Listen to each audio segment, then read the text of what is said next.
Welcome back, my family. Before we dive into tonight's creepy little journey, make sure to like the video, subscribe to the channel, and share this with someone who loves a good scare before bed. I would love to know where you are watching from and what time it is for you right now. So drop it down in the comments and hype me up a little on YouTube. Now, get comfortable, dim the lights, and let us step into tonight's story. I do not know what kind of stories you usually read on your channel, but I need you to understand something before you decide to share this one. I am not a teenager chasing clout. I am not writing this fresh off some horror movie binge. I am a 36-year-old guy who works IT support in a building with no windows, under buzzing fluorescent lights, answering the same 3 questions 100 times a day. My life, up until 2 years ago, was nothing but traffic on I-5, cold coffee and stained mugs, and the sound of other people's keyboards pounding out lives that looked more interesting than mine. I booked that hiking trip because I thought I was going to break if I stared at one more monitor. You know that fantasy everyone has? Turn off the phone, throw a pack in the trunk, drive east until the city lights disappear in the rearview mirror, trade car horns for wind in the trees, email notifications for the sound of boots on dirt. That was the plan. 5 days in the Cascades, alone, no coworkers, no clients, no neighbors arguing through paper-thin apartment walls, just me, a tent, a cheap revolver in case of bears, and a trail I had seen in a dozen hidden gem backpacking videos. I signed the permit. I locked my car at the trailhead, heard that friendly little chirp from the key fob, and stepped into the trees like I was stepping into a different life. For the first day and a half, that is exactly what it felt like. Pine needles under my boots, cold water from mountain streams, the quiet kind of tired you only get from walking all day. I actually caught myself thinking, I could get used to this. I should have done this years ago. And then things started going missing. A lighter I was sure I packed. A knife I know I used. A sock I remember clipping to my pack to dry. Little things, stupid things, disappearing one by one out of a tent no one should have been near. I went into the Cascades to escape emails and traffic. 3 nights later, I was sprinting through the dark with a gun in my hand and a stranger wearing my clothes laughing in the trees. If you decide to read this on your channel, just tell your listeners this. Every part of what I am about to describe happened within walking distance of a trail that families use every summer. I do not know what kind of stories you usually read on your channel, but I need this one to live somewhere outside my head. That is the only way I can think to start. Not with a jump scare, not with a corpse in the woods, just with the fact that I am tired of being the only person who knows what happened. Or what I think happened. These days, I am not even sure there is a difference. Right now, as I am typing this, I am sitting at the small, fake wood kitchen table in my 1-bedroom apartment in Tacoma. If you looked at it from the street, you would never guess anything was wrong up here. It is one of those beige, forgettable complexes off a side road. The kind that smells like laundry detergent and stale carpet in the hallways. There is a strip mall across the way with a donut shop, a nail salon, and a vape place that never seems to close. The only light in the apartment is coming from the screen in front of me, and the orange wash of a street lamp bleeding through the blinds. Everything has that low, dirty glow to it, like a parking lot at 2 a.m. The refrigerator is humming behind me in the little galley kitchen. The HVAC kicks on every few minutes with a soft rush through the vents. then winds back down to a tired sigh. Every so often, a car rolls by on the road below, and the sound trails off like a wave. If you are wondering who I am, my name is not important. You can change it, or leave it out entirely. I am 36 years old. I work IT help desk in a windowless office off I-5. My days are fluorescent light, headset pressed to one ear, and the same 3 sentences hundreds of times. Have you tried restarting the machine? Yes, I can remote in. No, I do not have the authority to approve that. I come home to this apartment, reheat something from the freezer, and watch other people's lives happen on a screen until my eyes burn. I am not married. I do not have kids. I have a couple of friends I see once or twice a month when schedules line up, and a mother who texts me Bible verses and weather warnings. That is it. That is the whole shape of my life, if you want to picture who is talking to you. For a long time, the only thing that made any of that bearable was the fantasy of leaving it. I would lie awake at 3 in the morning, lit by the blue of my phone, watching hiking vlogs and backpacking channels. Guys with beards and perfect camera gear would walk along ridge lines above the clouds, boots crunching on frost, talking about leaving it all behind and escaping the noise. I would put the volume low so I could just hear the wind in their microphones, the rustle of their jackets, the zip of their tents. That was how I fell asleep most nights. Other people's footsteps on other trails. I need you to understand that part, because it is the reason I ended up where I ended up. I did not go looking for a ghost story. I went looking for quiet. I am not sending this to you for advice. I am not hoping an internet detective will solve anything for me. I am not interested in comments telling me I imagined it all, or that I should have carried a bigger gun, or that I deserved it for going out alone. I am not writing this for clout, or views, or sympathy. I am writing this because if it stays only in my head any longer, I am not sure what that is going to do to me. I need there to be a record somewhere outside of me that says, this happened. Or at least, this felt real enough to ruin my sleep for 2 years. As I type that sentence, something down in the parking lot chirps. It is a small sound, but it might as well be a gunshot in here. You probably know the sound I mean. That cheerful little beep a car makes when someone hits the lock button on their key fob. I hear it a dozen times a day from this apartment. Neighbors coming home from work, people leaving for a night shift, somebody checking their doors twice because they do not trust the neighborhood. It should be nothing. It is nothing most of the time. But every time I hear it now, there is this tight instant where my shoulders go up and I catch my breath like I am back on the trailhead gravel, watching taillights disappear. Another car door thumps shut below. A laugh echoes up, muffled. Then the stairwell door squeaks and slams. Life goes on in the building, all around me, and I sit here with my fingers hovering above the keys, waiting for my heart rate to come back down to something like normal.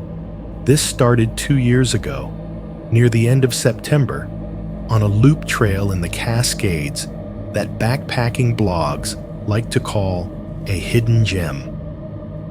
You have probably seen it in some video thumbnail without knowing. Lake-like glass, larches turning gold, tent pitched on a little shelf of rock above a valley full of clouds. Influencers love that kind of thing. It looks clean, harmless. All you see is sky and water and peaks. You never see the part where something follows you home. Downstairs, another car locks with that same friendly chirp. I flinch again. It is automatic now. like touching a hot stove you have already burned yourself on. This is not the first time I've tried to write this story. I should probably tell you that too. There are 3 different versions of this file sitting in my recycle bin right now, and that is only counting the ones I did not wipe in a panic. I have opened a blank document more times than I can count, typed the words, "2 years ago, I went on a hiking trip," and then sat there, staring at the cursor, feeling ridiculous and scared at the same time. What always got me was not the memories themselves. It was the silence. Every apartment has a certain noise floor. You get used to it without knowing. The refrigerator compressor kicking on and off, the HVAC cycling, somebody's TV bleeding through the wall, a toilet tank refilling in the unit above, the faint whine of pipes in the winter. There is always something making sound. Even if it is so soft, you do not notice it until it stops. The first time I tried to really write all of this down, I was about 3 paragraphs in when everything in my place shut up at once. The fridge cut off mid-hum. The vent stopped whispering. The hallway went dead. No traffic, no neighbors, no nothing. It was like somebody had hit mute on the whole building. It only lasted a second, maybe less. Then the compressor kicked back in. The vent sighed. A car rolled by outside, and the spell broke. I sat here sweating like I had just run somewhere, my fingers hovering over the keys. And then I hit select all and delete without thinking. I emptied the recycle bin. I went and turned the TV on and left it on until morning. It happened again the second time I tried. Different night, different file, same sudden hole in the sound. I do not believe my apartment is haunted. I do not think there is a demon living in my fridge. I know buildings breathe and grids fluctuate, and sometimes things line up just wrong. I also know that exact 1-second silence is something I remember from somewhere other than this apartment. That is why I am trying again now, and why I am going to keep typing, even if the hum stops this time, because the story does not start in this kitchen, or in this city, or in this life under fluorescent lights. It starts on a trail I thought was going to save me, on a morning when I was still naive enough to think the only thing waiting for me in the woods was peace. Before the woods, there was the office. If you have ever worked in one of those low, forgettable buildings off the interstate, you already know the kind of place I mean. Beige siding, tinted windows, a parking lot full of compact SUVs and aging sedans, a half-dead tree and a concrete planter by the main doors. Inside, everything hums and buzzes and clicks, an artificial hive that never really sleeps, even when most of the people have gone home.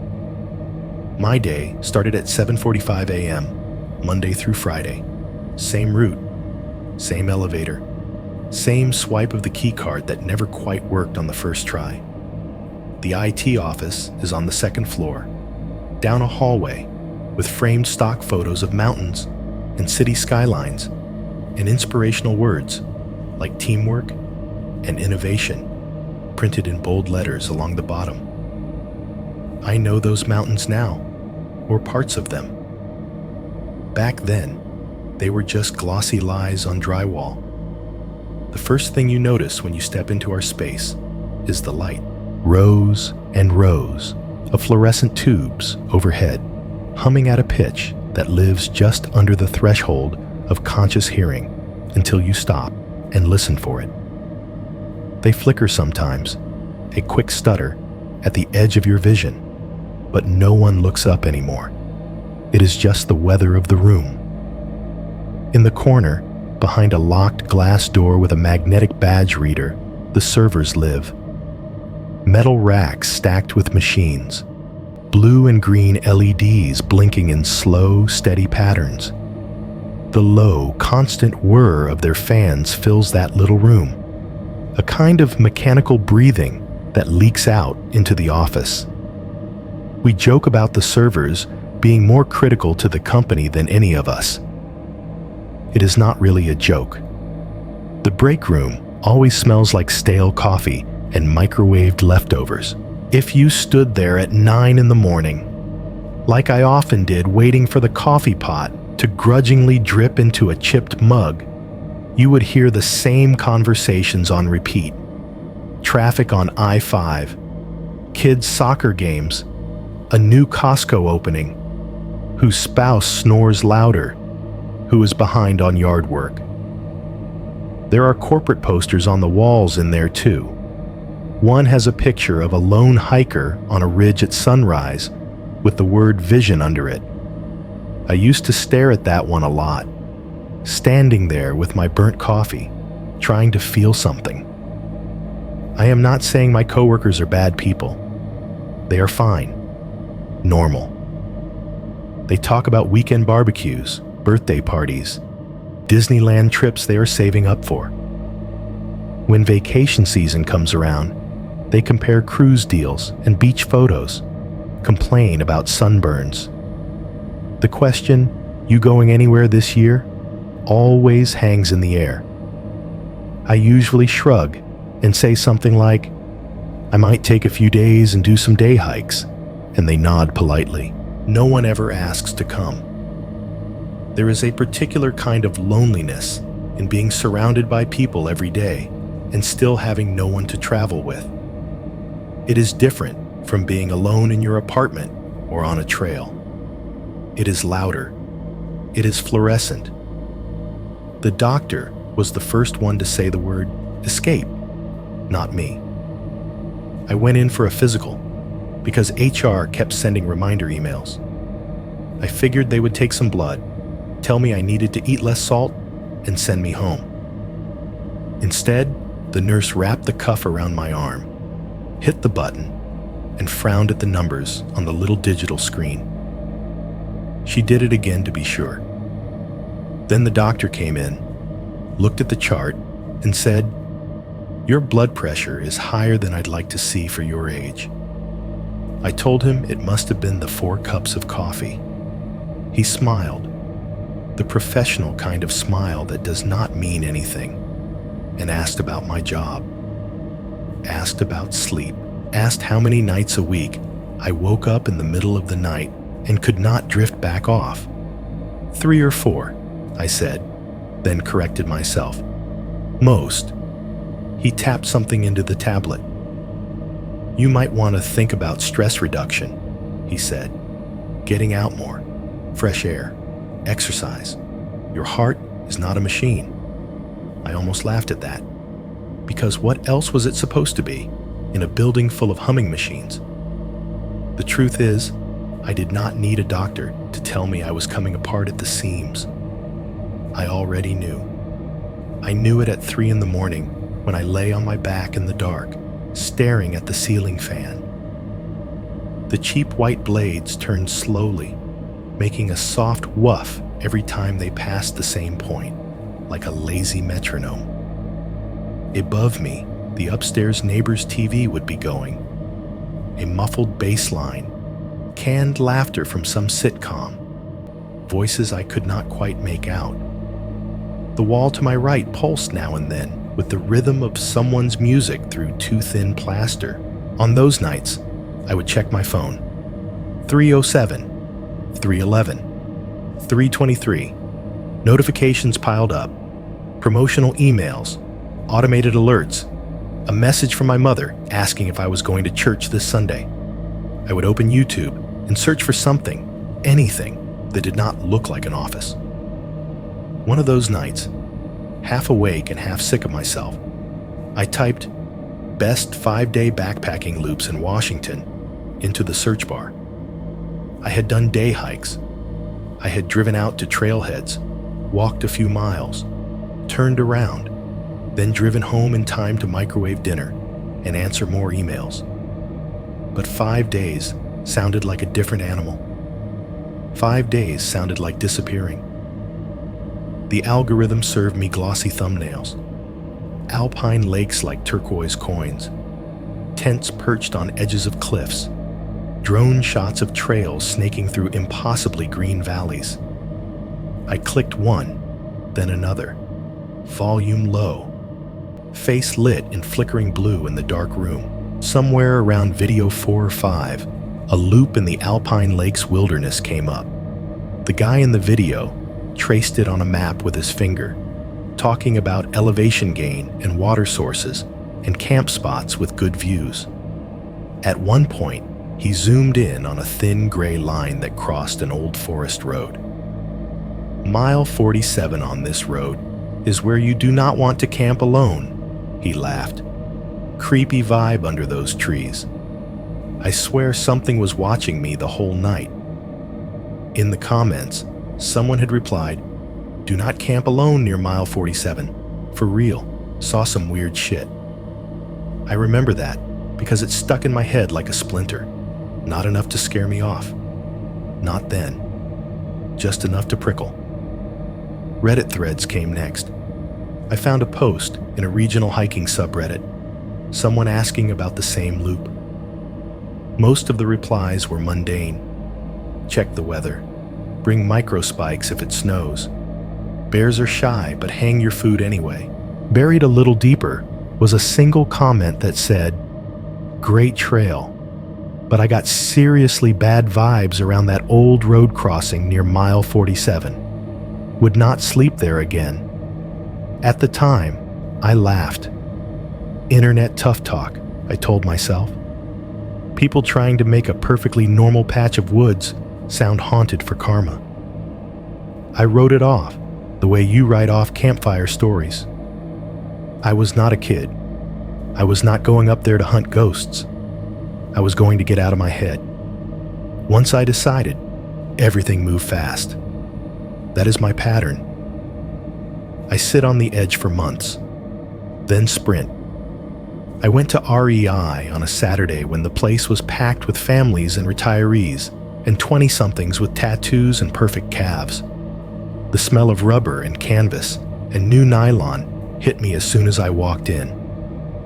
I wandered between shelves of freeze-dried meals, turning pouches over in my hands. Lasagna, pad thai, breakfast skillet. I threw 5 days' worth into a basket, grabbed fuel canisters, a new water filter, just because the packaging promised improved flow rate. In the tent aisle, I ran my fingers over fabric, checked zippers, pretended I knew what I was looking for beyond light and on sale. I took my old tent out of the closet that night and set it up in the living room, checking every pole and seam, making sure the zippers ran smooth and the floor had not dry rotted. The rain jacket was an impulse buy, a bright orange shell, the kind hunters wear, so they do not get shot by accident. I shrugged it on in front of a mirror at the store and thought, half joking, half not, no cougar is mistaking me for a deer in this. The color was wrong for the office. It felt good. At work, I caught myself pulling up maps on my second monitor whenever calls were slow. Lines and contour intervals, little blue patches labeled Lake this and Lake that. The loop I wanted to do looked manageable, about 45 miles total, with enough side trails to stretch it to 5.5 days if I took my time. One afternoon, when the phones were mercifully quiet, I mentioned the trip to a guy in accounting who hunts elk in the fall. I showed him the small .38 revolver I keep in a lockbox at home, the one I planned to bring. "For black bears and cougars, huh?" he said, turning it in his hands. "Better than nothing. Just don't go picking fights with anything bigger than you." "I am more worried about weird people than animals," I said, half joking. "Then you should be fine," he replied. "Weird people hate physical exertion." My mother did not like the idea at all. When I told her I was taking a solo backpacking trip, she made a noise like I had just announced I was joining a cult "You are too old to be sleeping on the ground by yourself," she said over the phone. "What if you fall? What if you get lost? They do documentaries about this." "I will send you my route," I told her. "I will text when I have service. I have a map, a compass, a GPS. I am not trying to get on the news."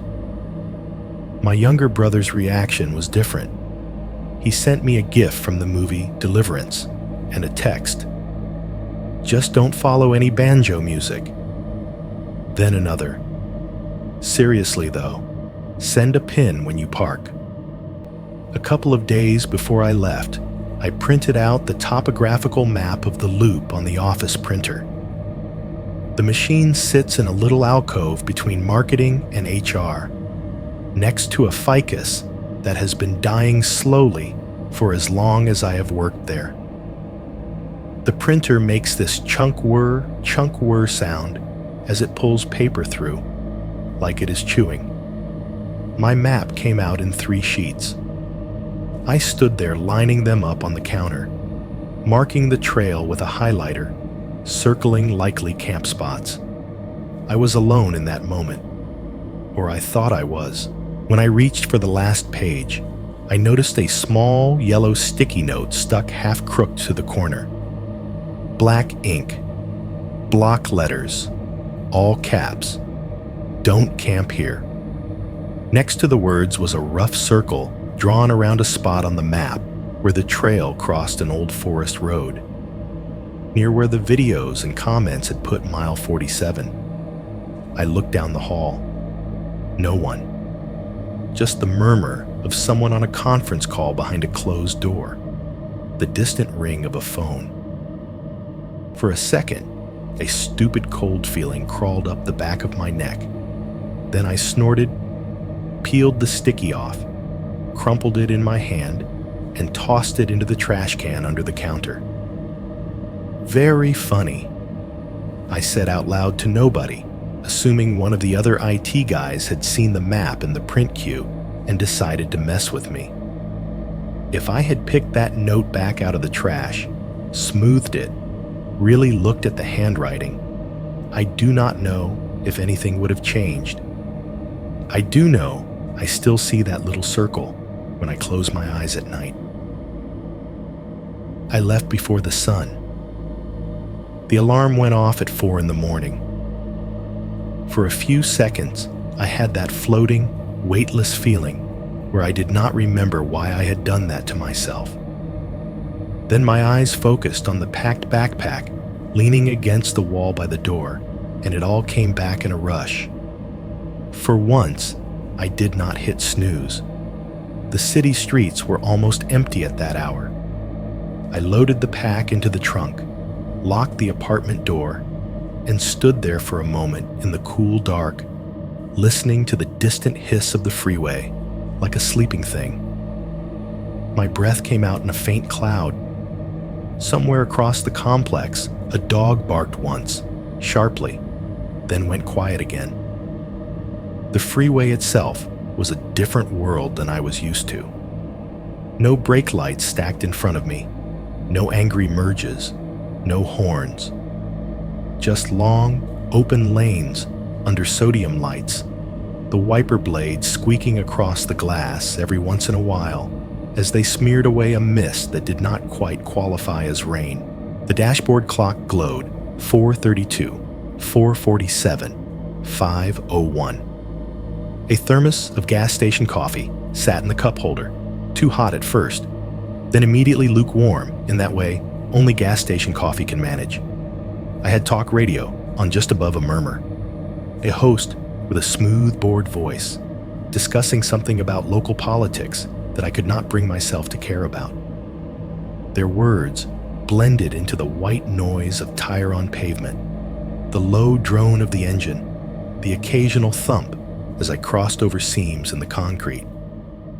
Gradually, the lights thinned. The exits led to smaller and smaller towns. The glow of the city fell away behind me like a tide, and the sky in front of the car turned from black to a deep, bruised blue. I turned off onto a smaller highway, then onto a 2-lane road that wound between hills. Trees replaced office buildings. The traffic went from steady to sporadic to almost non-existent. When I did see other vehicles, they were different than the ones near my apartment. A logging truck roared past in the opposite lane at one point, its headlights blooming white for an instant before it thundered by, shaking the steering wheel in my hands. The trailer rattled, loaded with stripped logs stacked like bones, orange flags snapping on the ends. After it passed, the darkness felt heavier. The road narrowed as it climbed, shouldered by ditches and walls of fir and cedar. Patches of fog hung low in the shallow valleys, like something spilled and left there. I passed a closed campground with a gate across the entrance, its sign listing rules in black letters I did not slow down enough to read. A green highway marker flashed by. Elevation 3000. The trailhead parking lot came into view almost by surprise. One minute, I was staring at endless trees, and the next, I saw a gap, a rectangle of gravel scraped out of the forest, and a brown wooden sign. I turned in, tires crunching, and the forest seemed to step back a little as the car rolled into the open. It was bigger than I expected. A wide, uneven lot, scattered with rocks and potholes. A few vehicles sat in it already. 2 different Subarus with roof racks, and a dusty Sprinter van with a row of solar panels on top and tiny curtains pulled across its windows. The van had stickers on the back door for national parks I had never visited. One of the Subarus had dried mud spattered all up the sides like a pattern.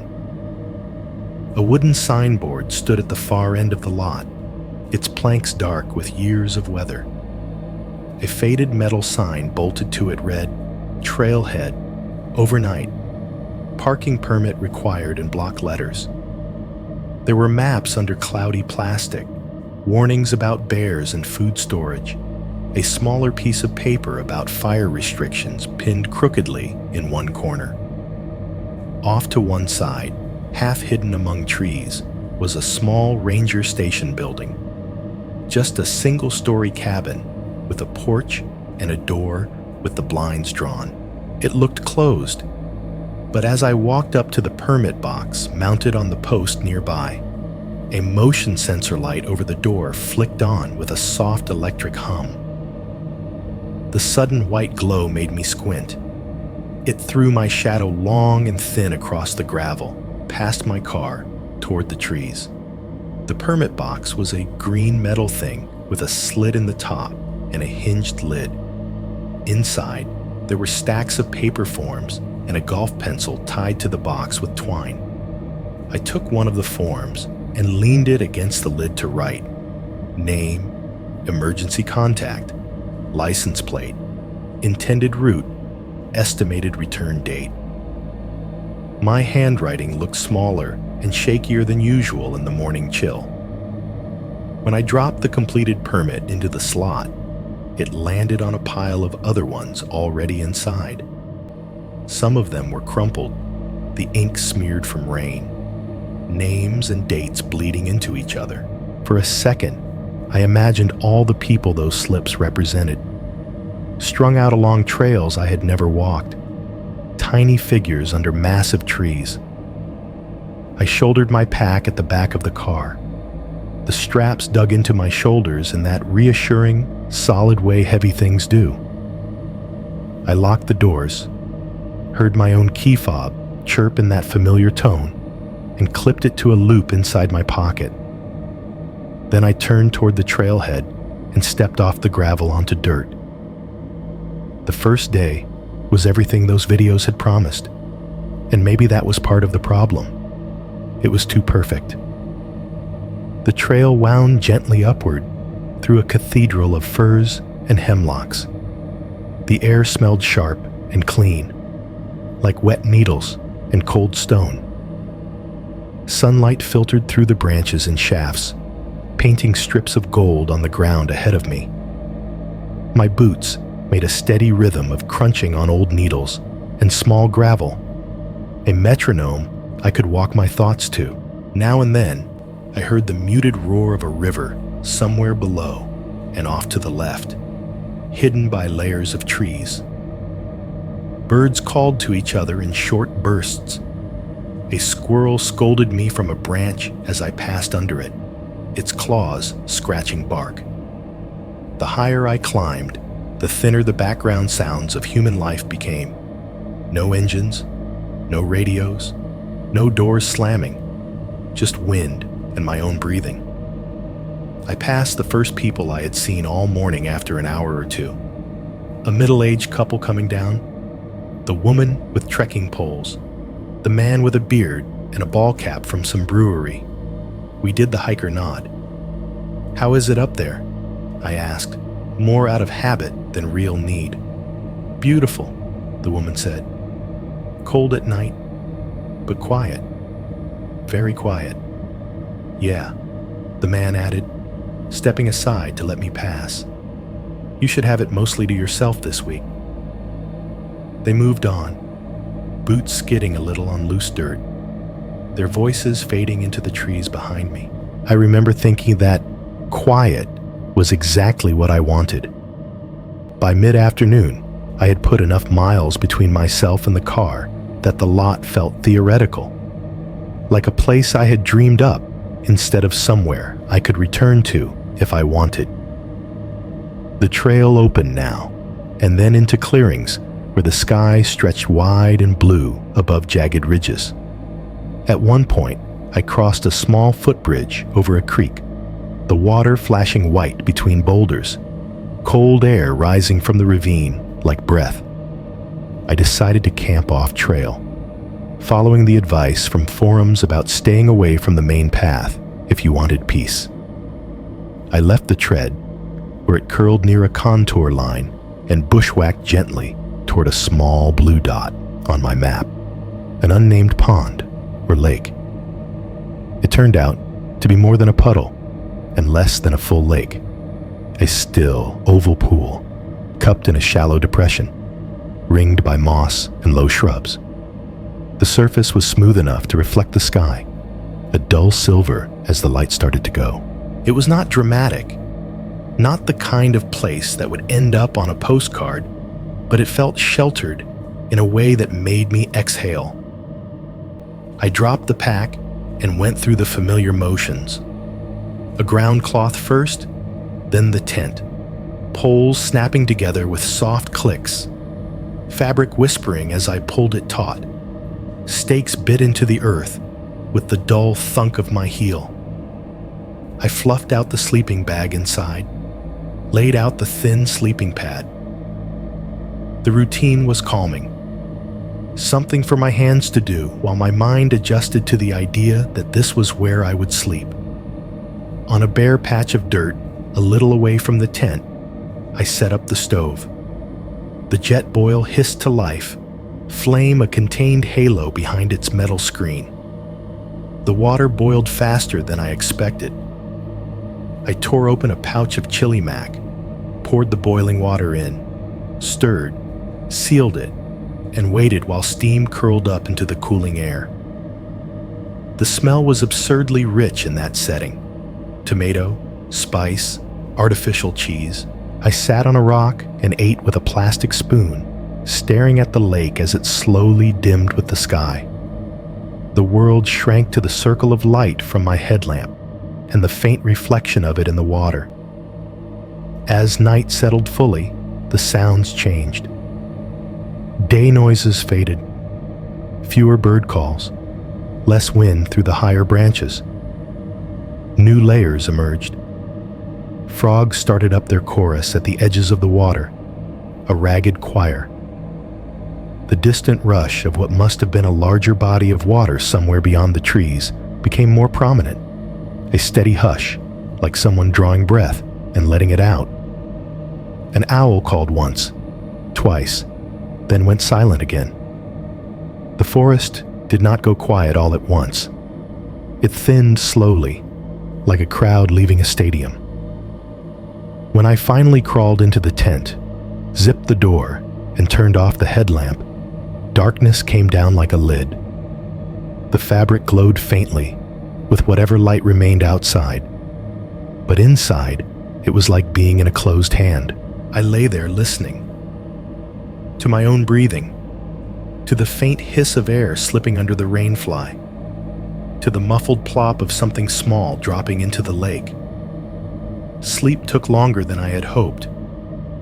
Every time I felt myself drifting, some small sound would tug me back. A twig shifting under its own weight, a tiny splash, a gust of wind stroking the nylon. None of it was threatening. It was simply new. The absence of traffic and sirens and neighbors' TVs was its own kind of noise. I do not know exactly what time it was when it happened. Late enough that the frogs had settled into a rhythm. Early enough that my mind had not yet sunk into full dreams. I was hovering in that thin, fragile layer between waking and sleep when, from somewhere outside the tent, I heard it chirp. Just one quick, clean, electronic chirp. Not a bird, not an insect. The exact tone you hear when you press the lock button on a car key fob. My heart slammed so hard that my throat tightened. For a moment, I thought I had imagined it, that my brain had pulled a sound from habit and dropped it into the woods. Then I heard my own pulse in my ears, loud as any engine, and realized I was holding my breath. The tent suddenly felt too small. The darkness on the other side of the fabric felt crowded. I fumbled for the zipper and pulled it down too fast, the metal teeth rasping in the still air like a shout. Cold air rushed in. I shoved my head out, one hand already on the base of the headlamp to click it on. The beam cut across trees and brush and bare earth. Trunks loomed gray and black, bark rough and peeling in the harsh white. The lake rippled faintly with reflected light. Mist hovered in thin sheets above the surface. My breath puffed out in front of me, bright in the beam, then vanished. There was nothing else. No people, no cars, no road. Just miles of forest in every direction, and a sound still echoing in my chest. I stayed like that for a long minute, half out of the tent, headlamp sweeping slowly across the trees. If there had been eyes watching me from the dark, they could have blinked, and I would not have seen. The light only reached so far. Eventually, I told myself it had to have been my imagination. Maybe a bird call with a strange frequency. Maybe the residual memory of locking the car in the lot that morning, my mind replaying it in the absence of other familiar noises. I let the tent flap fall closed, zipped it back up more carefully, and lay down again. It took even longer to fall asleep. When I tell this part now, in this apartment, I can hear how flimsy those explanations sound. I can see myself lying there, trying to stuff something sharp and wrong into a box with a friendly label. Back then, I dismissed it as nothing. Weird sound, I would have said, if anyone had been there to hear it. Probably from some distant campsite bouncing weird. Now, 2 years later, I am looking at the key fob sitting on my nightstand as I type this. The same cheap black plastic, the same logo rubbed a little smooth. There are scratches along the side of it that I do not remember making. Thin white scars in the plastic, like something hard dragged across it again and again. And when one of my neighbors locks their car in the lot below, and that cheerful little chirp floats up through the blinds, it is exactly, perfectly, precisely the same sound I heard in the middle of the woods, miles from any road, on my first night out there. Morning in the woods does not feel like morning in the city. It does not knock, it seeps. I woke up to a gray, sourceless light pressing gently through the tent walls. The air in there was cold enough that I could see my breath when I exhaled, a faint cloud that drifted up and vanished in the cramped space. The sleeping bag clung to me with the clammy chill of cold nylon, warm enough where my body had been, icy everywhere else. For a few seconds, I did not remember the chirp. I just lay there, listening to the small sounds of the world waking up. Frogs thinning out their chorus, a bird giving a test call somewhere in the branches above, the distant, constant hush of that larger body of water out beyond the trees. Then the memory of that little, crisp, electronic note from the night before dropped into my mind like a stone into a still pond. I pushed it away.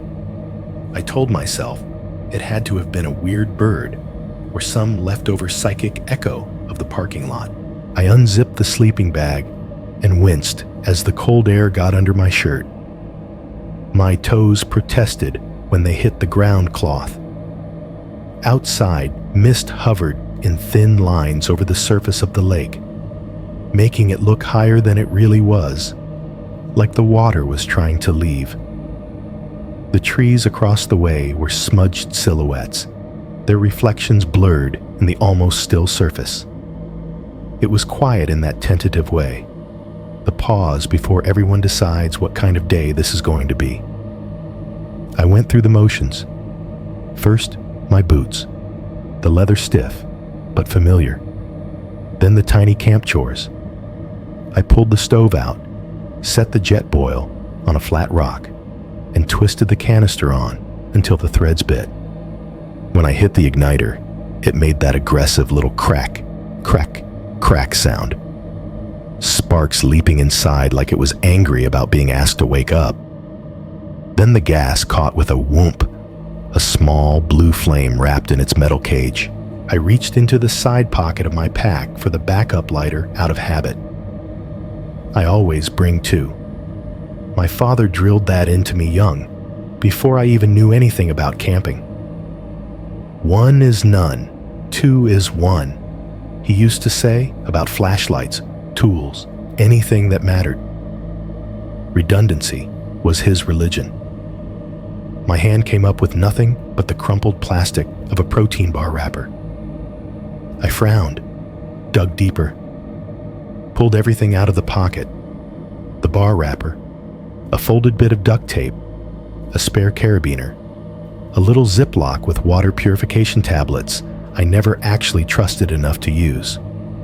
No lighter. I checked the other pockets, the hip belt, the lid, the miscellaneous catch-all pouch where I keep chapstick, and a whistle, and a little travel-size bottle of hand sanitizer. No second lighter. I felt stupidly exposed for a second, like I had walked into a meeting without pants on. Then I reminded myself the stove had its own igniter, which had just worked. I could light a campfire with that if I wanted. I could use matches from the first aid kit. I was not in a survival movie. One missing lighter did not mean doom. Still, I knew I had packed it. I could see myself at my kitchen table, the night before I left, laying everything out. One red Bic, one cheap translucent blue one, both flicked to make sure they sparked. I watched myself put the red one into the side pocket of the pack, the blue one into the little organizer pouch. That memory felt solid, like the weight of the lighter in my hand, the gritty wheel under my thumb. It did not feel like something I might have imagined. I told myself I must have left it on the table. Maybe I miscounted. It was early. I was excited. My routines were out of whack. That was all. No big deal. Do not start the trip paranoid, I thought. Do not become him. By him, I meant my father. He is not a villain, if that is what you are imagining. He is just cautious, or he calls it cautious. Growing up, the sound of deadbolts sliding and doorknobs being tested was part of the nightly soundtrack. He would walk the house every evening. Front door, back door, basement door, garage, windows. Check each one, then circle back and check again if something distracted him mid-route. In the car, he would hit the lock button 3 times in a row, listening for the chirps like a ritual.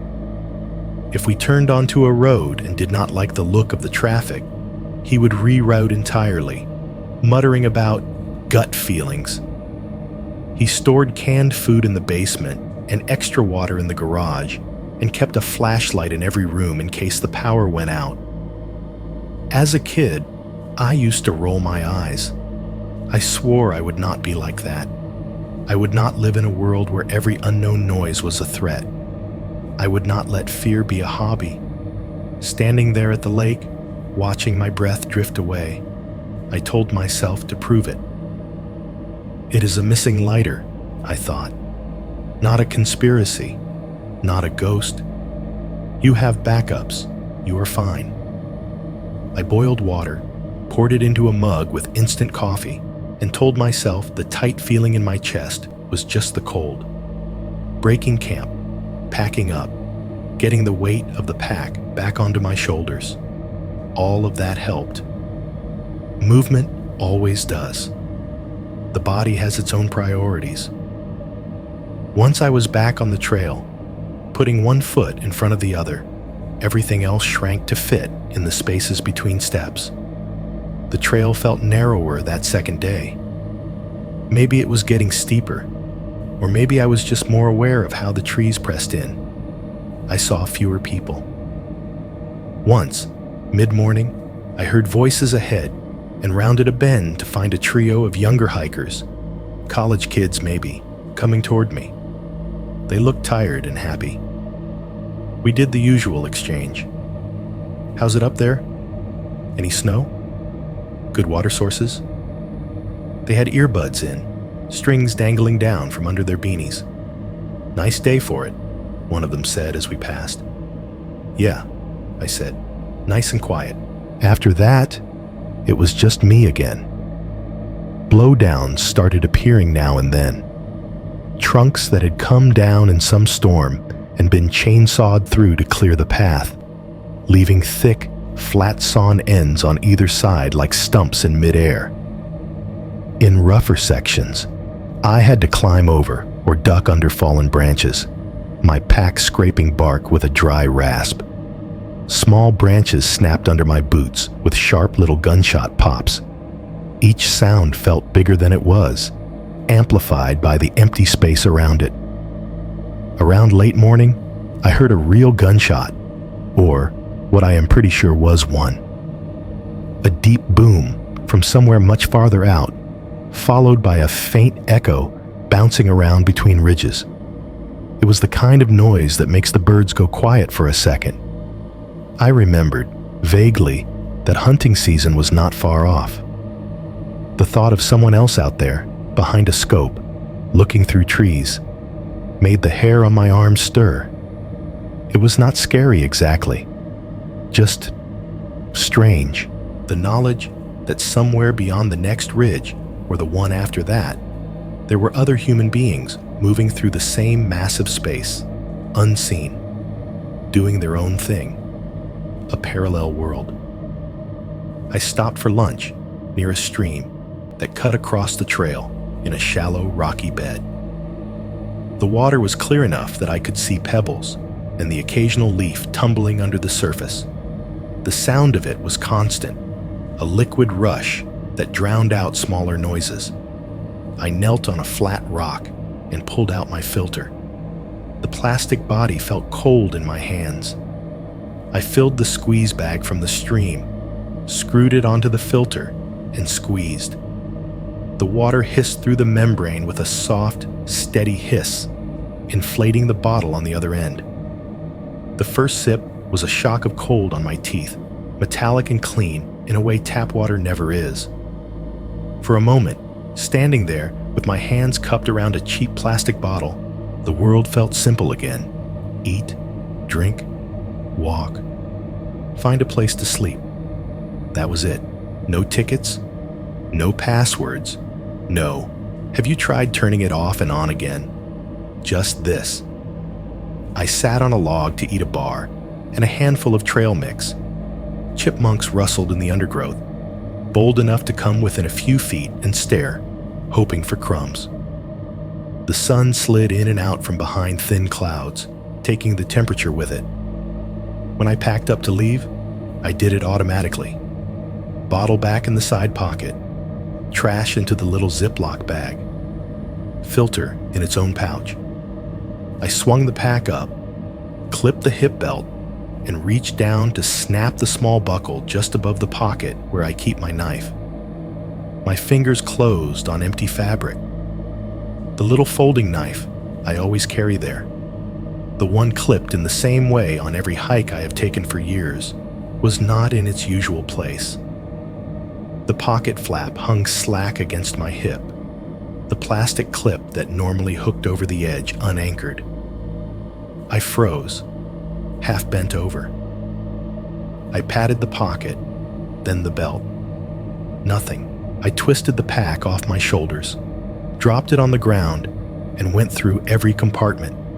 Main body, lid, side pockets, the brain.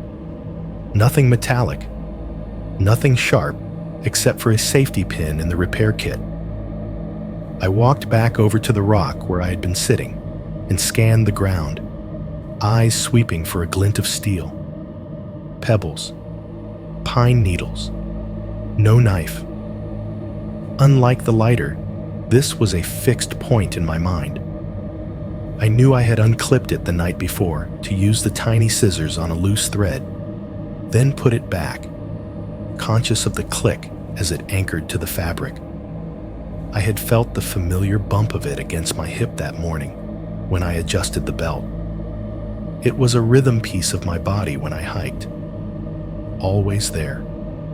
You do not just misplace something that is physically attached to you. For the first time that day, the sun felt cooler on my neck. The sound of the stream went from soothing to loud, like it was trying to drown something out. The little knot in my chest that I had smoothed over with coffee and motion pulled itself tight again, smaller and harder this time. Logically, I told myself, it could have fallen off somewhere on the trail. The clip might have caught on a branch when I was stepping over a log. Maybe it had been knocked loose when I twisted sideways through a tangle of brush. That happens. Gear gets lost. People find things all the time on trails.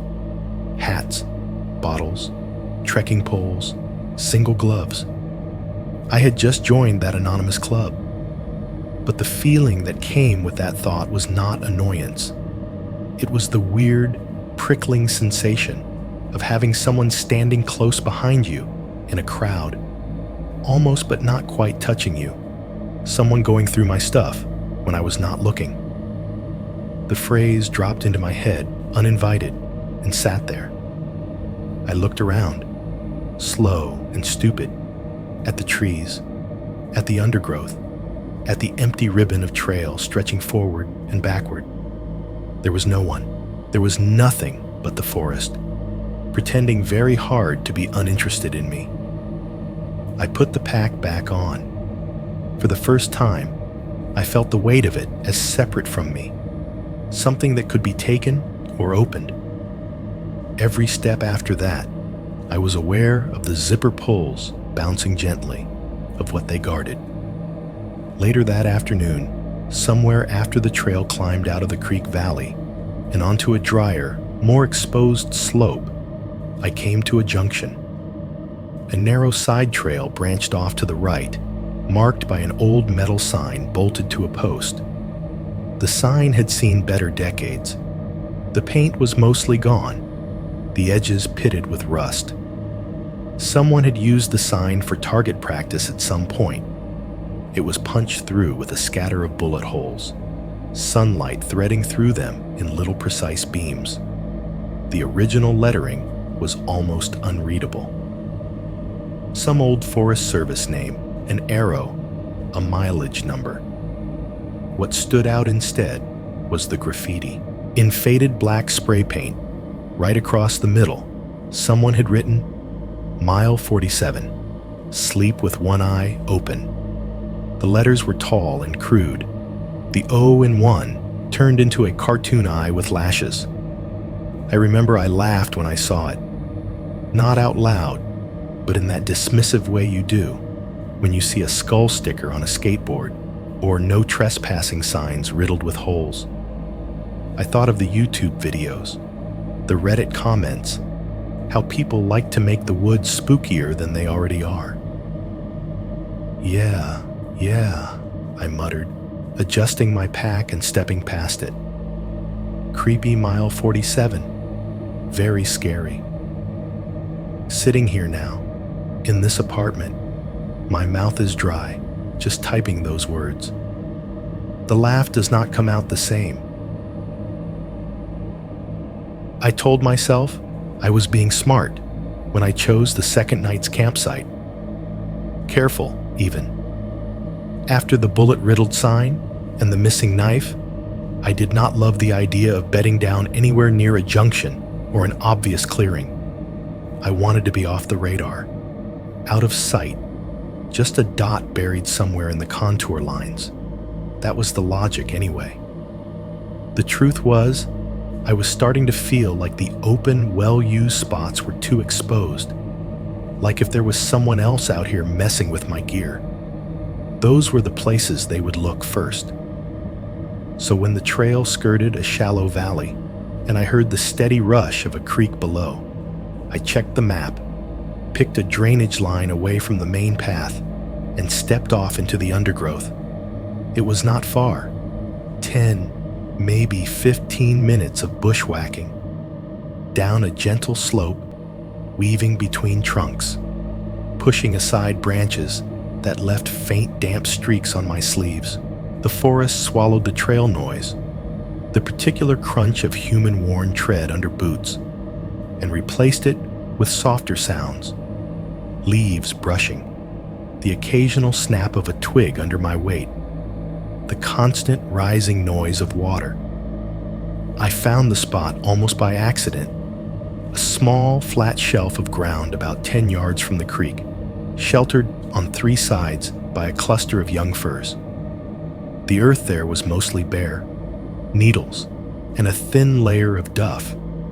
No big rocks waiting to jab me in the back at 2 in the morning. It felt tucked away. If someone were scanning the valley from the trail with binoculars, the tent would be hard to see through the layers of branches. That thought comforted me in a way that probably should have been a warning. I shrugged the pack off with a grunt and rolled my shoulders, feeling the dull ache of a long day settle in. Then I went to work.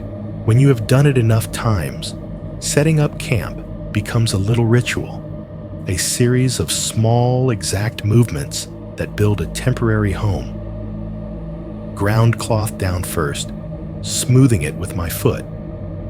Then the tent body, poles threaded through sleeves and clipped into corners with little plastic snaps. The faint thwip of shock cord as the poles bent into shape. The familiar tug of nylon as I pulled the corners taut and drove stakes into the dirt with the heel of my boot. I double-checked the guy lines, gave each one a little test pull. The whole time, the creek filled the background with its blanketing noise, a constant white rush that made the silence inside it feel more private. I hung my food from a branch a short distance away, the rope biting into my palms as I hauled the bag up out of reach. The bare hang swayed gently, a lump against the dark, creaking faintly when a breeze threaded through the branches. I tried to tell myself that the only thing that might be tempted by my ramen and trail mix had 4 legs and a terrible sense of smell. Back in the tent, I deliberately put the revolver somewhere I could get to it without fumbling. Loaded, safety checked, laid barrel down in the corner by my right hand. I am not one of those people who names their guns. But I remember feeling strangely grateful it was there, squat and heavy and utterly indifferent to my fear. When darkness started to leak through the trees, I turned on the little LED lantern and hung it from the loop at the peak of the tent. The light was soft and yellowish, turning the thin fabric walls into a kind of glowing cocoon. Shadows of branches moved faintly on the outside, warped silhouettes swaying to a rhythm of their own. Inside, everything was small and contained. Sleeping bag unrolled, pad inflated with the wheezy huff of my breath, extra clothes rolled into a pillow. There is a comfort to the rustle of sleeping bag fabric that is hard to explain if you have never lived out of one. The way it sighs when you climb in, the way it holds your shape and your heat. It makes the world outside feel temporarily irrelevant. I lay there on my back for a while, watching condensation bead on the inside of the rainfly, feeling the day drain out of my muscles. Outside, the wind picked up just enough to make the forest talk.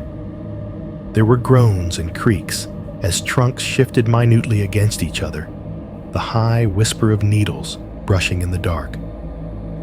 The creek's voice stayed steady, a silver band of sound running under everything else. That noise, the creek, made me feel safer than I probably should have. It was like having a loud fan on in a bad neighborhood. It masked what you did not want to hear. At some point, the lantern went off. I do not even remember hitting the button. The tent dimmed to a cool gray, then to almost nothing. My eyes adjusted slowly. I could just make out the darker oval of the ceiling, the vague impression of my own hand if I held it in front of my face. My breathing fell into rhythm with the rush of water. Sleep slid in sideways. I do not know how long I was out. Long enough for my dreams to get strange, but not long enough to lose the sense of my own body lying there. What woke me was not a particular sound at first. It was the absence of one. I came up from sleep fast, heart already beating too hard, eyes wide open in the dark. The creek was still there, doing its endless work, but something else had gone missing. It took my mind a few seconds to figure it out. The wind, the forest, all the little secondary noises, the swaying, the creaking, the muttering of branches, were gone. The air around the tent felt held, contained, as if the entire valley were leaning forward, listening. I held my breath without meaning to. The only sounds inside the tent were the quiet whish of nylon as my chest rose and fell, and the faint, rubbery squeak of the sleeping pad when I shifted. Then I heard the plastic, just a whisper of it at first, a tiny, irregular crinkle, like someone gently squeezing and releasing a grocery bag. It came from low and to my left, where I had shoved a little trash bag into the vestibule before crawling in. I knew exactly what it was supposed to sound like when I moved it myself. This was almost that, but thinner, more tentative, like fingers finding it in the dark. The creek kept rushing. My heart climbed into my throat. I told myself it could be an animal, a raccoon maybe, or some small nocturnal scavenger that had smelled food residue and come investigating. My brain threw up images of masked faces and clever paws and bright eyes. Anything that was not a person kneeling inches from where my head lay. The plastic rustled again. This time, there was a soft scrape, as though the bag had been pushed against the vestibule wall and dragged slightly. I swallowed. My mouth was dry. "Hello?" I whispered, and the sound of my own voice inside the tent made me flinch. It sounded wrong, small, like it did not belong to me. Nothing answered. For a second, everything held. The creak, my breath, the bag. Then the zipper on the vestibule gave a tiny rattle. Not a clean, smooth pull, but a little jerk, like something was testing it. Once, twice, metal teeth humming in their track, moving a fraction of an inch, and then stopping. My skin went cold all at once. If it was an animal, it was a very talented one. "Hey," I said, louder this time, my voice cracking. "Quit it." The zipper stilled. The bag stayed quiet. The creak roared on. I lay there, very still, listening so hard my ears hurt. Nothing. Maybe I'd spooked it. Maybe it had run off. Maybe. From my right, 6 inches from where my shoulder pressed into the tent floor, I felt and heard a new sound. It started high, near the peak, and moved downward in a slow, deliberate line. A dry, dragging whisper against the nylon, as if someone on the outside had placed their palm flat on the tent wall and was sliding it down. You know the sound a hand makes when it moves across a cheap plastic tablecloth? It was like that, only thinner. The fabric trembling, just enough that I could feel it with my skin through the insulation. The hand stopped exactly where my shoulder was. I did not think then. Thinking came later, in retrospect, with all the wrong explanations and what-ifs. In that moment, my body reacted before my brain did. My hand shot out in the dark, fingers closing around the grip of the revolver where I had left it. The weight of it was brutally real. My thumb found the hammer. My heart was beating so hard that my vision, what little there was, pulsed in time with it. "I'm armed!" I shouted, louder than I meant to, voice raw in the small space. "Get the hell away from my tent!" The sound outside stopped. Not just the dragging, everything. For a fraction of a second, it felt like even the creek dimmed, as if someone had turned the world down. My ears rang in the sudden stillness. Then the water rushed back in, filling the gap. No retreating footsteps. No animal crashing through undergrowth. Nothing but the echo of my own words bouncing around inside the nylon. My hands were shaking as I lunged for the main zipper with the one that was not holding the gun. The metal teeth screamed a little as I ripped it up and shoved my head and shoulders out into the night, gun raised awkwardly with my other hand, beam of my flashlight already flaring to life. The light hit trees first, tall trunks, pale in the glare, bark etched in harsh detail. Beyond them, more trees, ranks of them fading into black. The creek frosted the beam with mist where it crossed. My breath poured out in tight bursts, turning into white ghosts in front of my face. My bear bag swung gently from its branch, the rope creaking in the slight movement of air. The little trash bag lay slumped in the vestibule where I had left it, crinkled but intact. There were no glowing eyes in the brush, no shadow moving between trunks, no shape ducking out of sight. I swept the light in a slow circle, the beam carving a tunnel out of the dark.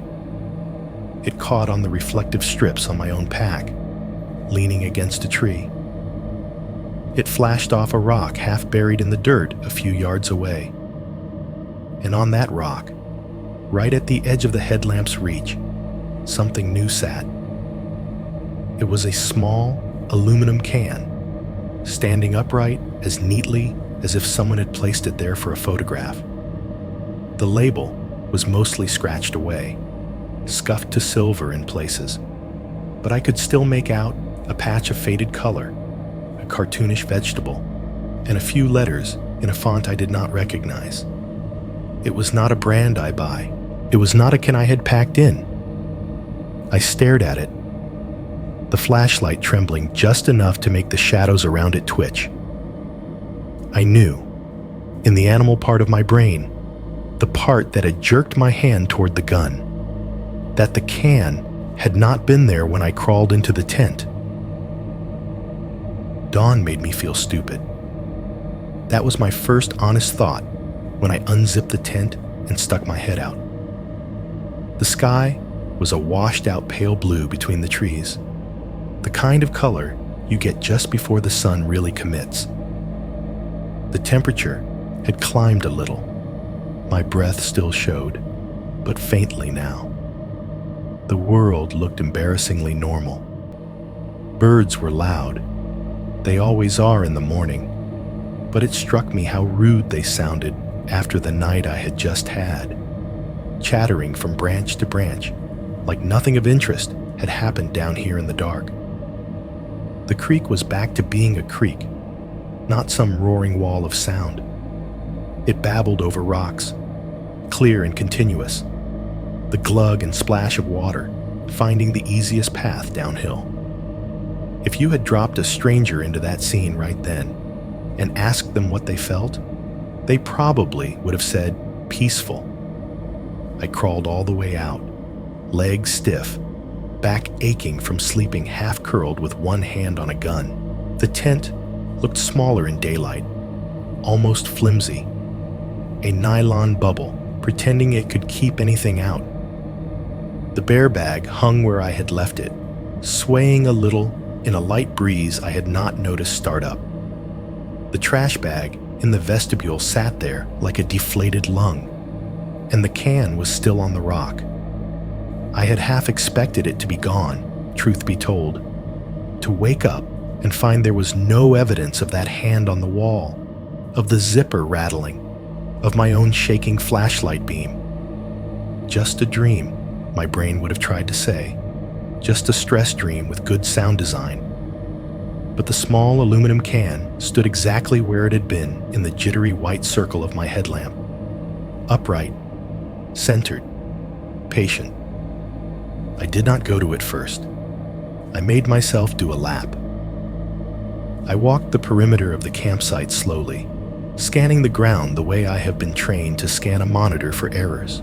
Here and there, where the soil was softer or had stayed damp under thicker shade, I could see my own boot prints from the previous evening. The familiar tread pattern, the depth where I had put more weight onto one step than another. They led in from the general direction of the trail, circled once as I had wandered looking for a flat spot, then concentrated around the tent and the fireless cooking area. Beyond that band of disturbed earth, the ground became mostly a carpet of dry needles and duff, deadfall and cones. That kind of surface does not take impressions easily. You can stand on it, shift, even drag your heel, and the marks will be subtle at best. I knew that. I told myself that as my eyes skimmed for anything else. Nothing. No other tread pattern overlaying mine. No clear heel-toe shapes. No distinct paw prints that could have belonged to a raccoon or a bear. Just the mess of the forest floor. The story of decades written in brown and gray. By the time I circled back to the tent, I knew two things. One, if something had been outside the tent wall last night, with its hand, or paw, or whatever, on the nylon, it had either been very careful or very lucky about where it stepped. Two, I was running out of ways to pretend nothing had happened. I went to the rock. Up close, the can was even stranger. It was old pull-tab style, the kind where the aluminum ring is meant to tear off entirely when you open it, not bend backward like modern soda cans. But there was no rust on it. None. The metal was dulled and scratched. Yes, the label scuffed down to silver in wide swaths. But along the seams and edges, there was no bloom of orange, no roughness. It looked like something that had been roughed up, not abandoned. A little smear of dirt marked one side, as if a thumb had pressed there recently. The top was unpunctured. Whatever was inside, if anything, was still sealed. I squinted at the label fragments, a faded cartoon shape that might have been a tomato, a partial brand name, Uraz, in a cheerful font. Not a company I recognized, not one of the generic bargain brands from my local grocery store. There was something old-fashioned about it, a design language from another decade. What stuck with me most was not the can itself. It was the ground underneath it. When I lifted it, there was a perfect clean ring of earth where it had been sitting. The circle was sharply defined against the surrounding layer of needles and bits of bark, as if someone had brushed the ground clear in a neat radius, then set the can down carefully in the center. No scattered debris, no lazy placement, deliberate. I turned the can over in my hand. It was cool against my palm. It did not rattle. No slosh of liquid either. If there was food in there, it had either solidified long ago or never been there in the first place. My mind did what minds do when faced with something that does not fit. It started generating options. Old hunter camp, I thought. Somebody years back had brought this up, knocked it around, dropped it, kicked it, left it lying in the woods. Maybe last winter, wind or snow had shifted things just right and rolled it onto that rock. It did not explain the cleared circle. Another hiker, maybe. Some jerk who liked to play pranks on solo campers. They could have watched your headlamp from the trees, crept in, put the can there, and crept back out when you started shouting. Maybe they were laughing about it right now at a bar in town. To do that, they would have had to know exactly where my tent was, in a random patch of trees off trail, in the dark, without me hearing them until the plastic rustled.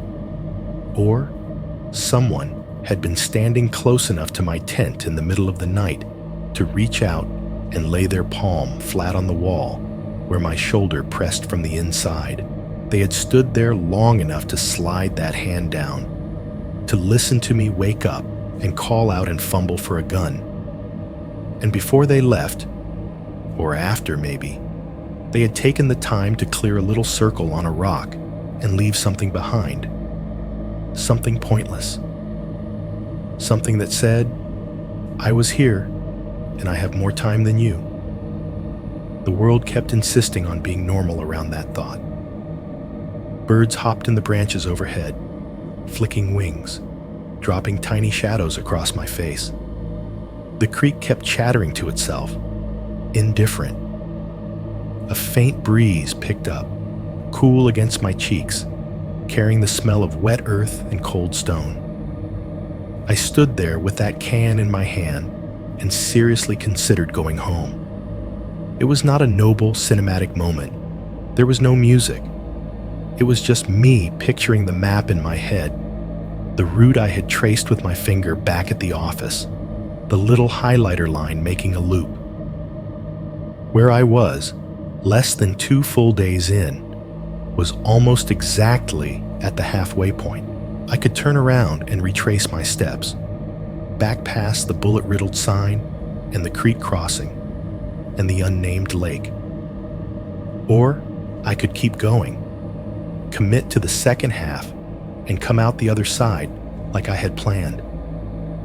Back meant admitting I was scared enough of a weird noise and an empty can to abandon a trip I had talked a big game about to my doctor, my family, my co-workers. Forward meant accepting that something was happening out here that I did not understand, and choosing to walk toward the part of the map that, at least on paper, was even more remote. I pulled the actual map out of the lid pocket to be sure. The paper crinkled as I unfolded it, contour lines and little blue lakes spreading out in my hands. My current location sat there in ink, surrounded by green. Either direction was 2, maybe 2.5 days of hiking. I took my phone out too, even though I knew before I did it what I would see.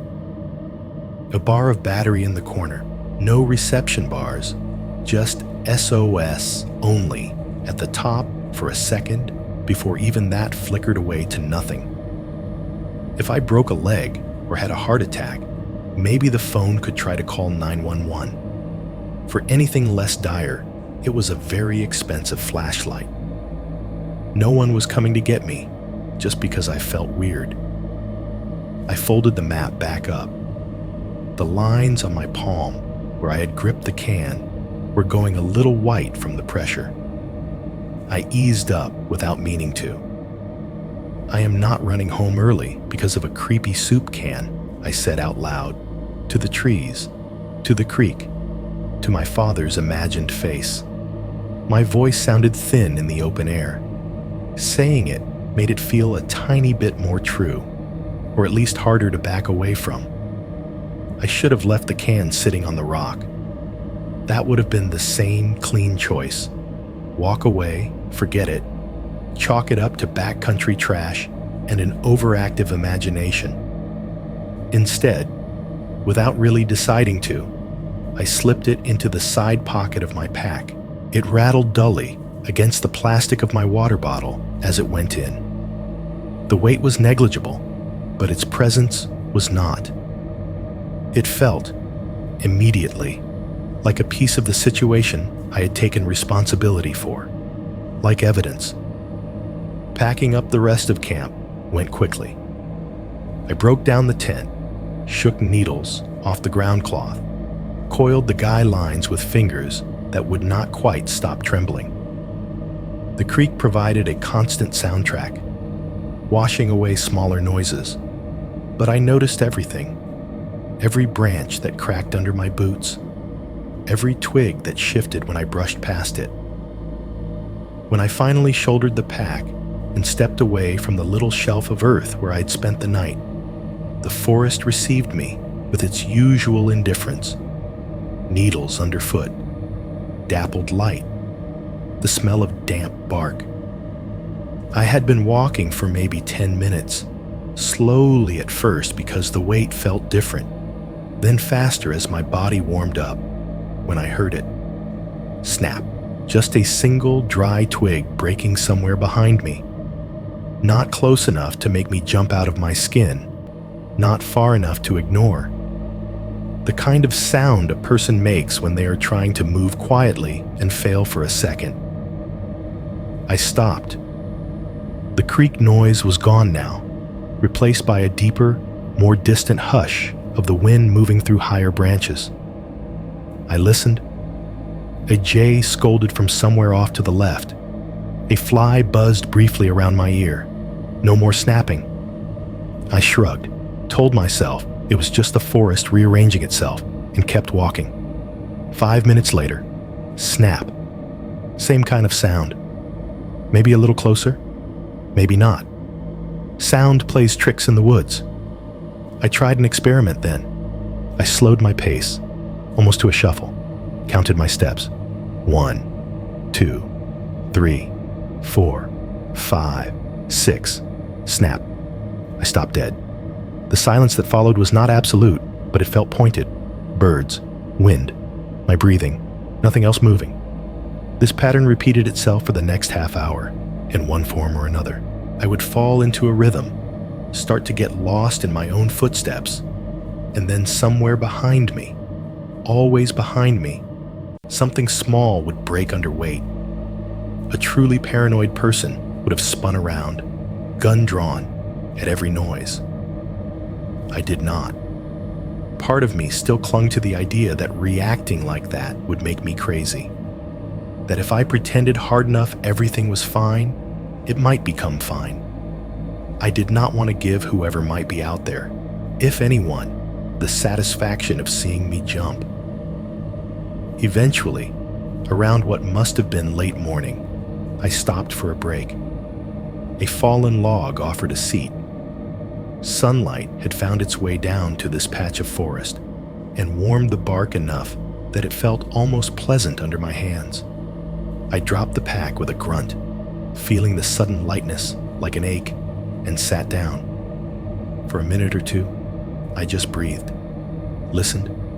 No snap, no obvious movement. The forest went about its business. Out of habit, I checked my gear. Water bottle, filter, map, the stupid can, cold against my fingers when I touched the pocket. I ran my hand along the hip belt, feeling for familiar shapes. The little carabiner where my gloves sometimes hang. The empty spot where the knife clip used to sit. My fingers closed on air where they should have found the rough nylon of my mini first aid kit. It is hard to explain how you get attached to something like that, but I'd carried that kit on every hike and road trip since my 20s. A small, red zip pouch with a white cross printed on it, no bigger than my hand. Inside, bandages, antiseptic wipes, a tiny roll of tape, some ibuprofen, a couple of blister pads, things you rarely need until you really do. It always lived in the same place. Threaded onto the hip belt, zipped, ready. The webbing, where it normally sat, was bare. I checked the ground around me, then the log, then the trail behind for as far as I could see. I opened every pocket of the pack. No kit, no torn strap, no broken clip. It had not fallen off. It was just gone. Not the whole pack, not my phone, not my wallet, not the gun, not anything actually valuable in the conventional sense. Just the first aid kit, a lighter, a knife, a kit meant to patch things back together.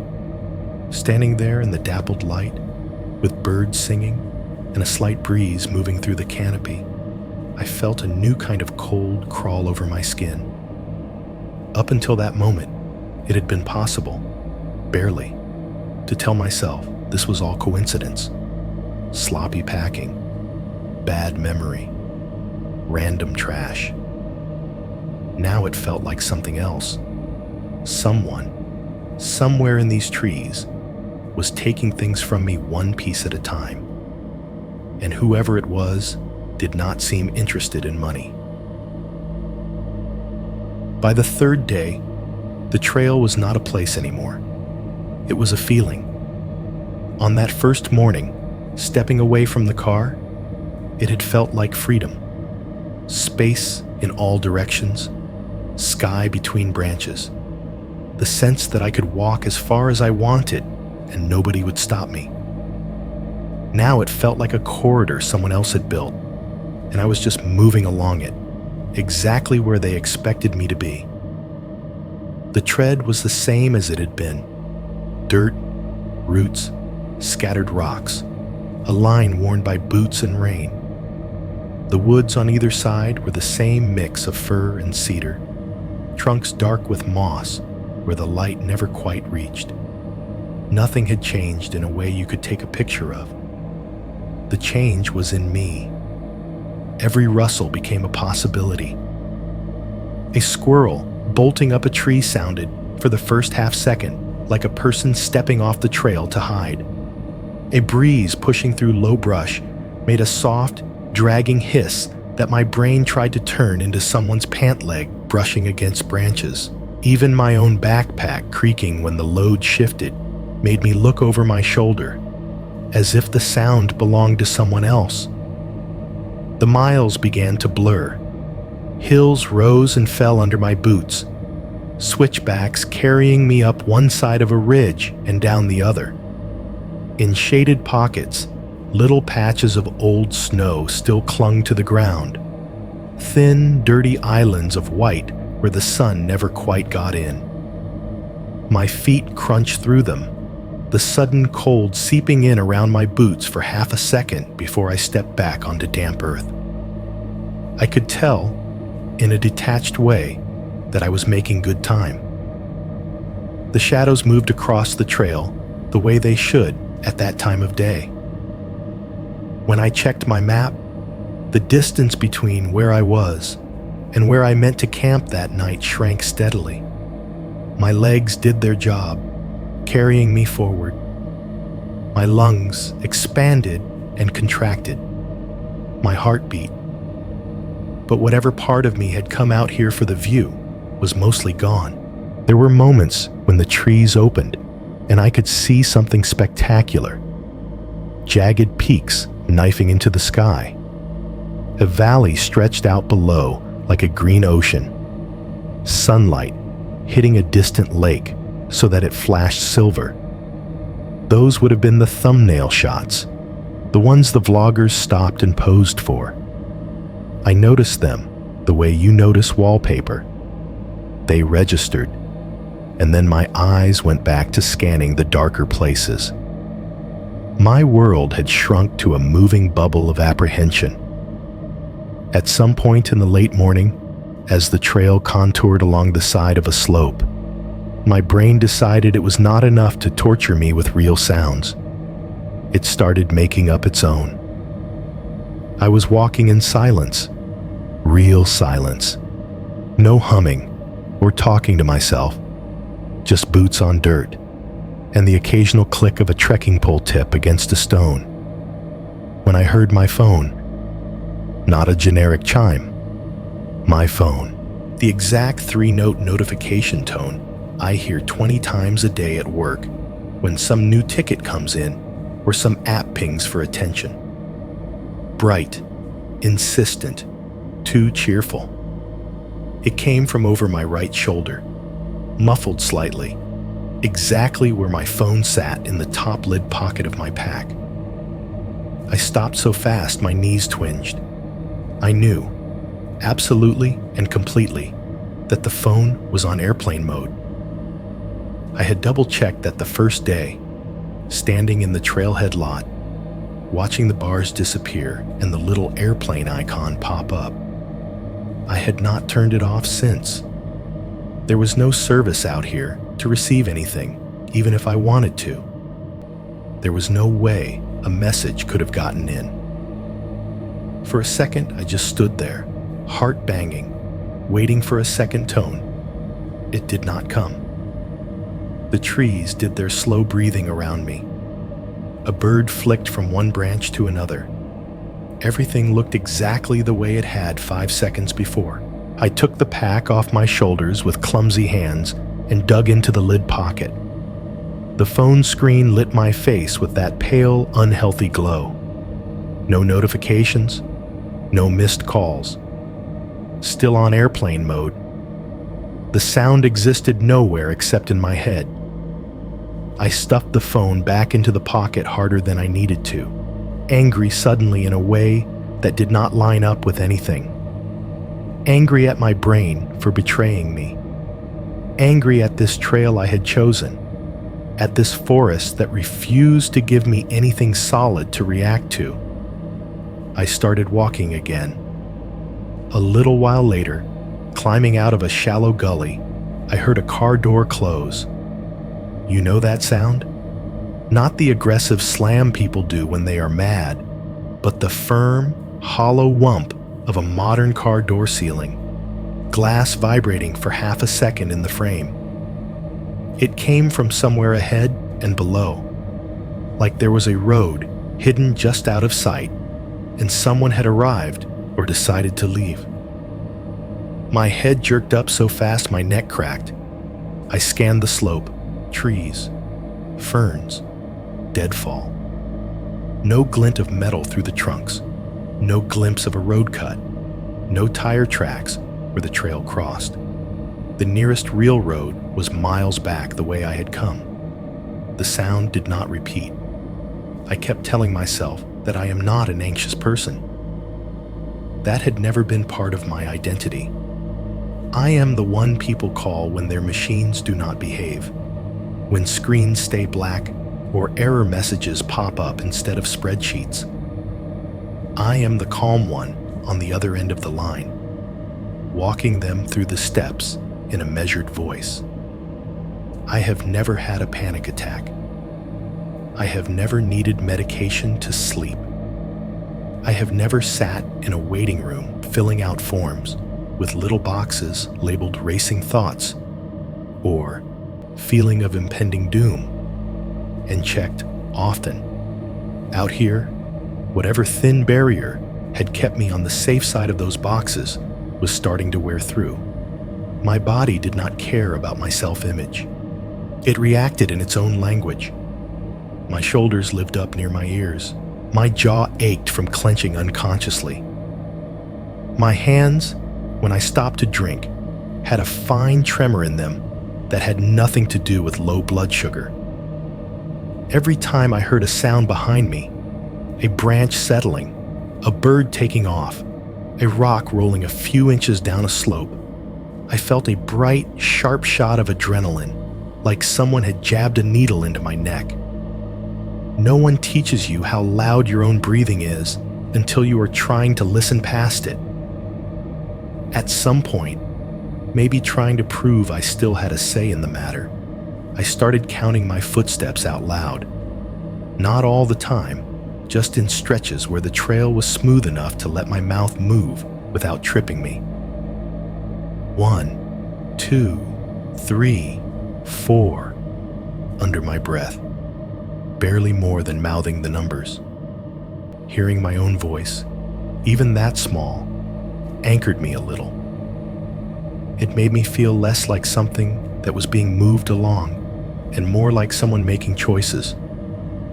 Sometimes I would throw in a phrase just to break the rhythm. Left, right, left, right. Keep going, keep going. I would crack a joke to myself, half-hearted, about being my own metronome. It did not really land. The trees were a bad audience. The day stayed clear and crisp. The air had that thin, high quality that should have made everything feel sharp in a good way. Far below, in some of the valleys, I could see a pale haze that might have been distant fog or smoke from someone's fireplace. Up where I was, the views came and went without asking for permission. I took them in like you take in the layout of a room you might have to leave quickly. Around mid-afternoon, after a long, steady climb that left my thighs burning, the trail leveled out for a bit across a shoulder of the mountain. The sun was angling down behind the trees, throwing longer shadows. The light turned more yellow, the temperature slipping down a notch along with it. I stopped to tighten my bootlaces. That is all. Nothing dramatic. There was a small, flat rock at the side of the trail, clean enough to put my foot up on. I propped my left boot there, leaned over, and worked the lace through the hooks, pulling until the leather hugged my ankle properly again. My fingertips were a little numb with cold and fatigue. When I switched feet, I saw it. On the back of my pack, threaded under a compression strap so it could catch air as I walked, I had hung a pair of wool socks that I had rinsed in a creek the day before. They were thick, gray, familiar. I had watched the water run brown out of them when I scrubbed them, then squeezed them out and told myself they would be bone dry by the end of the next day. Now, there was only one. One sock hung there, flapping a little in the faint breeze. The strap that had held its mate was still threaded, the little plastic buckle snug. There was no loose end, no half-undone knot. Just one. The other was gone. I straightened slowly, boot forgotten, laces dangling. My eyes scanned the ground around the rock. Pine needles, dirt, a stray candy wrapper that was not mine half buried in the duff. No sock. I turned in a circle, looking up and down the trail, half expecting to see it snagged on a branch or lying in the middle of the path like a lost snake. Nothing. I know how stupid it sounds to be rattled by a missing sock. People lose socks all the time, in dryers, in gym bags, in the backs of their cars. Out here, with branches grabbing and straps loosening, it would not be weird for one to work itself free and tumble off somewhere between here and the last mile marker. But that was not what had happened. The strap was still cinched tight. The surviving sock was still threaded exactly the way I had left both of them. There was no slack, no sign that anything had slipped. It was as if, at some point between the last time I checked and this moment, someone had walked up behind me on the trail, reached out a hand, and slid one sock out from under the strap without disturbing the other. A lighter, a knife, a first aid kit, and now half a pair of socks. Nothing irreplaceable, nothing flashy, no big moves, just a series of small, precise edits to my reality. The trail around me went on looking like a trail.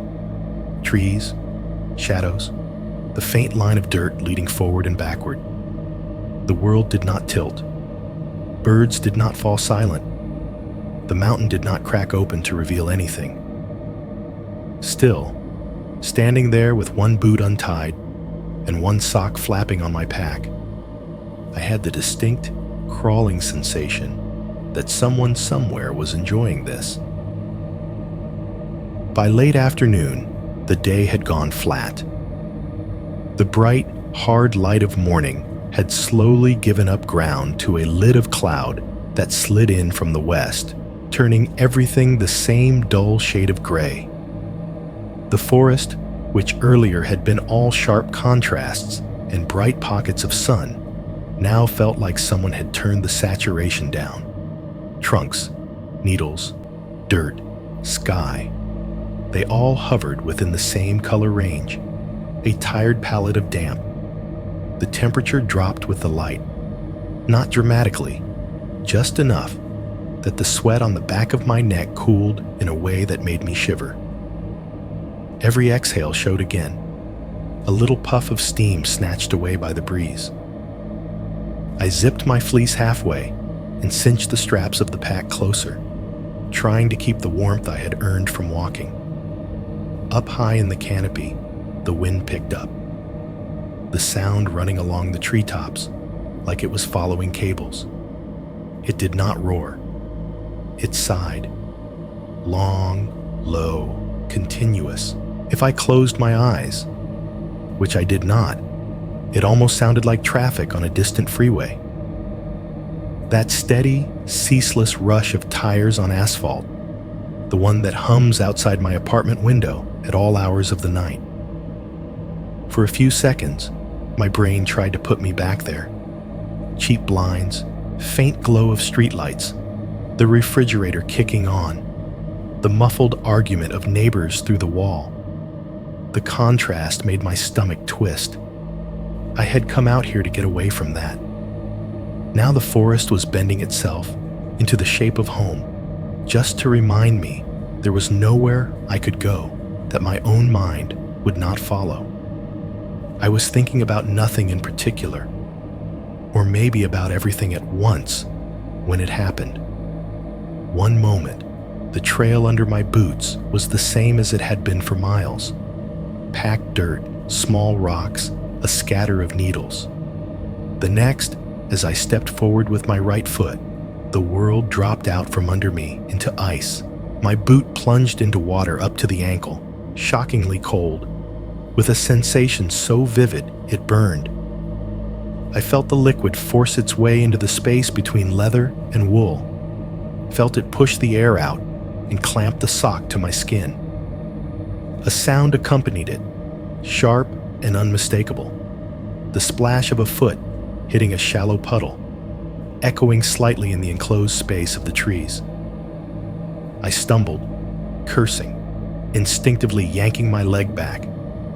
My other foot slid half a step on gravel, and for an instant, I pinwheeled my arms like an idiot, trying not to fall. Then I looked down. The trail was bone dry.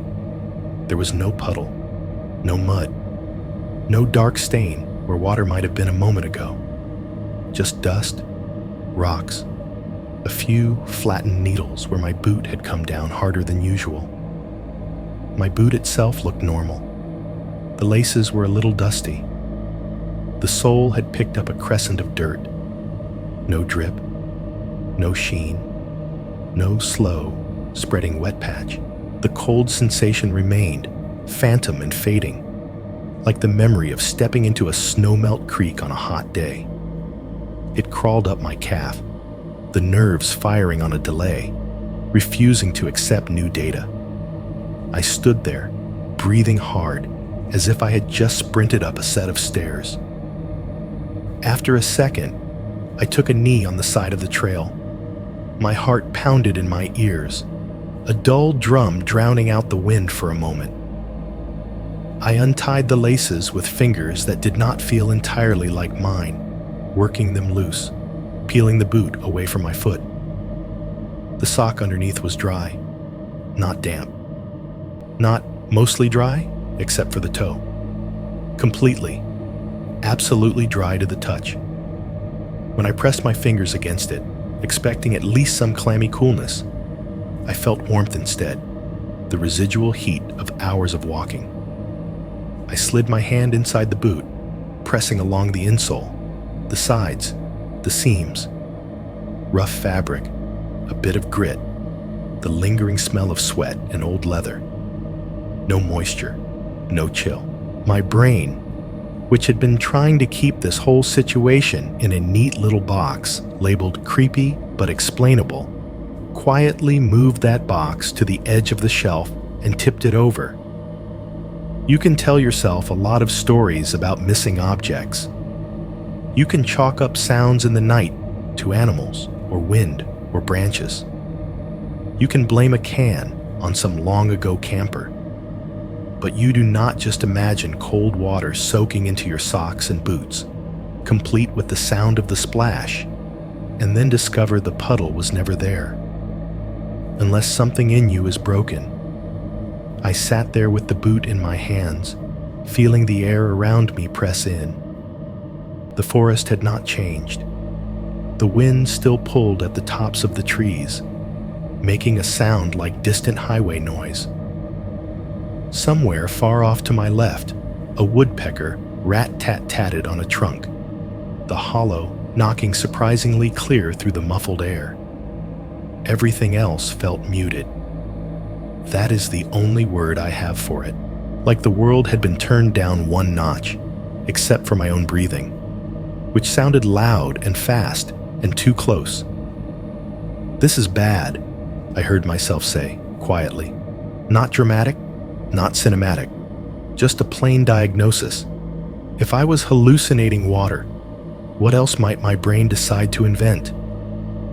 Out here, where the ground could fall away without warning, where the trail sometimes skirted drop-offs hidden by trees, the possibilities lined up faster than I wanted them to.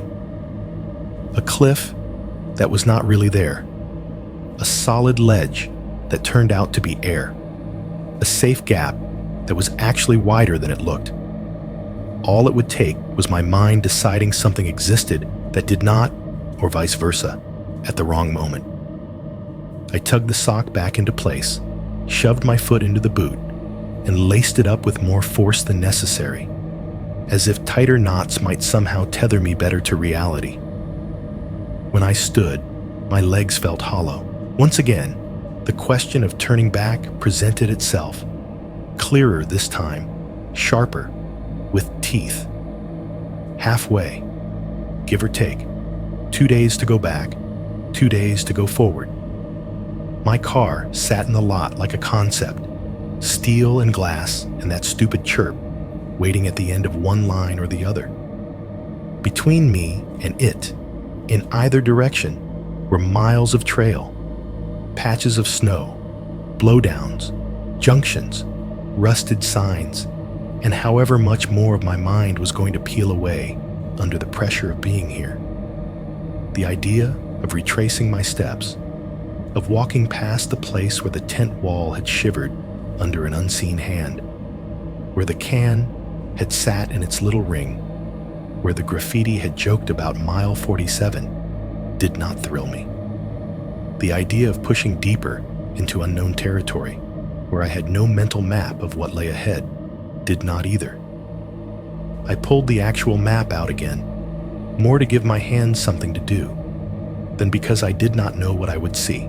The paper felt fragile in the humid air, edges already beginning to soften. My fingertip found my best guess at my current position, a notch between two contour lines, a little beyond a marked creek crossing.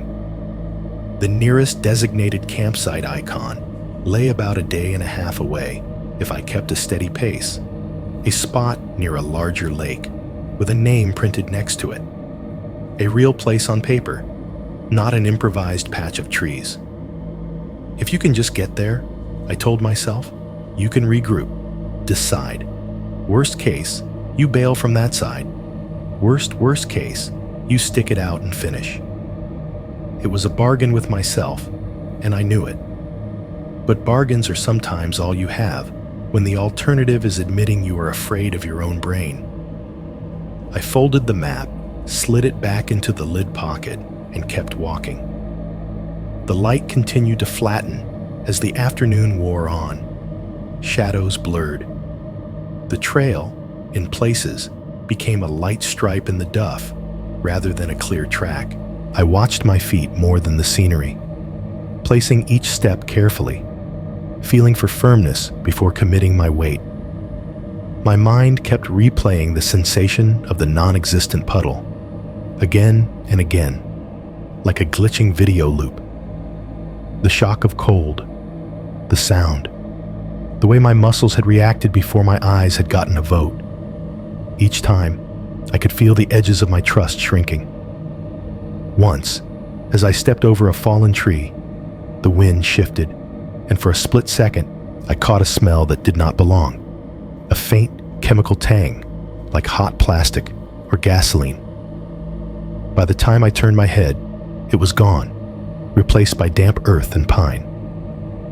I told myself I had imagined that too, that I was on high alert now.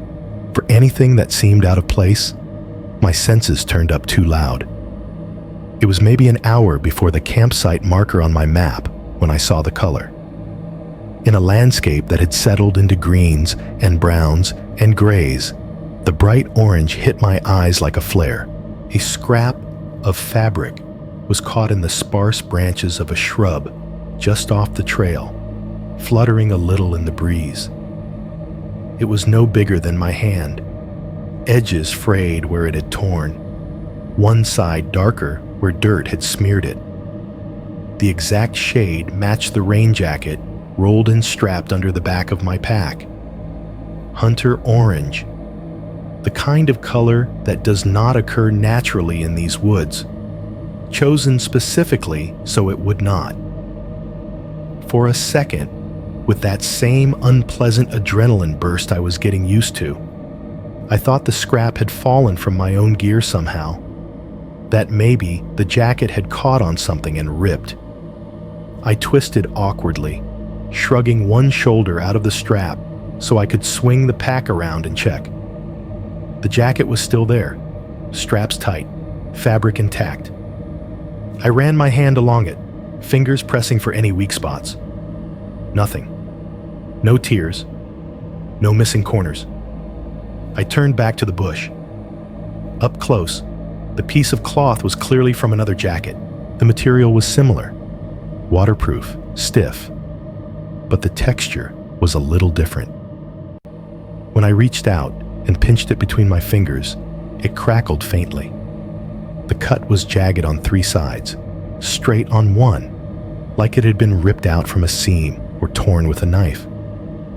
The color, though, was perfect. If you held it next to my rain shell, it would have disappeared. Someone else, at some point, had been out here wearing almost the exact same jacket I was now depending on to make me visible if things went bad. And at least part of that jacket had not gone home. I stood there on the trail, gray sky lowering, light starting to fail, holding that scrap of orange between my fingers, while the wind in the treetops whispered like traffic very far away. Behind me, somewhere back along the miles I had already walked, a twig snapped. Or maybe it did not. By then, it was getting hard to tell the difference. The marked campsite was exactly where the map said it would be, which felt like a small miracle by the time I got there. Dusk was already pressing in. The light had gone from gray to that bruised purple that means you have maybe half an hour before your world collapses down to whatever your headlamp can touch. The trail dipped into a shallow basin, and there it was, a little clearing with beaten earth, a few flat spots where tents had obviously sat before, and in the center, the thing I had been quietly hoping for all afternoon, an old fire ring.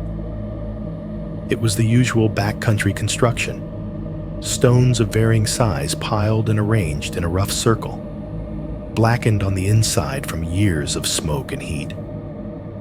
Someone had laid a rusted grill grate across part of it, one corner sagging where the metal had warped.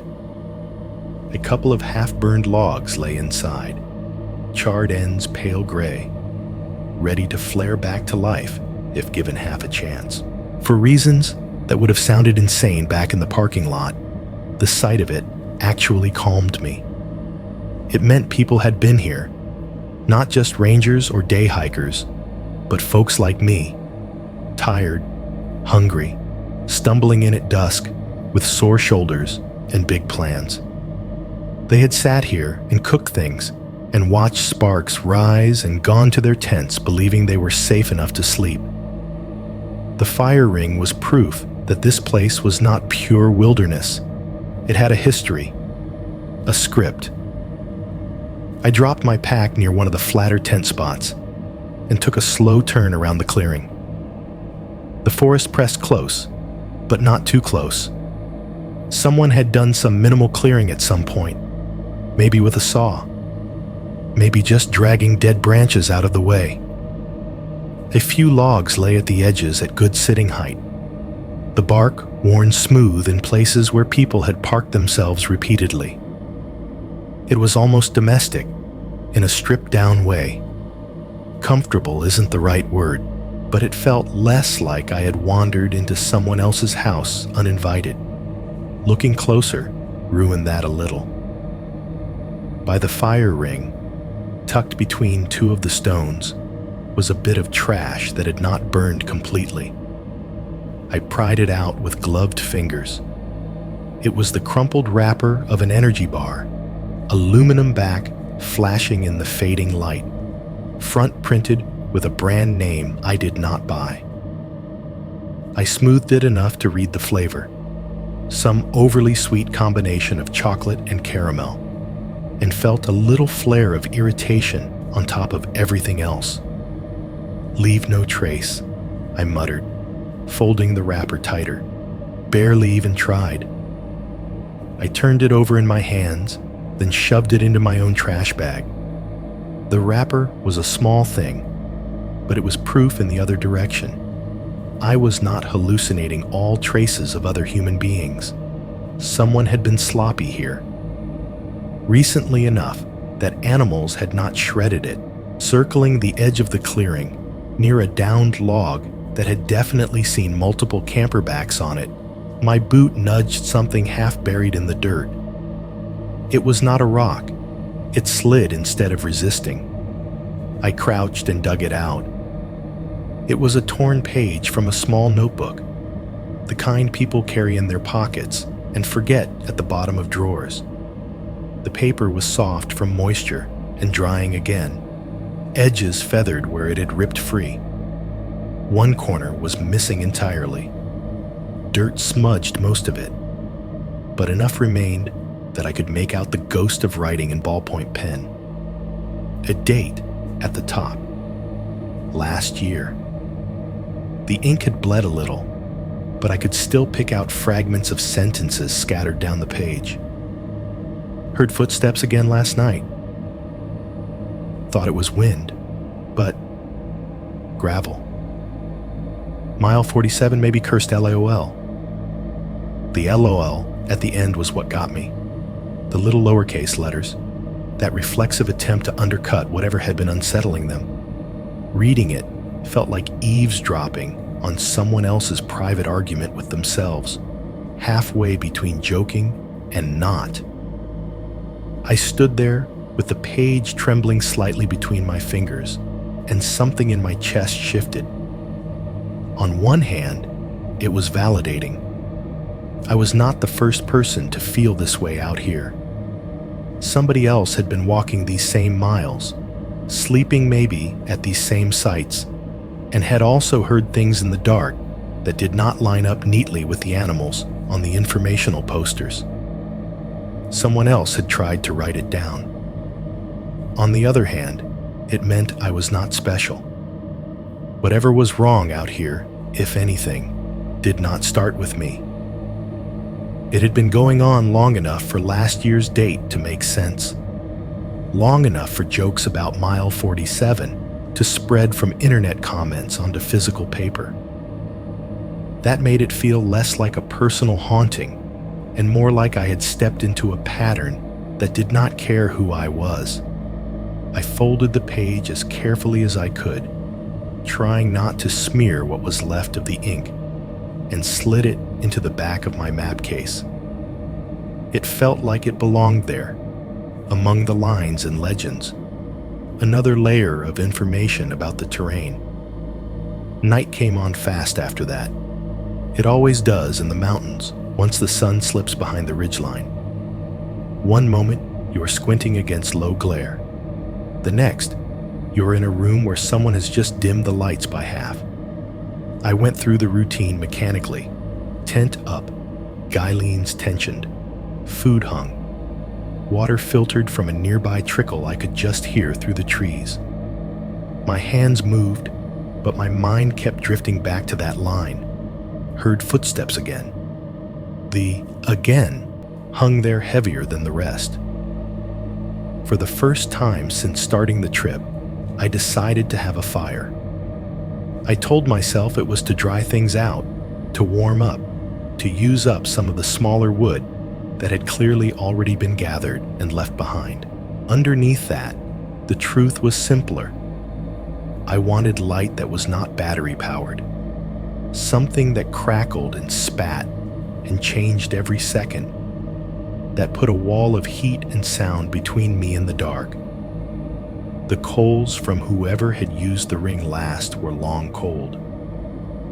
I arranged some of the leftover half-burned logs and a handful of twigs, coaxed a flame from the stove igniter, and fed it slowly. The little orange tongues took hold reluctantly at first, then more hungrily as the dry interiors of the wood caught. Soon there was a decent bed of coals, the fire making that intimate, constant crackling noise like someone muttering under their breath. Now and then, a log would pop sharply, sending a spray of sparks up to join the dark. The smoke smelled of resin and old fires, layered on each other. I sat on the log with my back to the tent, bowl of rehydrated food in my hands, and listened. It would have been easy, back home, to put earbuds in and drown this all in a podcast or music. Out here, the idea of adding artificial noise on purpose felt wrong, exposed. I did not want whoever or whatever might be in the trees to know that I was trying not to hear them. So dinner happened mostly in silence. The only sounds were the plastic scrape of my spoon against the bowl, the fire's conversation with itself, the occasional rustle of branches when a light breeze prowled through. Somewhere far out across the basin, a coyote gave a single, high yip. It did not turn into a full chorus, just that one note hanging in the air, then gone. The sky above the tops of the trees shifted from purple to black. Stars came out in patches where the canopy broke, sharp enough to make my eyes water when I looked at them too long. The fire's light tugged at insects, drawing them into suicidal orbits. At one point, I reached for my phone out of old habit, thinking I might at least scroll through the photos I had taken so far, give my brain something normal to chew on. The urge died as soon as my hand closed on the device. The idea of having that lit rectangle in my hand, of seeing my own reflection ghosted over a list of old emails and notifications, felt like inviting my other life to bleed into this one in a way I could not handle. I put it away. Before crawling into the tent, I took the folded notebook page back out of the map case and looked at it again in the light of the fire. The ink looked darker here, the scratches deeper. The words, "heard footsteps again," seemed to have sunk further into the fibers, like bruises. Carefully, I slid it back into the map and tucked the map into the lid pocket of my pack, where I normally keep it. It felt like putting a document into a file, something to reference later. Something that proved this was not all a solo performance. The tent, once I zipped myself into it, felt almost welcoming compared to the exposed circle of the fire. The familiar hiss of nylon under my hands, the smell of my own sweat and synthetic fabric, the small lantern glow turning everything soft. I set the revolver in the same corner as the night before, muzzle pointed away, and lay down with my head toward the door. Sleep, when it came, was thin and scratchy. I never dropped all the way into it. My body stayed half tense, like a dog dozing with one ear cocked. At some point in the middle of the night, I rolled over. That was all. Just a small shift, my shoulder protesting, my hip trying to find a better angle against the pad. The lantern was off. The tent was a darker shape in a dark world. I remember registering those facts in a dull way, thinking I might check the time, maybe take a sip of water. And then I heard it. Not a twig snapping, not the distant crack of some tree shedding a limb. This was close, intimate. A soft scrape of a boot on gravel, right outside the fire ring. The sound of rubber sole meeting small stones, sliding a fraction of an inch. There was weight in it, human weight, the tiny grind of grit. At the exact same moment, a smell slipped under the tent wall and into my nose, cutting through the cold, clean alpine air. Cigarette smoke, not a campfire, not wood smoke or resin or cooking. The stale chemical reek of a cheap cigarette, the kind they sell in discount cartons. A smell from parking lots and alleyways, from outside office doors and gas stations. It drifted over me in a thin ribbon, impossible and utterly wrong in that high, pristine basin. And for a heartbeat, I could not breathe at all. I woke up like somebody had flipped a switch inside my skull. No slow drift, no confused, half-dream state. 1 second I was gone. The next I was bolt upright in my own head, eyes open in the dark, every nerve suddenly tuned to the same sharp frequency. I did not remember the dream that had dropped me, if there had been one. I remembered one thing only, the way you remember a hand on your shoulder. Smoke. The tent was cold. The kind of deep, thin cold you only get in the mountains at night, where all the heat has bled out of the ground and the air just hangs there, empty. My breath felt icy in my throat. The sleeping bag crinkled softly as I shifted my arm, and even that small sound made me wince. Outside, through the thin fabric, there was a faint orange pulse coming and going. The fire was not dead yet. It had burned down to a bed of coals, just bright enough that every few seconds one of them would flare, pushing a little more light into the clearing before shrinking back again. The glow seeped through the lower edge of the tent wall in a narrow band. The smell of smoke was stronger than it should have been. Campfire smoke has a particular scent. Wood, resin, the ghost of whatever you cooked over it. This was different. Underneath the honest char was that thin, sour edge I had caught just before fully waking. The chemical reek of cigarettes clinging to the colder air like an oil. My first thought was irrational, that maybe one of the old logs had shifted and something in the fire ring had reignited in a strange way. I held on to that for exactly as long as it took for the next sound to come. Crunch. A single, clear footstep in the gravel just beyond the tent pad. Small stones grinding under weight, not a heavy, four-footed thump, not the sharp, scattershot patter of a deer picking its way through. It had timing to it, deliberate, heel-toe. There was a pause, maybe 3 heartbeats, then crunch. I did not move at first, not even to breathe. It felt like my lungs had taken a vote and decided air was optional. The steps were slow, measured. A soft crunch. A pause long enough to listen for a reaction. Another crunch. The pattern carried no hurry, no stumble. Whoever it was out there was walking like they had all the time in the world. I slid my hand inch by inch along the inside of the sleeping bag until my fingers found the revolver where I had left it, near my right hip. The metal was cold through the thin fabric. I wrapped both hands around the grip under the nylon, absurdly conscious of the tiny rasp of skin on plastic. My pulse was beating so loud in my ears, it felt like there was another sound in the tent with me. The fire popped once, a tiny tick as a coal shifted, throwing up a brief halo outside. In that instant of light, I saw the faint shadow of the tent pole stutter across the wall. Nothing else. No silhouette, no looming shape. The footsteps kept going. I realized, as I lay there listening, that they were not coming directly toward me or away from me.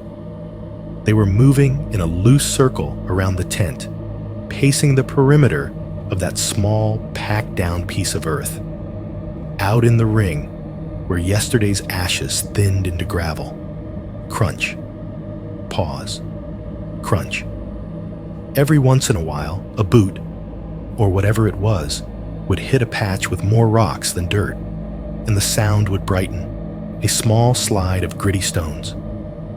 I tracked each one in my mind, mapping its position in relation to where my head lay.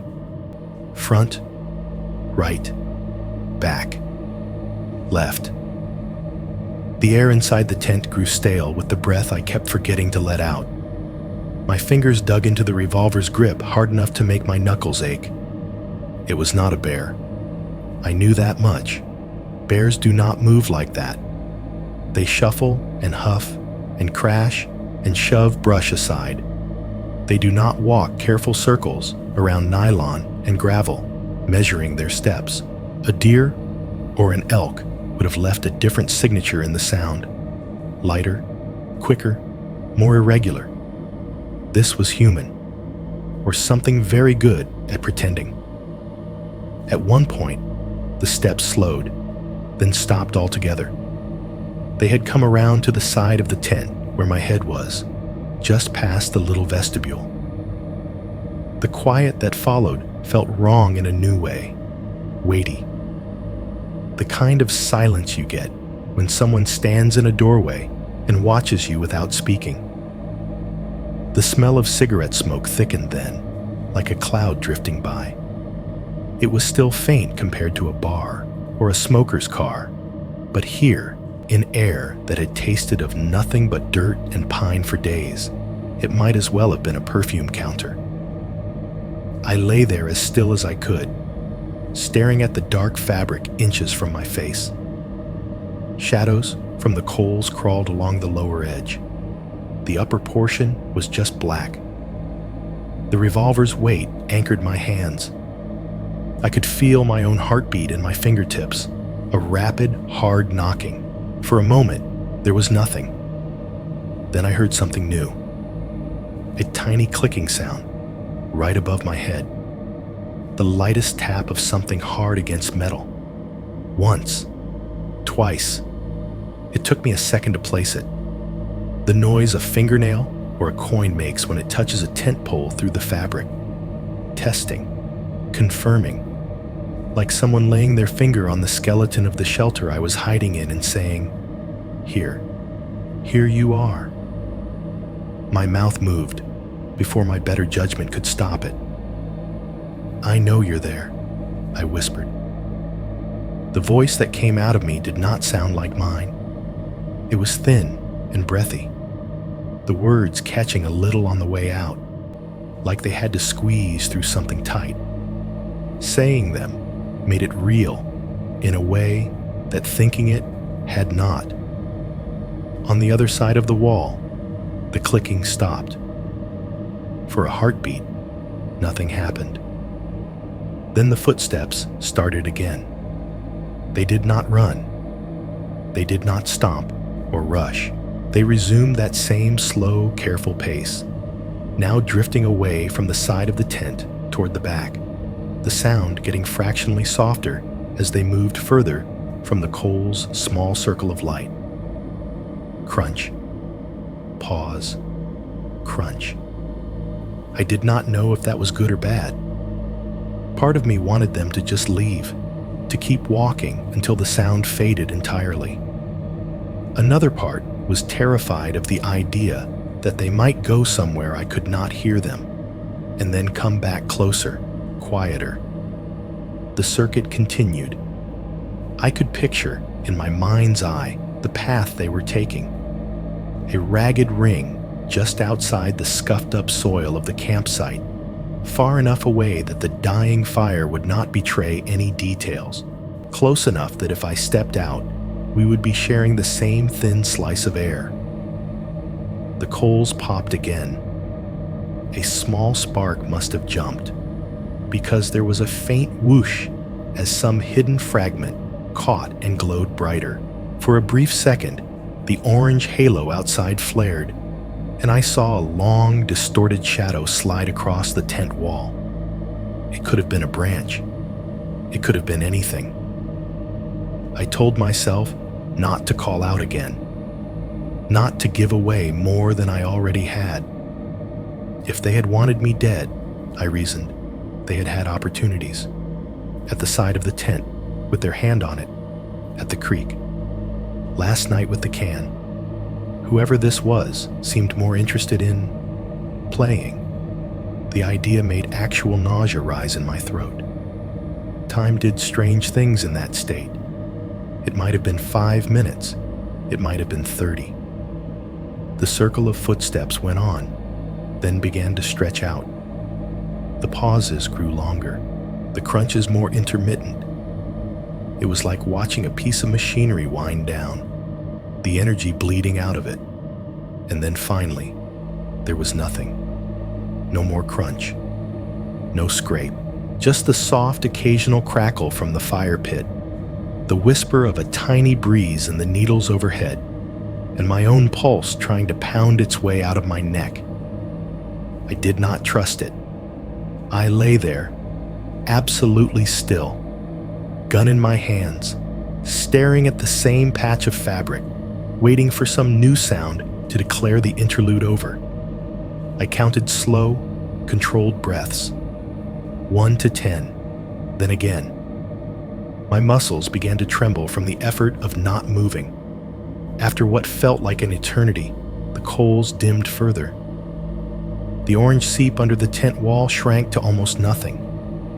The smell of smoke thinned out too, until it was once again mostly wood and ash, the ghost of the cigarette receding. Somewhere out in the basin, a night bird called once, tentatively, as if checking whether the world was safe again. I might have started to believe I had imagined some of it. Phantom sounds, layered over real ones, the product of too many miles and too little sleep. If it had not been for what came next, it did not start with a footstep, or a zipper, or a hand on the wall. It started with my name, spoken just outside the tent. Not shouted, not hissed, just barely audible, like someone talking to themselves and letting the last syllables drift. What made my skin crawl was not the fact that some stranger knew what to call me. It was the way it sounded, because it was not their voice. It was mine. Not the thin, cracked whisper I had just managed, but my usual speaking voice, the one I hear on recorded voicemails and hate.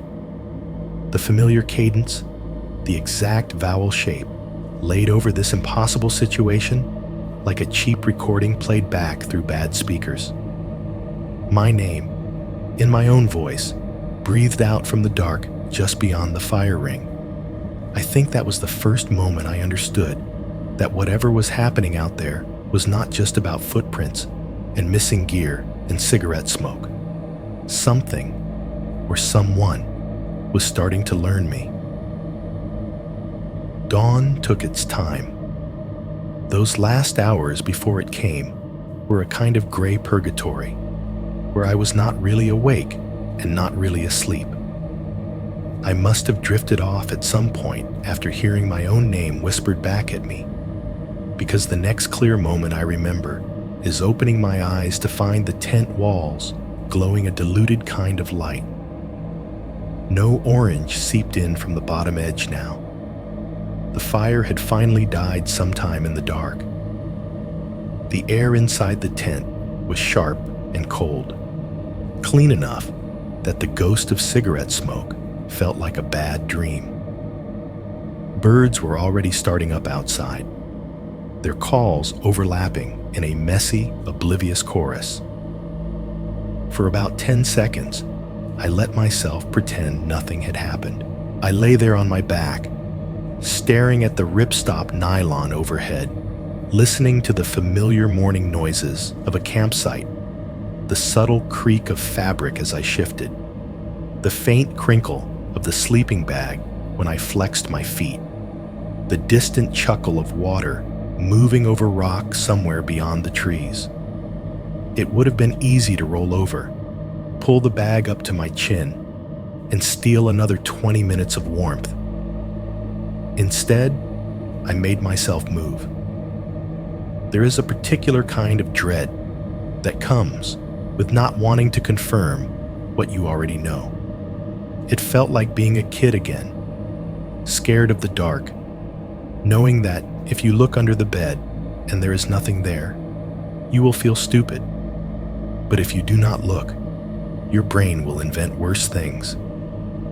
I had graduated from under the bed monsters to something much less defined and much more capable. I have to look, I whispered to nobody. My throat felt raw, like I had smoked a pack myself.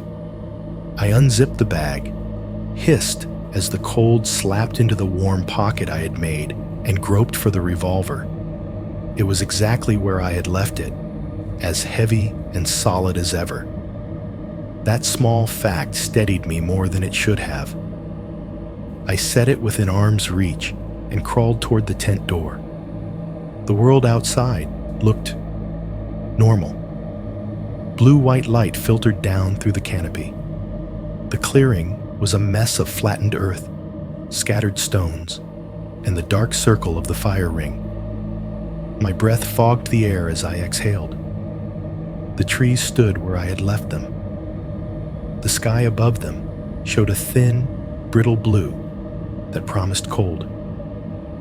For a moment, if you ignored the hangover feeling behind my eyes and the way my heart was already picking up speed, it could have been any morning on any backpacking trip. Then the details started to register.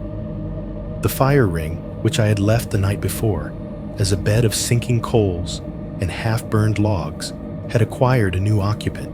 Lying across the very top of the blackened wood, perfectly centered, was a fresh log. Not green, not dripping sap, but clearly pulled from a nearby pile and placed there with care. It had not burned yet. The bark was intact, pale gray. Someone had set it down like kindling on a grill, almost ceremonially. I knew I had not done that. I remembered coaxing the fire down, watching it eat the last of its fuel, letting it settle into coals instead of building it back up. I had been too tired and too wary of drawing attention with more light. There was no version of the night where I had sleepwalked out here to do fire prep. The earth around the tent told its own story. I stepped out barefoot onto the packed ground, goosebumps rippling up my legs, and walked a slow circle just beyond the guy lines. The soil directly under the tent footprint was flat and familiar, my tracks from setting up and moving around etched into it. Beyond that, in the wider ring where the footsteps had traced themselves in the dark, the dirt looked disturbed, not clear prints.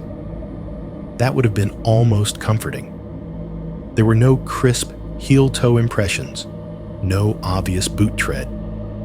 Instead, there were small scuffs and smudges, the kind you get when someone walks on their toes or drags their feet very lightly, spreading pressure out on purpose. Little arcs where loose gravel had been nudged, shallow crescents where something had turned without committing weight. It looked like somebody had tried very hard to not leave recognizable tracks and failed just enough to prove they had been there. I caught myself looking up and around after noticing that, scanning the tree line in a slow, involuntary sweep. The woods, of course, stared back with its usual blank expression. No glimpses of bright fabric between trunks, no flash of movement, just branches, needles, shadows. The rational part of my brain, the part that had gotten me through years of troubleshooting other people's messes, tried to line this up in columns. Evidence, conclusion, input, output. The rest of me just wanted to get away from that new log. I went back to the tent and started checking my gear. The inventory had become its own ritual now, a litany against whatever was happening. Water filter? There, tucked into its pouch, still damp from last night. Stove? In its little bag, metal cool against my fingers. Cookpot, spoon, fuel canister. Sleeping bag, pad, extra base layers. Phone, map, wallet and car key in the inner pocket where I slept with them pressed against me like talismans. Gun, obviously, within reach. Everything essential, everything irreplaceable in the short term, was exactly where it should be. And yet, hanging from a small loop on the side of my pack, visible every time I swung it up onto my shoulders, there used to be a cheap little keychain flashlight, a tiny cylinder of dull blue plastic with a rubber button on one end and a scratched lens on the other. It cost maybe $5 when I bought it from a hardware store impulse rack years ago. It ran on watch batteries. The beam was pathetic compared to my headlamp, but it had been there on my pack for so long that its presence was as automatic as my own shadow. The loop was empty. The metal split ring it had hung from was still there, closed, threaded onto the webbing. No sign of bending. No broken bit of plastic dangling from it. The light had not fallen off. It had been removed. I stood there with my hand on the loop, thumb rubbing the bare strap where the little cylinder used to rest, and felt something in me shift from fear into a colder, clearer anger. "You don't want my money," I said aloud, to the morning, to the smoke that had finally dispersed, to the disturbed dirt around my tent. "You don't want my gear. You want choices." Hearing myself say, it crystallized the pattern. A lighter, a knife, a first aid kit, a sock, the can left behind, the scrap of orange cloth that matched mine. Now, a useless little flashlight that meant nothing to anyone except the person who had gotten used to it dangling from their pack. None of these things would show up on a police report. None of them would count as theft in any meaningful way. They were too small to matter to anyone who had not been living with them. But I suspected that was the point. "Small things," I went on, my voice quieter now. almost a mutter. Personal things. Things I will notice. Things no one else would. It sounded crazy out loud. It also felt right. I realized in that moment that I had been talking to myself more and more over the last day without noticing, throwing little comments into the air, muttered curses when a branch snagged my pack, half-formed bargains with the empty trees. If you just let me get through today, I'll turn around. If you leave me alone tonight, I'll pack out every piece of trash I see. If you want something, take it and be done. Now the words felt like they had a listener. I swear to God, I said, louder, heart hammering. If this is some sick joke, you picked the wrong person. Silence met that. Not flat, not hostile. Just silence. Birds calling. A breeze moving through. Nothing answering back in human registers. It would have been almost funny if it had not been terrifying. The sight of a grown man in a puffy jacket, unshaven and wide-eyed, lecturing a circle of trees.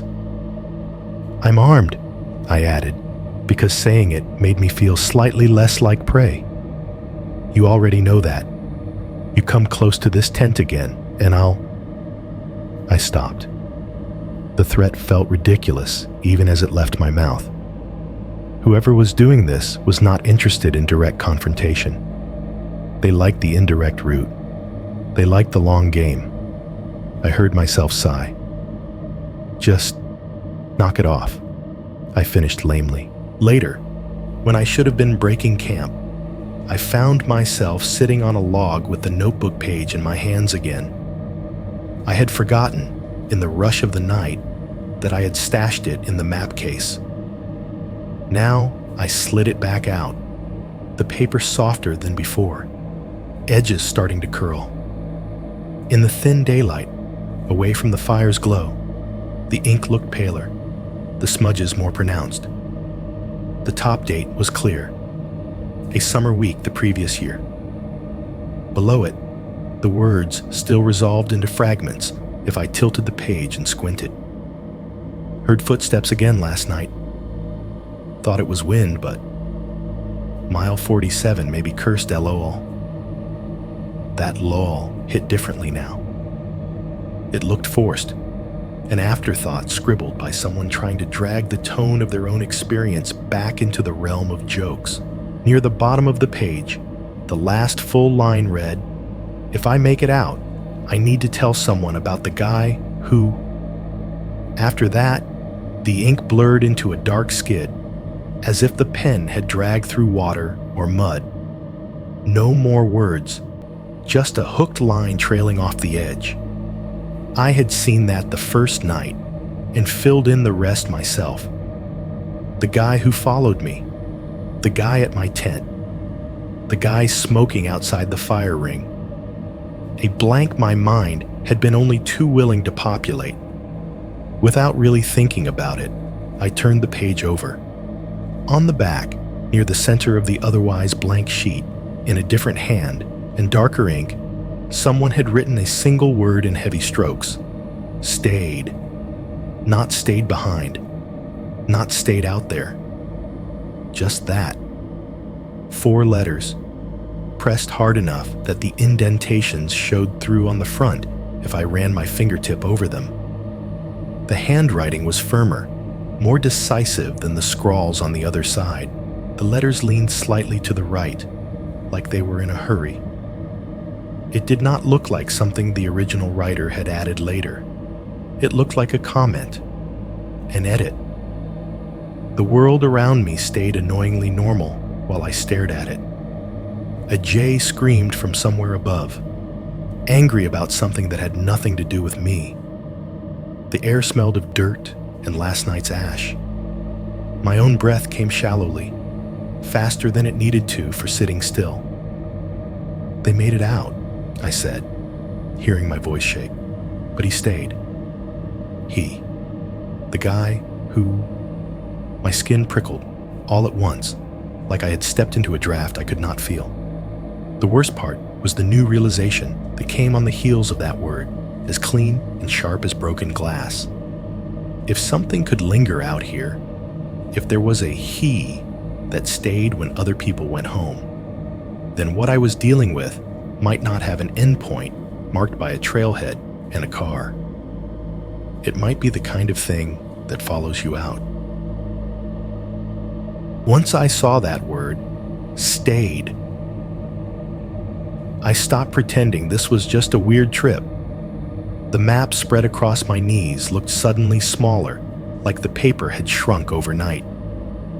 The loop I had traced with a highlighter back home now felt less like an adventure and more like a trap I had built for myself. I dug my GPS out of the hip pocket, thumbed it on, and waited for it to claw onto a signal. The little arrow blinked on the screen, hovering over a jagged line of contour intervals, distance to trailhead, a rough estimate based on breadcrumbs and waypoints, but clear enough, a day and a half, minimum.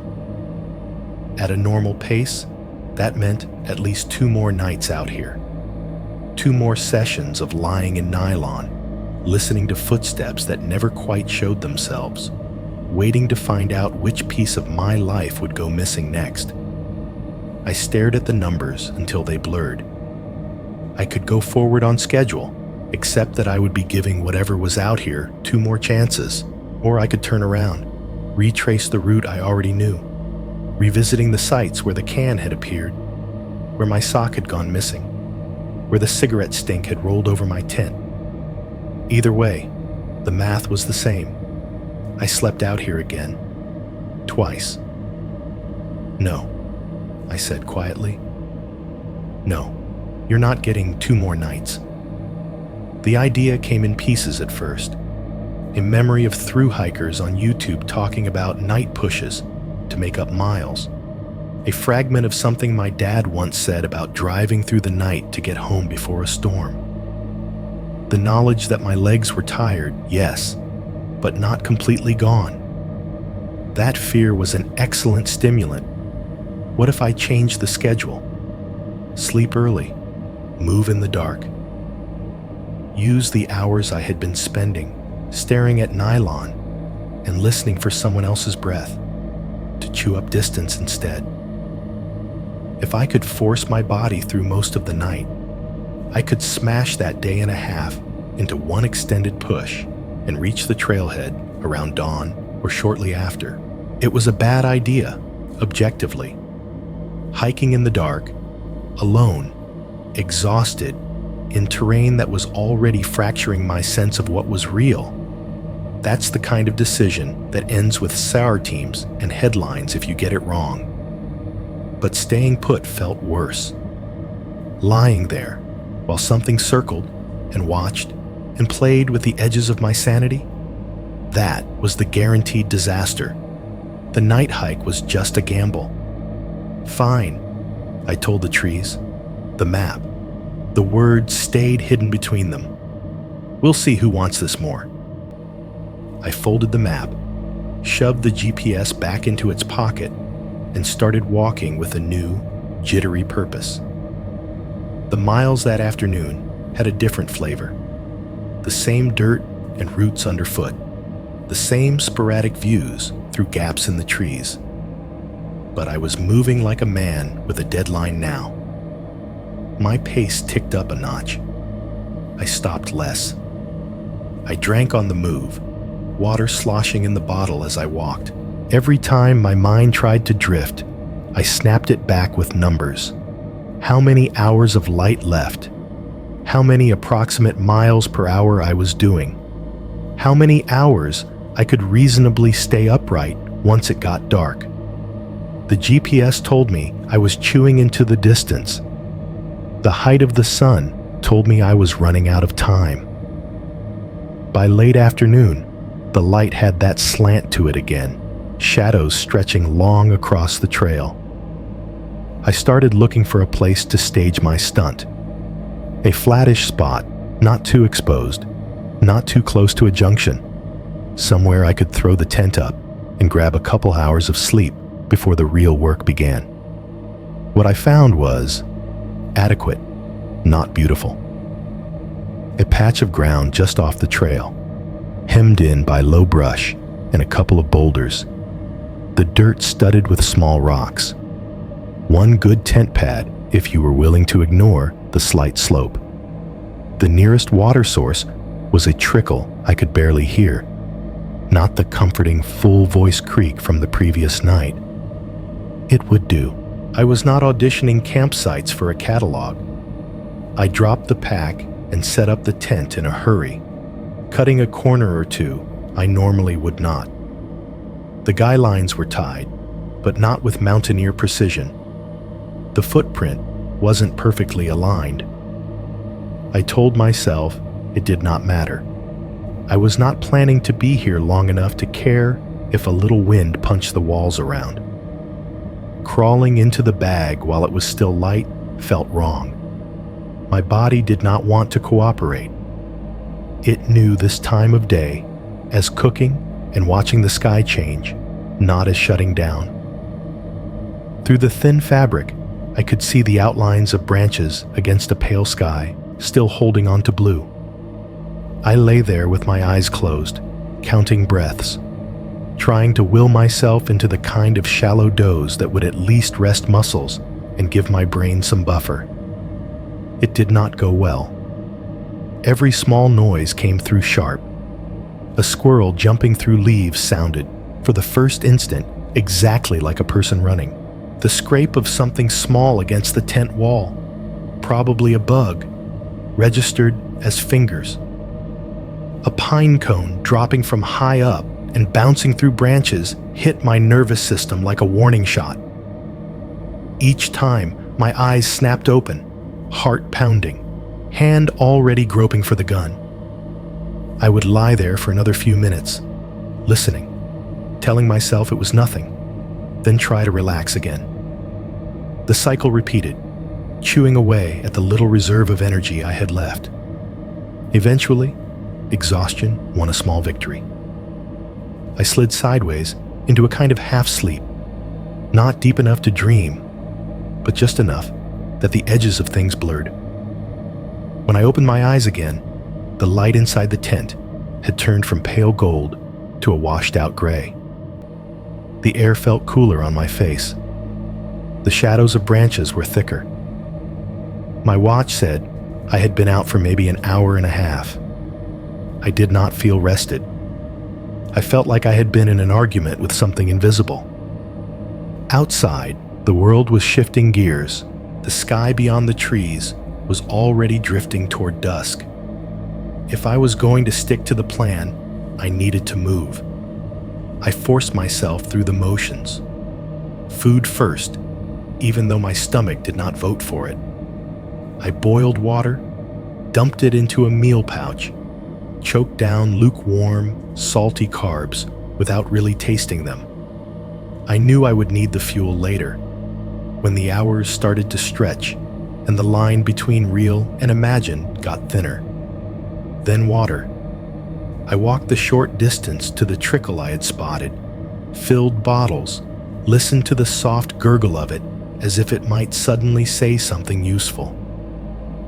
Back at camp, I checked the gun again, opened the cylinder, saw brass in every slot, heard the click as it closed. That sound felt absurdly loud in the quiet, like a door slam in a library. Boot prep became a kind of meditation. I untied and retied the laces, double knots, tested each one. I peeled back my socks and taped my heels with strips from the first aid roll I had moved into my main kit after its little pouch vanished. Every piece of friction control felt like future pain avoided. If I was going to hike through the night, blisters could not be allowed to become their own problem. Packing up in reverse order took longer than it should have, not because there was so much to put away, but because I kept checking everything twice, 3 times. Tent rolled, but left up for the moment, as a cover story, a decoy. Stove and bag, trash sealed, the weird can still in its side pocket, colder to the touch than anything else. Notebook page and map together, tucked where they would not fall out if I had to move fast. By the time everything was where it needed to be, the light had dropped another few inches toward the horizon. The trees were less individual objects now, and more a solid wall with a few cutouts. The air had the feeling it gets backstage just before curtain, expectant, charged. I allowed myself a small pre-night fire, nothing like the one at the established site. Just a handful of twigs and one thin stick, enough to give me a little circle of light and a comfortingly normal sound while I made last checks. The flames licked and hissed, throwing flickering shadows across the tent and the surrounding brush. As I stood there with my pack straps in my hands, about to swing it up, something cut through the sound of the flames. Tap, wood on wood, clear and deliberate. Then after a 2-second pause, tap, same pitch, same volume. Then tap. 3 knocks, steady as a metronome, coming from somewhere in the trees to my right. Not close enough that I could see the source. Not far enough to dismiss as some random branch settling. It sounded like someone taking a stick and rapping it gently against a trunk. A signal. My spine went cold. I felt every hair on my arm stand up under the sleeves. "Don't," I said to the air, voice flat. "Just don't." Nothing answered. No second pattern. The forest closed back over the sound as if it had never happened. I shouldered the pack. The weight settled onto my hips with a dull, familiar heaviness. I could feel my pulse in my throat, in my fingertips, in the tender spots on my feet where the socks met tape. This was it.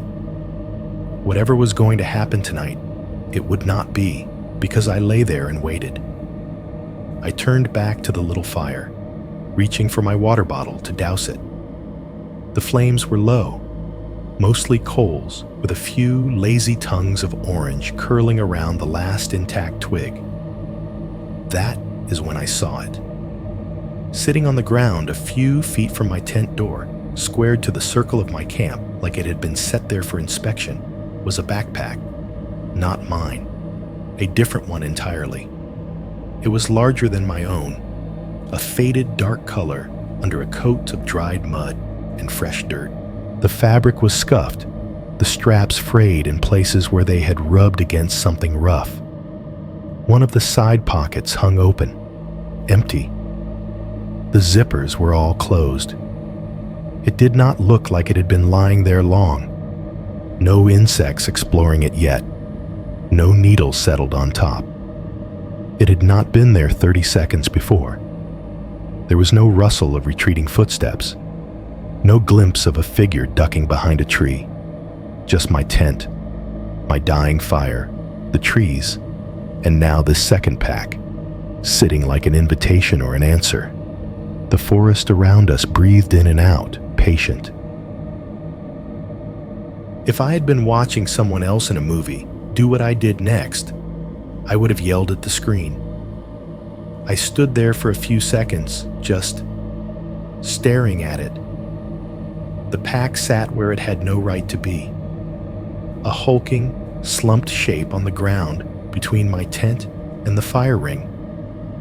The last of the light caught on its seams and buckles. It was faded blue, or had been once, that generic outdoor gear color that ends up somewhere between navy and slate after enough sun and dirt. The straps were wrecked. One of the shoulder straps had a frayed edge that looked like it had been dragged along rock for miles, threads sticking out in fuzzy clumps. A hip belt buckle on one side was shattered, its two halves clamped back together with a wad of silver duct tape, the adhesive edges darkened by grime. Along one side of the main body, a jagged rip ran almost from top to bottom. Someone had closed it up as best they could, using what looked like fishing line. The thin monofilament looped in crude stitches that pulled the torn fabric together in tight, uneven puckers. It was desperate repair work, not the neat factory patch job you get at REI. It looked abandoned. It also looked recent. The mud splashed across the front was still caked, not flaking. The dirt underneath it hadn't had time to reclaim the impression where it sat. There was no chance it had been here the whole time, and I had just missed it. I took a slow step forward, then another, half expecting someone to shout from the trees that I was too close, that I was touching their stuff. The only answer was the faint hiss of my little fire and the soft brush of wind pushing through leaves. Every instinct I had was split right down the middle. Half of me wanted to back away, leave it exactly where it was, pretend I had never seen it. The other half, the part that opens suspicious emails in a sandbox and dissects them line by line, needed to know what was inside. That part won. I knelt beside it. Up close, the pack smelled like damp fabric, stale sweat, and old plastic. The zippers were all closed, but not locked. My fingers wrapped around one of the pulls on the main compartment. The metal felt unpleasantly warm from my own skin, slick with a trace of ash and sweat. You don't have to do this. Some useless, timid part of my brain said. I did it anyway. The zipper ran around the top with a dry, rasping sound, teeth separating in a slow arc. I pulled the flap back, ready, stupidly, for anything. A body part, a nest of leaves, a raccoon that would launch out of there and eat my face. What I got was emptiness, mostly. The main compartment held a single t-shirt, wadded and filthy. Once white, now an uneven blotch of browns and greens, stiff in places where sweat or rain or worse had dried. It was the kind of shirt you wear past the point of decency because on the trail, you stop caring. Next to it lay a couple of energy bar wrappers, folded flat. Different brand from the one I had found by the fire ring earlier, but same basic idea. Calories in shiny packaging, gone now. The logos muted under streaks of dirt. An empty water bottle rolled a little when I moved the pack, its thin plastic crinkling softly. No markings, no Nalgene for Life sticker collection, just the kind you buy in a gas station fridge and reuse until it gives up. Nestled at the bottom, half under the t-shirt, was a small spiral notebook. My breath caught when I saw it. It wasn't identical to the one my torn page had come from. Different cover color, different size. But it lived in the same category. Cheap, portable, the sort of thing someone would stuff into a hip pocket to jot notes in when cell service failed. When I picked it up and flipped it, most of the pages were gone, torn cleanly out close to the wire. Only a few near the back remained, blank or smeared with indecipherable ink. Whatever had been written there, whoever had been filling in the story, had taken their words with them or scattered them somewhere else in the woods. My hands were shaking a little now. I slid the notebook back where I'd found it. The front pocket of the pack had its own zipper, smaller, half clogged with grit. I hesitated, then pulled that one open too. Inside, nestled in the dirty fabric like something carefully placed for safekeeping, was a key fob. Black plastic worn smooth at the edges, chrome logo scratched but still unmistakable. The brand was one I knew, mid-range, reliable, the kind of car that fills parking lots outside office parks and grocery stores all over the country. The lock and unlock symbols on the buttons were half rubbed off by use. A tiny crack ran across one corner of the casing. If you had handed it to me in Tacoma, I would have tossed it into my own pocket without thinking and walked out to the lot, thumb poised over the button, listening for the chirp. Out here, miles from any road, Kneeling in the dirt beside a stranger's pack, with the sky bleeding into night, it felt like a message. I turned it over in my hand. The little LED on it did not light up when I pressed gently. No battery power wasted. It was just dead plastic and metal. Part of me wanted to drop it right back into the pocket and walk away. Another part, the superstitious one I pretend I don't have, whispered that this might matter, that this was a piece of the puzzle I might regret leaving.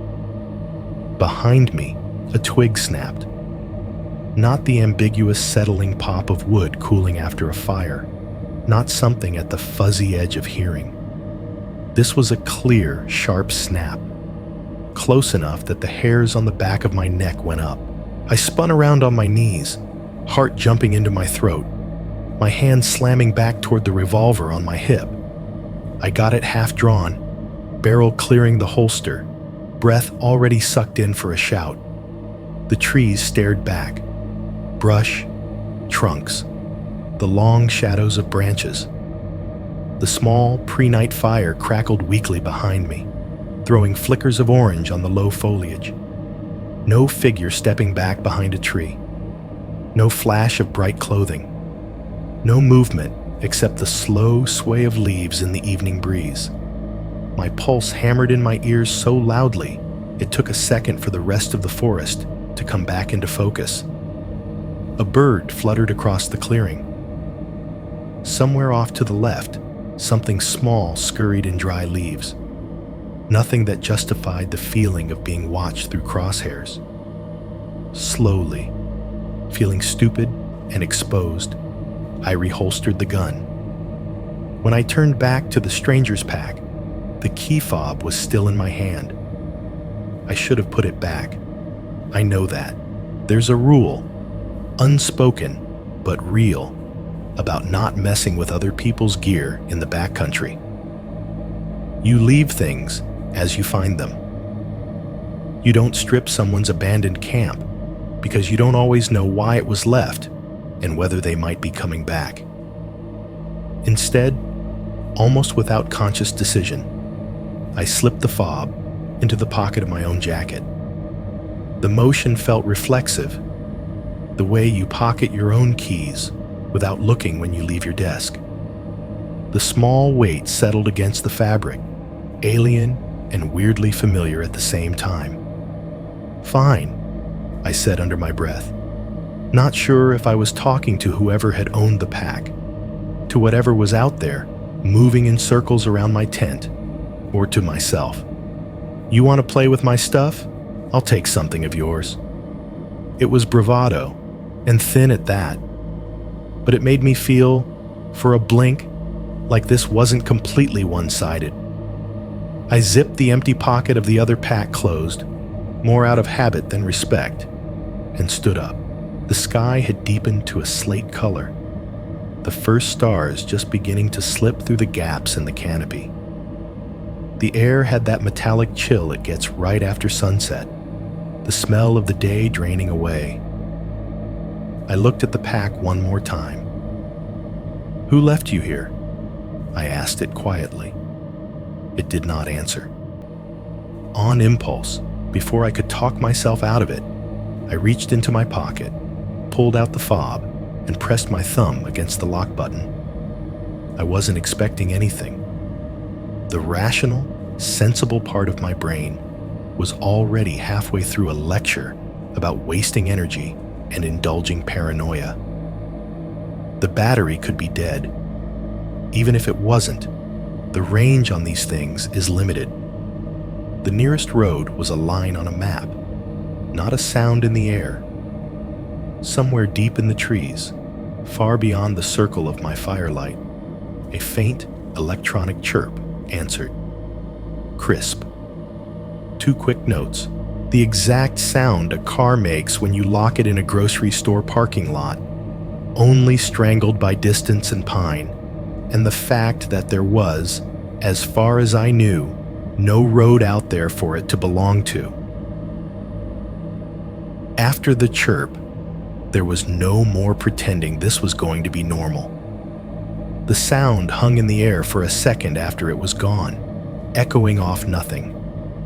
Just that bright, electronic beep-beep, strangled by distance, coming from a direction that should have held nothing but trees and rocks. I stood there with my thumb still on the fob, the last of the daylight draining out of the world, and felt my options crystallize into something very simple. Stay here and wait for whoever locked that car, or move. I chose move. I shoved the key fob deeper into my jacket pocket, feeling its hard edges dig into my palm before I let go. The stranger's backpack remained where it was, a hunched silhouette near the fire. I did not touch it again. My own pack went on with the familiar grunt and heave, straps settling onto my shoulders and hips, weight stacking down through knees and ankles. It felt heavier than it had that morning, like it had quietly picked up something extra along the way. The sky above the trees was bleeding out the last of its color, sliding from blue to a flat, indifferent charcoal. I pulled my headlamp down over my forehead, tightened the strap until it pressed into my temples, and clicked it on. The world collapsed to a cone of light. The beam carved a narrow tunnel through the dark, bleaching the trail ahead into harsh whites and grays. Every rock, every root, every jagged edge popped into exaggerated relief. Outside that circle, the forest turned into a wall of black. I knew the trees were still there, the slope, the scrub, but my eyes could not prove it anymore. It all became negative space, a void full of potential shapes that could step in the second I looked away.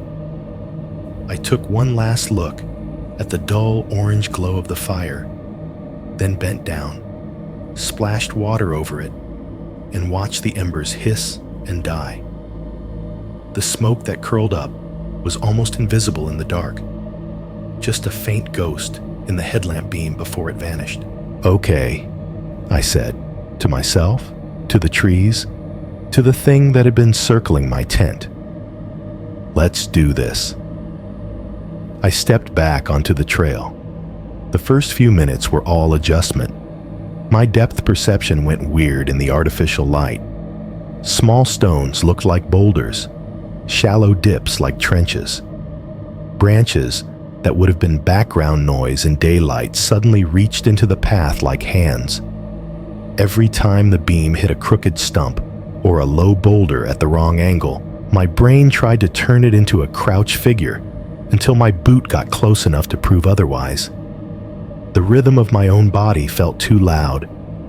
My boots crunched on the dirt and grit, each footfall distinct in the quiet. My pants swished with every step, the fabric brushing my knees and thighs. My breath sawed in and out, sounding weirdly mechanical in the cone of light, like I was listening to someone else panting through a wall. Above it all, the forest had dropped into its night mode. An owl sent out a low, questioning hoot from somewhere off to my left. A coyote answered itself far away, a single yip that didn't turn into a chorus. Once in a while, something small rustled in the underbrush as I passed. Rodent, rabbit, some nocturnal thing going about its business and not caring about mine. I kept waiting for the sound that wasn't mine. It took about an hour. I had settled into a grim, steady pace by then. The fear had shifted from a sharp spike into a constant hum, like bad electricity under my skin. My mind kept sinking into numbers, 50 steps, then another 50. Check the GPS. Note the subtle changes in the trail. A slight descent here, a new kind of rock underfoot there. Keep moving. I was halfway through a mental count when I noticed it. An extra noise, threaded through the familiar ones. At first, I thought I was imagining it, that my brain, already generous with acoustical hallucinations, had decided to add another track. But the longer I listened, the clearer it became. Beneath the crunch of my own boots, there was a second rhythm, not perfectly synced, always a little off, a beat behind. When I stepped with my left, it stepped with its left, or its right, just after. Sometimes the second crunch landed closer to my own, making the hairs on my neck rise. Sometimes it lagged a half second more, like whoever was making it had paused to look around. I told myself it could be an echo. Sound does strange things in the woods. Maybe my footsteps were bouncing off some distant rock face and coming back weird. I tested it. Without warning, mid-stride, I stopped. My boot hit the ground harder than I meant it to, my knee locking, pack swaying forward with momentum. The headlamp beam jerked, caught branches, a patch of moss, the silver gleam of a spider web. My breath wheezed once, then I held it. For a second, the only sound was my pulse pounding in my ears. Then, from behind me on the trail, just outside the spill of my light, something scuffed to a stop. It was a softer sound than a full step, more of a hurried drag, like someone trying to halt their forward motion without letting their heel hit hard. Gravel shifted. A small stone rolled. The distance was impossible to judge in the dark, but it felt close. Not 20 yards back, not 50. Closer. Every muscle in my body tightened. I could feel sweat prickling under my pack straps in the cold air. I turned. The headlamp's beam swung around, slicing the dark, flattening everything it touched. It caught the rough bark of trunks, the jagged silhouettes of shrubs, the pale streak of the trail receding into the trees. My own breath hung in the air in front of me, a white plume that made the light shimmer. There was no one there, no hunched figure mid-step, no face half hidden behind a tree. Just the same empty corridor of dirt and roots and shadows, looking like it had for miles. I stood there longer than I probably needed to, just staring into that space, waiting for something to flicker. An owl called again, closer now, the sound hollow and weird in the beam. My calves started to tremble from holding still. Eventually, I turned back around and started walking. The second set of footsteps waited maybe 3 or 4 minutes before picking up again. Same rhythm, a few beats behind, occasionally closer, as if whoever it was had lengthened their stride for a moment, occasionally farther, as if they had lagged.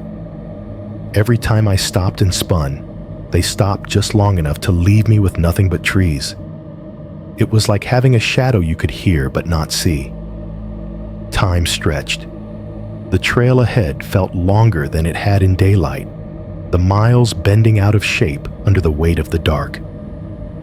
I checked the GPS by cupping my hand over the screen, letting its pale glow leak out as little as possible.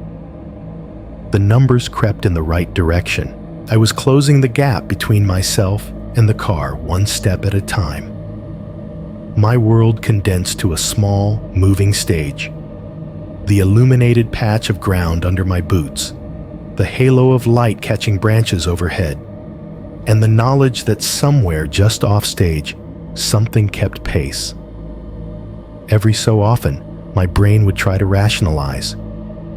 Maybe it was another hiker, I told myself. Someone who'd gotten a late start or misjudged their miles and decided to push through the night like I was doing. Maybe they were just as freaked out by my presence as I was by theirs, hanging back because they didn't want to startle me. Two screwed up people playing a mutually unacknowledged game of chase. Then I would remember the missing lighter, the missing knife, the missing first aid kit and sock and flashlight, the can, the scrap of orange fabric, the word stayed, the stranger's pack and the key fob chirping from somewhere that shouldn't exist, and the idea of a normal person out here walking in sync with me for hours without saying a word, felt even worse. At some point, time had become mushy by then. The trees crowded closer, branches overhanging the trail, enough that they brushed at my shoulders. The headlamp beam caught on a million needles, refracting into a swarm of tiny sparks. I felt closed in, the tunnel effect magnified. I don't know what made me do it. Maybe I just needed to prove something to myself. Maybe I wanted finally to force whatever was back there into some kind of reveal, good or bad. Maybe I was past the point of making good decisions and wanted the suspense over with. Whatever the reason, I reached up and clicked the headlamp off. The world vanished. It was not like turning off the light in a bedroom where your eyes quickly adjust and the outlines of furniture rise up from the gloom. This was absolute darkness, the kind you only get when there is no city, no highway, no distant farmhouse porch bleeding in. Above the canopy, there might have been stars, but under it, at ground level, there was nothing. I could not see my own hand when I lifted it in front of my face. I could not see the trail. I could not see the trees. My body felt disembodied, floating in a black, sound-focused space. For a few seconds, all I heard was the blood in my ears and the faint hiss of wind high overhead. Then I realized something that made my stomach twist. I could not hear my own breathing, which did not make sense because my lungs were heaving. I could feel my chest rising and falling, my ribs expanding, the ache of overused muscles. But the sound I could actually hear directly in front of me was not my usual steady in-out. It was someone else's, fast, shallow, a little catch at the end of each inhale, like they were trying not to let it turn into a sob or a laugh. The sound was maybe 2, 3 feet away, dead center in the dark where my beam had been a moment ago. I froze. Every instinct screamed at me to flick the light back on, to put shape to the noise, to give my eyes something to match what my ears were telling me. Before I could move, the breathing hitched once, then stopped. In the silence that followed, a sound slipped out of the dark that I will hear in my head until I die. A soft laugh, not loud, not theatrical. More like a breathy chuckle someone lets out when they read a joke on their phone. Just a barely audible, 2-note exhale of amusement, hanging there in the blackness between us, as casual as if we were standing in line at a coffee shop together, instead of in the middle of nowhere. Then it was gone. The wind whispered in the branches. An owl hooted again, far off now. My own lungs finally made themselves heard, dragging in air with a ragged, panicked noise. My hand found the headlamp switch with fumbling urgency. The laugh broke something in me. My thumb smashed down on the headlamp switch hard enough to hurt. The beam exploded back into existence, a harsh, white tunnel carving through the dark. The forest snapped back around me like a set being dropped in, all at once.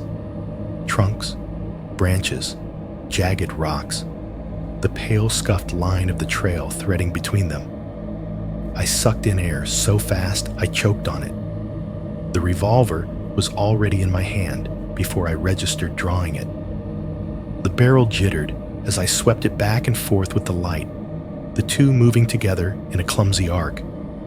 Trees, underbrush, a fallen log coated in moss, nothing standing in the middle of the trail, nothing 2 feet in front of me where that breathing had been. Okay, I rasped, voice scraping my own throat. Okay, you need to back off. My words sounded thin and ridiculous out here, swallowed by the trees. I kept talking anyway, because if I stopped, the silence would rush back in. "I am not playing games with you," I said, louder. "Do you understand? I will shoot you."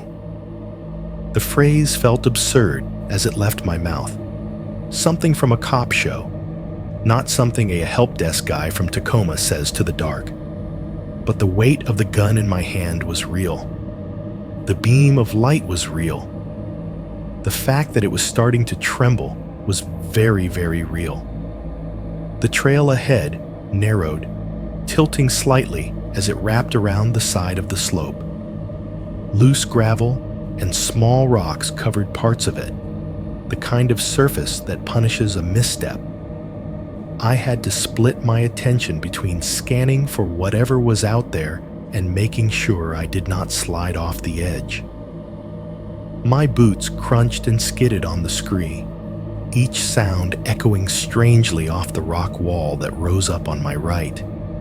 The echoes doubled back in weird ways, making it hard to tell what was my own noise and what wasn't. Every scrape felt like it could be someone else, just out of sync. "I know you're there," I said, breath coming shorter with the effort and adrenaline. "You've been there for days. You've taken my things. You've walked around my tent. You've said my name. If you want something, say it. If you don't, get the hell away from me." No answer. The headlamp beam slid over another stand of trees, the glare flattening everything. Shadows leapt and shrank. The air was colder here, the smell of rock more pronounced. My shoulders burned under the pack. My fingers ached from gripping the gun. Then up ahead, something finally moved. It was right at the edge of the light, a human shape slipping behind a tree, quick but not panicked. I caught just enough. Height, the line of a spine, something pale where clothing should have been. Tall, thin, the impression of bare skin catching the beam before vanishing behind rough bark. I stopped dead. "Hey!" I barked, the word cracking. "Stop. Don't run." My heart was hammering so hard it felt like it might burst through my chest. Every instinct screamed at me to back away, but my legs held. The gun came up, alignment sloppy, but as steady as I could make it. My headlamp beam pinned the tree where the figure had disappeared, bleaching the bark. Nothing moved. "Come out where I can see you," I said. "You try to rush me, and I swear to God." The sentence died as something stepped partially back into the light. It was a man, or what was left of one. He leaned from behind the trunk like this was some kind of prank, exposing himself up to the ribs, one shoulder pressed against the rough bark. From the waist up, he was bare. Skin stretched over bone, every rib a shadowed line under pale flesh gone the color of old paper. Hair matted across his chest and belly and down his arms. The dirt and sweat woven into it, turning it almost the same color as the bark. For a second, the light made his body look carved, every tendon and hollow exaggerated by contrast. Around his waist, tied in a knot that had clearly been redone many times, was a bright orange rain jacket. My orange. Not literally mine, I knew. My own was rolled and strapped to the back of my pack. I could feel its weight there. But this jacket was the same model, the same fluorescent hunter-safe color, just older, dirt-stained, fabric gone dull in places where the coating had flaked off. One cuff near the knot was torn open, the lining dangling like the edge of a wound. It swung slightly as he shifted his weight, and all I could see for a moment was that scrap of orange I had found on a bush hours before. He had been out here long enough for the jacket to go from new to ruin. My hand tightened on the grip of the revolver until my knuckles ached. "Stop right there," I managed. "Do not come any closer." He did not. He just stood there, half in the pool of my headlamp, half in shadow. His shoulders were narrow, bones jutting. His collarbones cast deep hollows. His breathing was visible as a slow expansion and contraction, each inhale shallow but steady. Then my beam climbed to his face. Whatever I had expected, it wasn't that. His hair, what I could see of it, was long and tangled, hanging in ropes around his shoulders. His beard had grown wild, a thicket that merged with the hair on his chest, streaked with gray and darker patches of grime. His skin along the jawline was chapped, cracked in places like he had been walking into wind for far too long. His eyes caught the light and shone back, reflecting like an animal's, pupils blown wide in the dark. But there was nothing animal in the way he looked at me. He didn't glare. He didn't stare blankly. He looked curious, interested, the way someone in a grocery store line might look at the contents of your cart, head tilted just a fraction, like he was parsing something about me. There was even a ghost of an expression in the corners of his mouth. Almost a smile, almost amused, like he'd just seen the punchline of a joke he had been setting up for days. I hated him instantly. "You've been following me," I said. My voice sounded small, thinned out. "You've been taking my stuff. You've been outside my tent." He didn't nod. He didn't shake his head. The orange jacket swung once more at his waist, the knot holding. "Why?" I demanded louder. The word bounced off the rock face beside us and came back thin. "What do you want?" He blinked slowly, and something about the way he did it made my skin crawl. It wasn't sleepy. It was deliberate, like he was testing how the light moved when his eyes closed. I shifted my stance on the loose rock, aware of the drop-off to one side now in a way I hadn't been before. The trail was barely wide enough here for two people to pass. If he decided to rush me, I'd have one step of space to decide whether to shoot or try not to fall. "Say something," I said. My tongue felt dry. "Tell me your name. Tell me." He lifted his hand. I flinched, gun tensing, finger brushing the trigger. The headlamp beam wobbled for a second, throwing his features into a jerky stop motion. He didn't lunge. He didn't reach for a weapon. He waved. A slow, loose move of his arm from side to side, fingers apart. Not a big, theatrical greeting. A small, almost lazy gesture, like someone acknowledging a neighbor they've seen every day for years. Then he curled that same hand into the shape of a gun. Thumb up, index finger pointed straight at my chest. The other fingers folded down. His arm extended slightly, lining up the pretend barrel. In the harsh white light of my headlamp, his face didn't change. The corners of his mouth stayed just on the edge of amused. His eyes stayed locked on mine, bright with reflection. His lips moved. No sound came out, but I read the shape anyway, clear as if he'd shouted it. Bang! A phantom recoil traveled down his arm, a tiny jerk he acted out for my benefit. Like a child playing cops and robbers, like someone replaying a move they'd practiced on the inside until it became more real than the original act. My heart stuttered. Before I could decide whether to fire, to shout, to do anything at all, he stepped backward. Not a spin, not a scramble. Just a smooth, measured retreat, one foot behind the other, never breaking eye contact until the trunks and shadows swallowed him.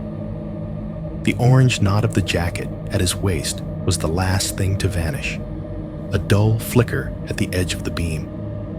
And then he was gone. The tunnel of light showed nothing but rock and trees and empty trail.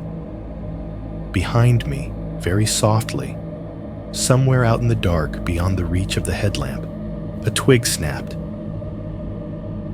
My whole body was shaking. Not the cartoon kind of trembling, not dramatic shivers. It was smaller than that.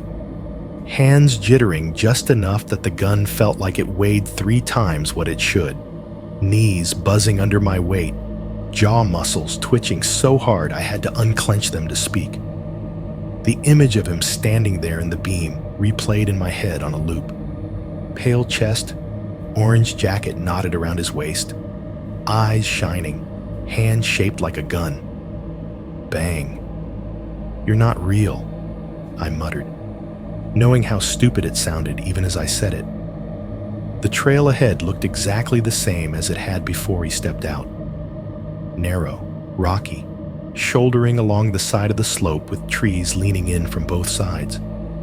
If there had been footprints, my headlamp flattened them into the same gray as everything else. "Stop running," I shouted, voice cracking in the cold air. "We can hike out together. I don't want trouble." The words came out wrong. Too fast, too high. The offer sounded ridiculous as soon as it left my mouth. As if we were 2 guys who'd just bumped into each other in a parking lot. Not whatever this was. My voice echoed once, thin and warped, off the dark wall of trees. Then the wind died. It was abrupt, like someone had closed a door far above the canopy. 1 second, the branches were rustling and whispering, giving the forest a constant background hiss. The next, everything went still. The needles stopped moving. The air turned dense. Into that vacuum, every tiny noise rushed forward. The settling pops of cooling trunks, the faint skitter of something small under a log, the rattle of my pack strap against my shoulder. Most of all, the heavy thud of my heartbeat in my ears, loud enough that it sounded external, like someone knocking from the inside of my chest. For a moment, there was nothing else. Then the footsteps started again. They were different now. Before, they'd kept a kind of rhythm, always a few beats behind, with a weird consistency that made them almost predictable. Now they were erratic. A crunch of gravel directly behind me. A pause. Then several seconds later, a rustle off to my right, too far to be my own echo. Another pause, just long enough for me to wonder if I'd imagined it. Then from the left this time, something snapped under weight. It felt less like someone following and more like someone circling, keeping the same porous perimeter around me while never quite stepping into the light. A wolf tracing the outline of a campfire. "Pick a side," I muttered, turning slowly with the beam, trying not to trip on the uneven ground. "Just pick a side and stay there." The trail, mercifully, began to level out. The slope fell away a little, giving me a bit more ground on either side. The rocks underfoot grew smaller, the path widening just enough that, for the first time in what felt like hours, I could stand with my feet shoulder-width apart without my toes hanging off into nothing. I stopped. I planted my boots on that thin strip of relative safety and decided, in a flash of angry clarity, that I was done being led. "Enough," I said. My voice sounded flat, but it was steadier now. I shifted my weight, feeling the give of dirt and grit, and squared my shoulders. The revolver came up, both hands wrapped around the grip, arms extended but not locked. I pointed it straight down the trail ahead, into the corridor of trees.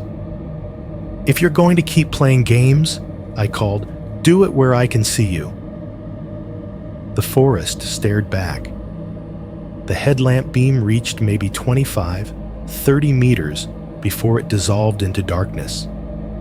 Within that range, the trunks stood in uneven ranks, bark rough and flayed by weather. A few branches hung low, skeletal fingers draped across the path. My breath smoked in front of me, briefly turning the beam into a solid rod of white. Behind me, the unseen steps scuffed and crunched a few more times, like someone testing the edge of my resolve. Then they stopped too. The silence stretched. 10 seconds, 20, a minute. Time lost detail, flattening into a single horrible feeling of being watched from multiple directions at once. "You wanted my attention," I said finally, louder. "You've got it. Here I am. You've been walking circles around me like a dog. You going to do something, or are you just going to stalk?" The word echoed back, warped. Stalk, stalk. For a while, nothing happened. I started to wonder if I was about to stand here until my legs gave out. If this was just another of his games. Wear me down. Keep me frozen until exhaustion did what he wouldn't. Then something moved in the beam. A shape emerged from behind one of the thicker trunks down the trail, 25 meters away, maybe a little less. Not a full step out, not a dramatic reveal. Just a slow lean, like someone testing the water. It was him. Same too thin chest, same cords of muscle and bone under pale skin, same wild beard catching the light, same overgrown hair hanging in ropes around his face. The orange rain jacket that had been tied around his waist earlier was gone from there. Now, bizarrely, he had it slung over one shoulder, like a sash, the sleeves brushing his side. Something else was new. On his right hand, from wrist to mid-forearm, was a wool sock. My sock. Pulled over his hand like a glove that didn't fit. The heel bulging where his thumb stretched the fabric, the toe flopping slightly when he moved. The gray wool was stained now, streaked with dirt and something darker near the cuff. It looked ridiculous and wrong and intimate all at once. He lifted that hand a little, the socked fingers flexing slowly in the beam, like a puppet testing its range of motion. We locked eyes. In the harsh light, his pupils were blown wide, swallowing most of the iris. They reflected the beam back at me in small, bright pinpricks. There was no madness in them, not the way I'd always pictured it. There was awareness, calculation, and underneath both, something like interest. He took one step forward. The dirt under his bare feet, or what I could see of them below the hem of his filthy pants, compressed with a soft crunch. The motion was unhurried. The sock-covered hand stayed raised just enough to be noticeable, the other hanging loose at his side. His shoulders rolled a little, relaxed, as if this were an ordinary stroll and not whatever kind of standoff this actually was. Every muscle in my body screamed at me to fire. I did not want to kill him. That fact still surprises me when I think back on it. But in that moment, it was true. I wanted him to stop. To run. To become someone else's problem. To be arrested, medicated, exercised, anything. But if he took another step closer, if he closed the distance anymore, I knew the fear would override all of that. So I made a choice. I shifted my aim just a hair to the right, aligning the front sight not with his chest, but with the thick trunk of a tree a foot beside him. I could see a patch of bark where the grain swirled, a natural target. "One more step," I said, and I barely recognized my own voice. "Last warning." He cocked his head. The corners of his mouth twitched up.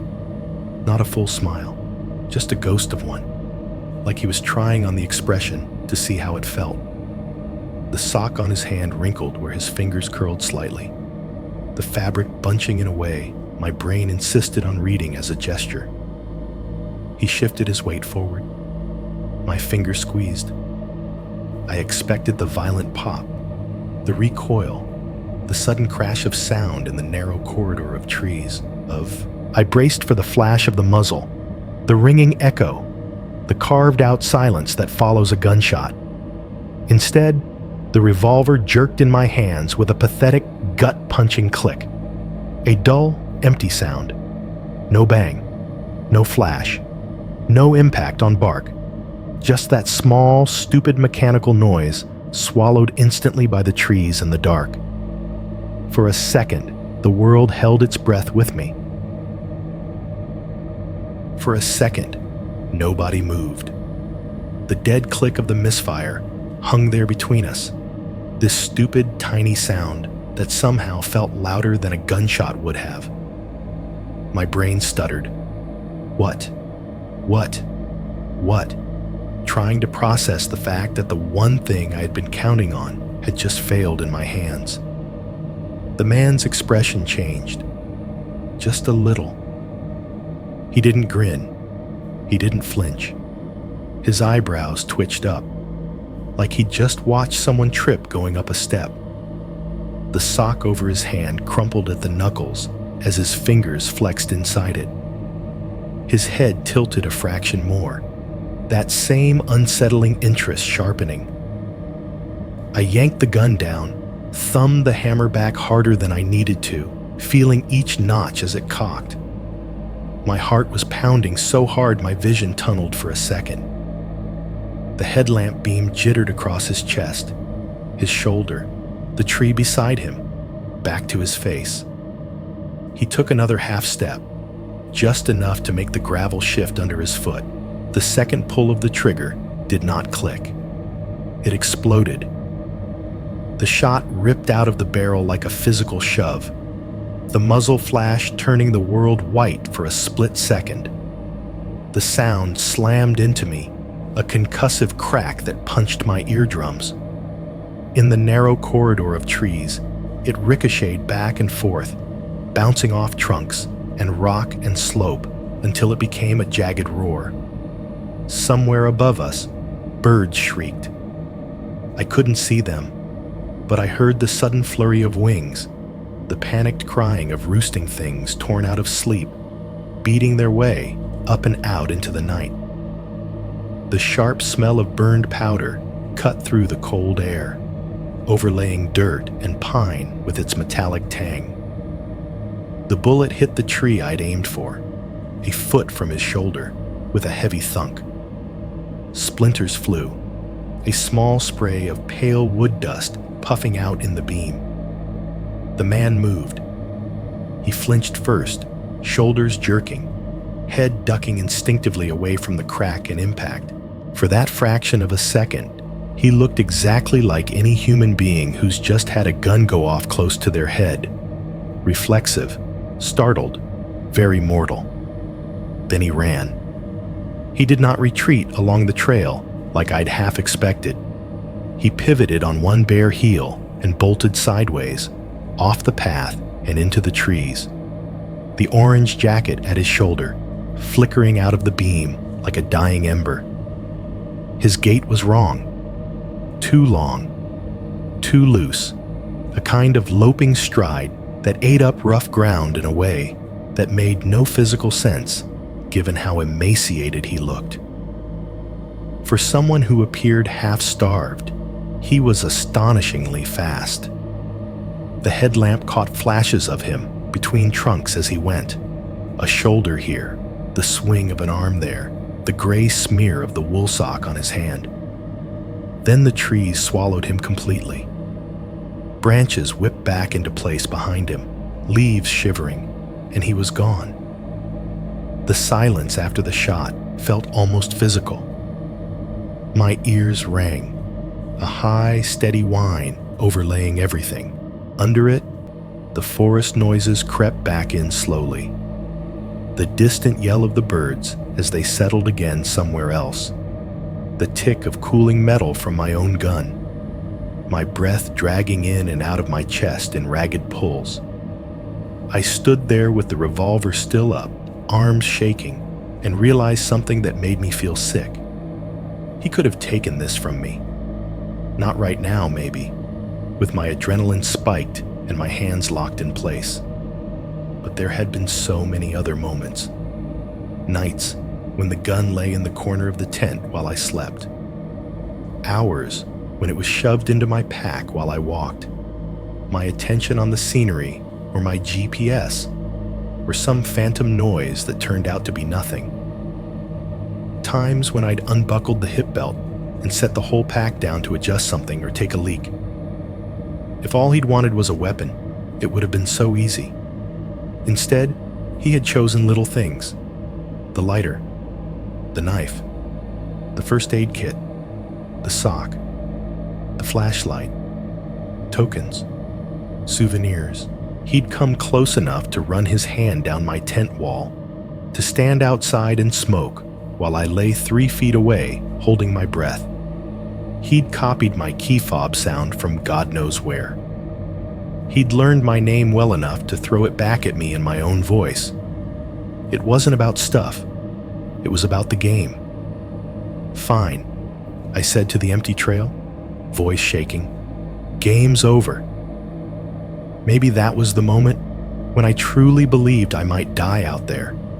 Not because of monsters or curses or some supernatural nonsense, but because there was a man in these woods who had decided I was something to play with, and I had finally broken the rules he'd written without telling me.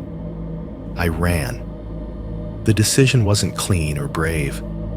It was pure animal panic dressed up in hiking boots.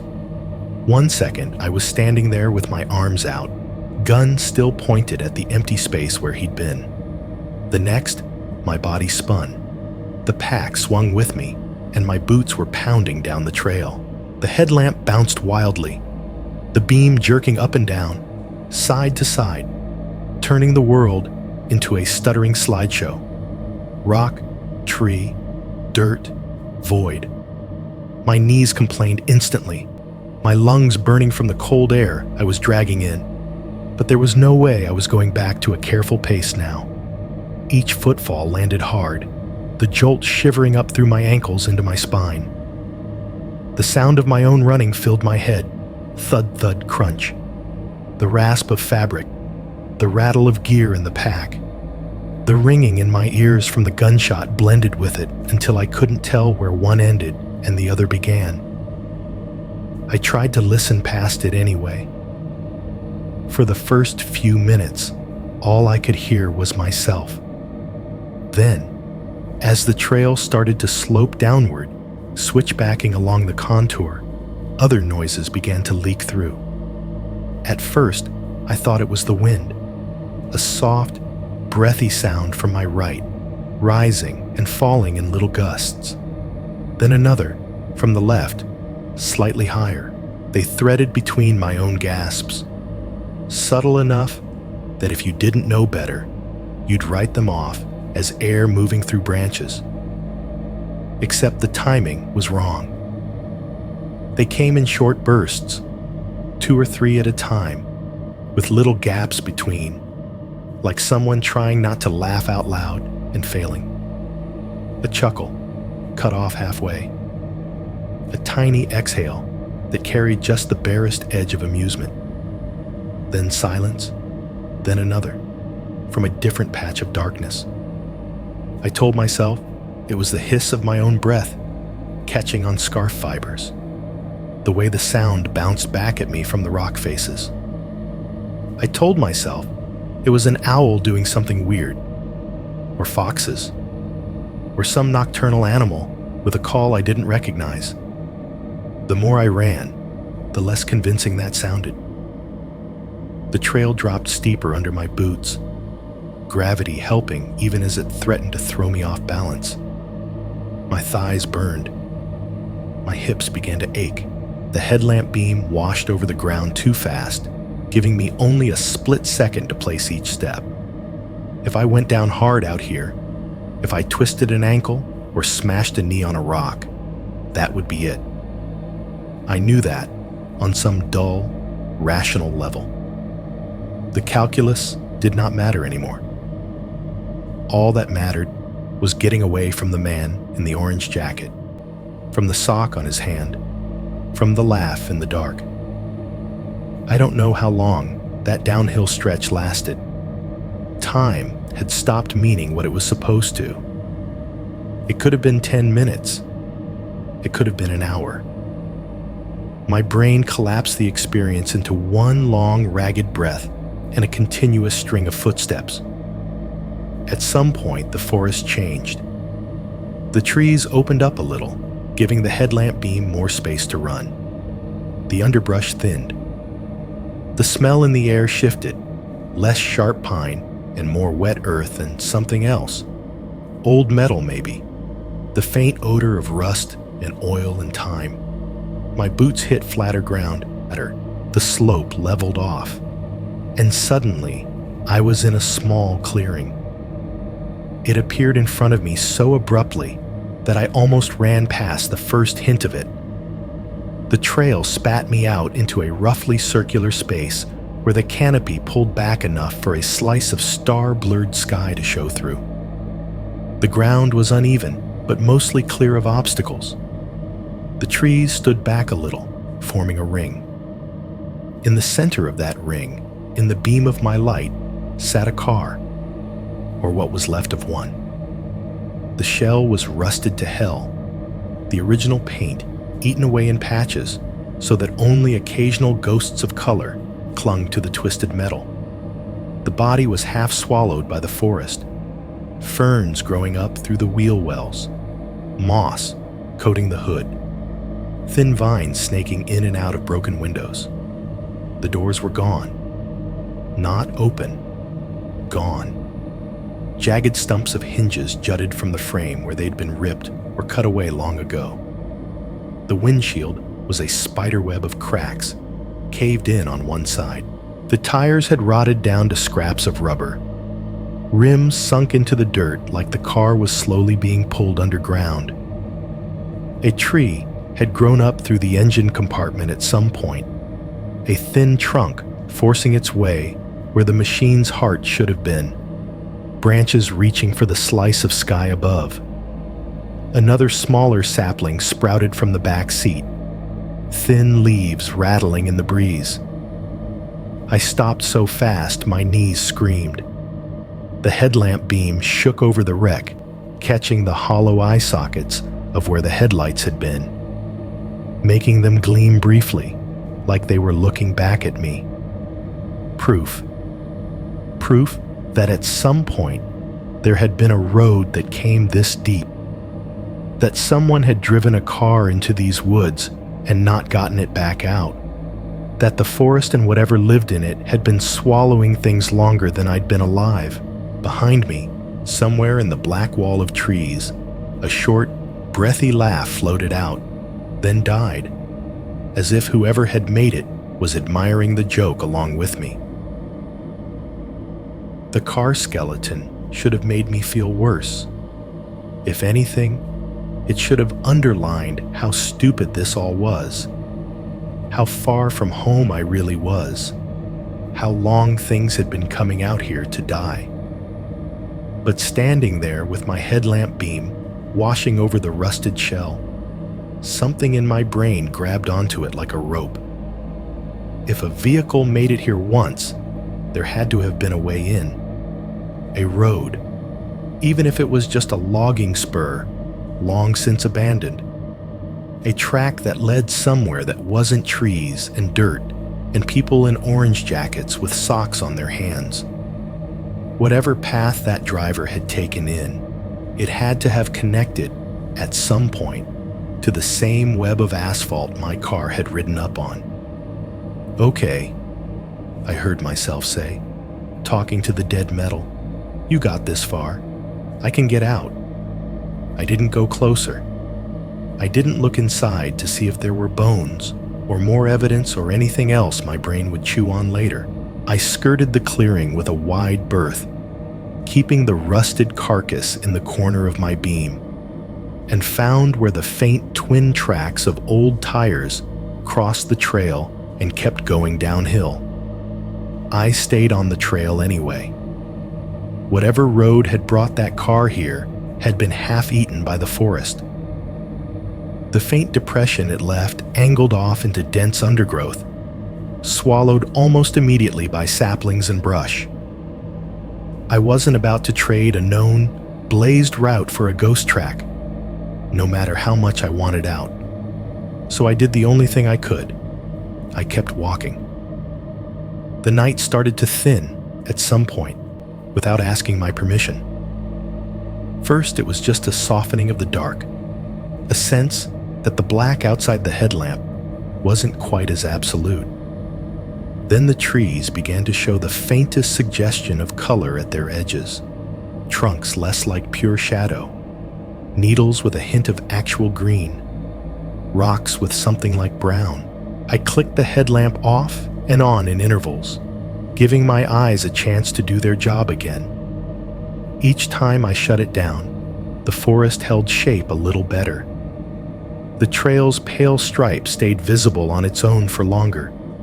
The stars overhead, what I could see of them through gaps in the canopy, faded into that chalky pre-dawn sky. The world slowly stopped being two-dimensional. By the time I could walk without the lamp at all, the sky between the branches was a washed-out blue-gray, the kind of color you get on workday mornings when your alarm goes off too early, and you stand at your apartment window trying to convince yourself you're not tired. Birdsong exploded around me. It was jarring. My nerves were strung tight enough that every chirp felt like a small electric shock. Little birds I couldn't see bounced from branch to branch, calling to each other like nothing was wrong. Their cheerful, pointless noise filled every gap the night sounds had left, pushing out the echo of gunshots and breathy laughter and cracking twigs. I hated them for a minute. Then I realized the simple fact that things were singing at all meant I wasn't dead. At some point, without a clear transition, the forest began to look familiar. It's amazing how quickly the brain bonds with landmarks. A particular bent tree, a rock that looks like a face, the shape of a drainage ditch crossing the trail. I started recognizing things from the day I'd hiked in. The angle of a switchback, the way the trail curved around a moss-coated stump, a faded piece of orange flagging fluttering on a branch. And then, like stepping out of a nightmare into a photograph I'd seen online, I saw the trailhead sign. The gravel lot opened in front of me, pale and empty, bordered by scrub and a line of trees. The big wooden kiosk, with its plexiglass-covered maps and faded warnings, stood to one side, a couple of stapled notices curled at the corners from weather. The air smelled like dust and old engines instead of pure dirt and sap. My car was still there. It sat where I'd left it, slightly crooked in one of the faded paint slots. A thin film of dust coated the windshield, glittering a little in the early light. Pine needles had collected in a small heap at the base of the wipers, and a few more were stuck underneath the rear spoiler. It looked absurdly like it had been waiting patiently for me to come back from a run into the grocery store. There was one other vehicle in the lot, a beat-up truck parked near the tree line. Its paint had gone chalky from sun. A thick layer of pine needles matted the hood and roof. One of the tires looked a little soft. It had the feel of something that had been left a long time, but not abandoned completely. The kind of truck that belongs to a local who knows exactly how long they can leave it in one place before anyone complains. Every part of me wanted to sprint across the gravel, fling myself into my own driver's seat, and throw all the locks before anything had a chance to change its mind. That's more or less what I did. The crunch of my boots on the lot surface sounded foreign after so many miles of dirt. The car gave a familiar chirp when I hit the unlock button, and that sound alone nearly broke me. It was the same two-note chirp I'd heard in the woods from that stranger's fob, but here it made sense. Here it belonged. I yanked the driver's door open, half expecting someone to be sitting in the passenger seat. No one was. Just my mess. Fast food wrapper in the cup holder, an old gas receipt on the floor, a stray fleece jammed half under the seat. I slid in, slammed the door, and hit the lock button again. The clack of the locks engaging all around me was the sweetest noise I'd ever heard. Only then, sitting there with my forehead resting against the steering wheel and my hands shaking so hard I could barely feel them, did I remember the thing in my pocket, the stranger's key fob. The hard oval of it dug into my hip when I shifted. I dug it out, staring at it in the washed-out dawn light flooding the dashboard. Same brand logo, same worn buttons, same hairline crack in the corner of the casing I'd seen by lantern earlier. Out here, with my own car's fob on the keyring dangling from the ignition, the twin looked even more obscene. I set it down in the cup holder carefully, as if it might go off on its own. Every horror story I'd ever listened to in my apartment had a moment like this. The escape, the relief, the deep breath. Most ended there. Roll credits. Tell the internet you lived. Mine didn't feel done. I pulled out my phone. For the first time in days, it showed actual bars, LTE. Little symbols that meant connection, civilization, other human beings within wireless reach. My thumb hovered over my mom's contact for a second. Then I hit 911 instead. The dispatcher's voice was neutral, practice calm. I told her I needed to report a man on the trail. Potentially dangerous, definitely unstable. I recited details in a rush. The missing items, the circles around my tent, the cigarette smoke, the shots. I heard how it sounded even as I said it, like paranoia, like a guy who'd been alone in the woods too long and snapped. She didn't argue. She asked my location, confirmed the trail name, asked if I was in immediate danger. When I said no, I was at my car, she said, "Okay, I'm going to transfer you to the county sheriff's office. Stay on the line." Static. A click. Another voice. The sheriff's dispatcher took the story again and clipped notes, then told me a deputy was on his way and to stay put. So I did. I sat there in my locked car, engine off, watching the empty lot and the mouth of the trail, the stranger's key fob, a small black accusation in the cup holder. By the time the cruiser arrived, the sun had cleared the tops of the trees. Full daylight had washed the nightmare colors away. The car rolled in slow, tires crunching gravel, light bar dark but obvious. The police radio crackled and muttered inside, bleating out codes I didn't understand. The deputy who got out looked exactly like every rural cop I'd ever seen. A little heavier around the middle, late 30s or early 40s, buzzed hair under his hat, sunglasses, the weight of the duty belt hanging familiar on his hips. He walked over to my window with a cautious neutrality, one hand resting near his holster, the other holding a small notebook. I rolled the window down halfway. The air that came in smelled like dust, pine, and the faint tang of hot engine from his cruiser. "You the caller?" he asked. "Yeah," I said. My voice sounded rough, like I'd been yelling for hours. "That was me." He took my ID, glanced at it, handed it back. Then he listened. I told the story again, this time from the beginning. Not just the man on the trail. That would have sounded too thin, too convenient. I walked him through the footprints, the missing things, the hand on my tent, the can, the sock, the laugh in the dark. When I got to the part about the shot, I tried to make it clear I'd fired as a warning, into a tree. I didn't know what the rules were out here, but I knew how badly this could go for me if I came across as someone who'd gone hunting humans. He took notes as I talked, his pen scratching quietly on the page. Every once in a while, he asked a short, sharp question. Did he ever touch you? Put hands on you? No, I said, but he was close. Any physical damage to your property? Vandalism? Not really, I said, then caught myself and gestured at my pack. I mean, stuff went missing, little things. When I described the stranger mimicking my voice, the deputy's jaw tightened almost imperceptibly.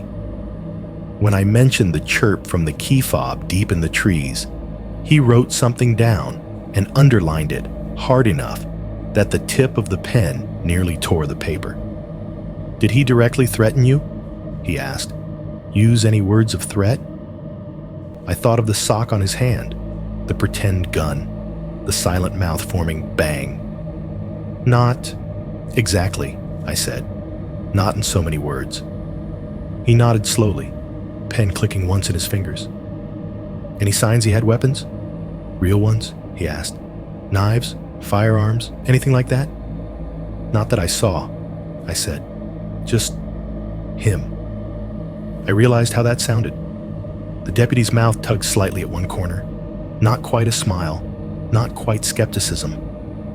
When I said mile 47, though, when I mentioned the old bullet-scarred sign and the spray paint and the way some of the notes I'd found had referenced it, his expression changed. Not dramatically. It was subtle, a small tightening around his eyes, a tiny shift in how he held his head. But it was there.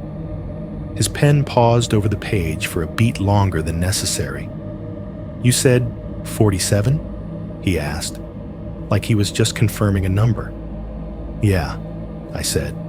Mile 47. That's what the spray paint said. Some of the notes, too.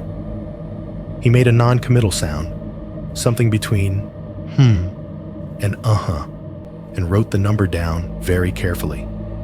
Then his face slid back into the neutral deputy mask.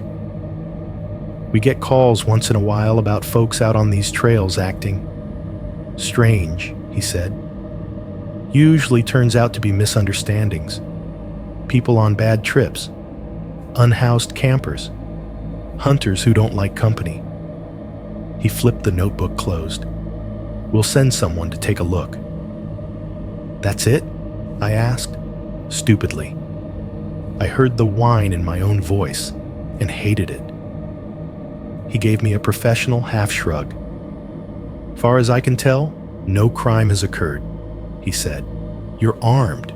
You fired a round, but you fired it into a tree. He didn't attack you.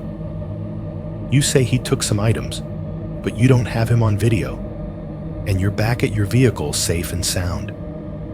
He nodded at the tree line. We'll check for any occupied camps along the loop. If we find him, we'll have a talk. Maybe encourage him to move along. Encourage him to move along. The phrase felt useless, flimsy, like taping a Band-Aid over a crack in a dam. We talked a few more minutes. Me giving descriptions. Him giving me the bare minimum of reassurance his job required. Eventually, he handed me a card with the sheriff's office number and his name on it in neat block letters. You remember anything else? He said. You give us a call. You feel unsafe going home. Let me know now. I'll be fine, I lied. He tapped the roof of my car twice with an open palm, a gesture that felt weirdly intimate, and walked back toward his cruiser. I sat there, engine still off, fingers tight on the steering wheel, watching him in the side mirror. He paused by the trail sign, the big wooden one with the name of the loop and the mileage carved into it. For a second, he just stood there, looking into the tunnel of green where the path disappeared. The trees shaded his face, so I couldn't read it well from where I sat. Then I saw his hand. He had something small in it. He was flipping it idly, rolling it across his knuckles, the way bored people play with coins. For a moment, it caught the light. A key fob. Same brand logo. Same worn plastic. Same dull chrome ring. From this distance, it could have been mine. It could have been the stranger's. It could have been a third one entirely. My hand shot to my jacket pocket, heart spiking all over again. My fingers closed around the hard oval shape resting there. I pulled it out and looked down. The stranger's fob sat in my palm, solid and real. When I looked back up, the deputy was slipping his own fob, worn, identical, into his pocket as he turned away from the forest. People talk about getting back to normal, like it is a place you can drive to. I did the things you are supposed to do. I drove down from the trailhead, stopped at a gas station off the highway, filled the tank, bought a Gatorade I barely tasted. The cashier asked how my weekend was.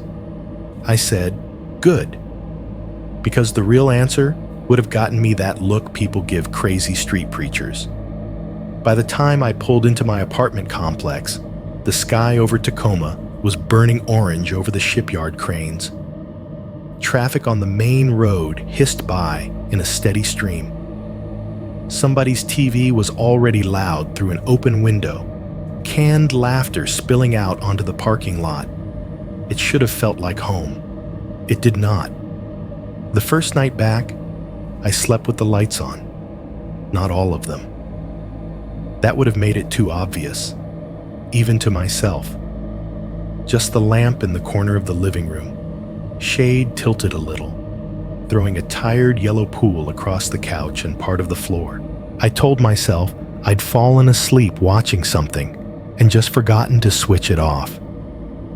Reality. I lay in bed and watched the light bleed under the bedroom door like a nightlight for a grown man who had seen something he couldn't file away properly. Every sound in the building had a new edge. The upstairs neighbor's footsteps, which used to be background noise, now landed with the same rhythm as that thing in the woods. Crunch, pause, crunch through the drywall. The faint clunk of pipes when somebody in another unit turned on a shower sounded exactly like a boot-scuffing stone just out of sight. When someone came home late and their key scraped at the lock next door, my heart shot straight into my throat. I started checking my own locks 3 times a night. Front door, deadbolt, twist, tug, twist again. Patio slider, bar in the track, latch down, palm pressed against the cold glass. Bedroom window, thumb on the cheap latch, shoulder pushed up to make sure it did not budge. Each pass felt stupid, unnecessary. I did it anyway. I remembered watching my dad do the same ritual when I was a kid, and how I had promised myself I would never be like that. Then there I was, hand on the knob, feeling for the give in the wood. The TV stayed on most nights, volume low, some forgettable show droning in the background. It was not that I cared about the content. I barely registered plot or faces. I just needed the constant human voice, the laugh track, the swell of commercials. Silence had become suspect, a space something else might slip into. At work, nothing fit right anymore. The office was the same windowless box it had always been. Buzzing fluorescent tubes, humming like trapped bees overhead, the low roar of server fans bleeding through the wall from the locked data room, phones chirping and ringing on the help desk line, the stale coffee smell in the break room, the motivational posters about teamwork curling at the corners. Everyone else moved through it like normal. They talked about Sunday night football, Costco samples, daycare pickups, the new Thai place down the street. People leaned on my cubicle wall to complain about password policy or the ticket system being slow. I nodded, reset credentials, told them to try logging out and back in. My body was there. My brain kept drifting. Sometimes I would catch myself staring at the reflection in the dark glass of the office windows on the far wall. During the day, they just showed the hallway behind me, a faint duplicate world overlaying my monitors.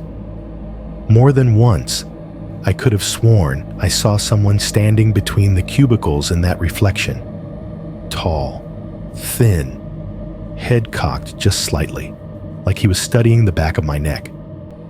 Every time I turned around, it was just Dan from accounting, or nobody at all.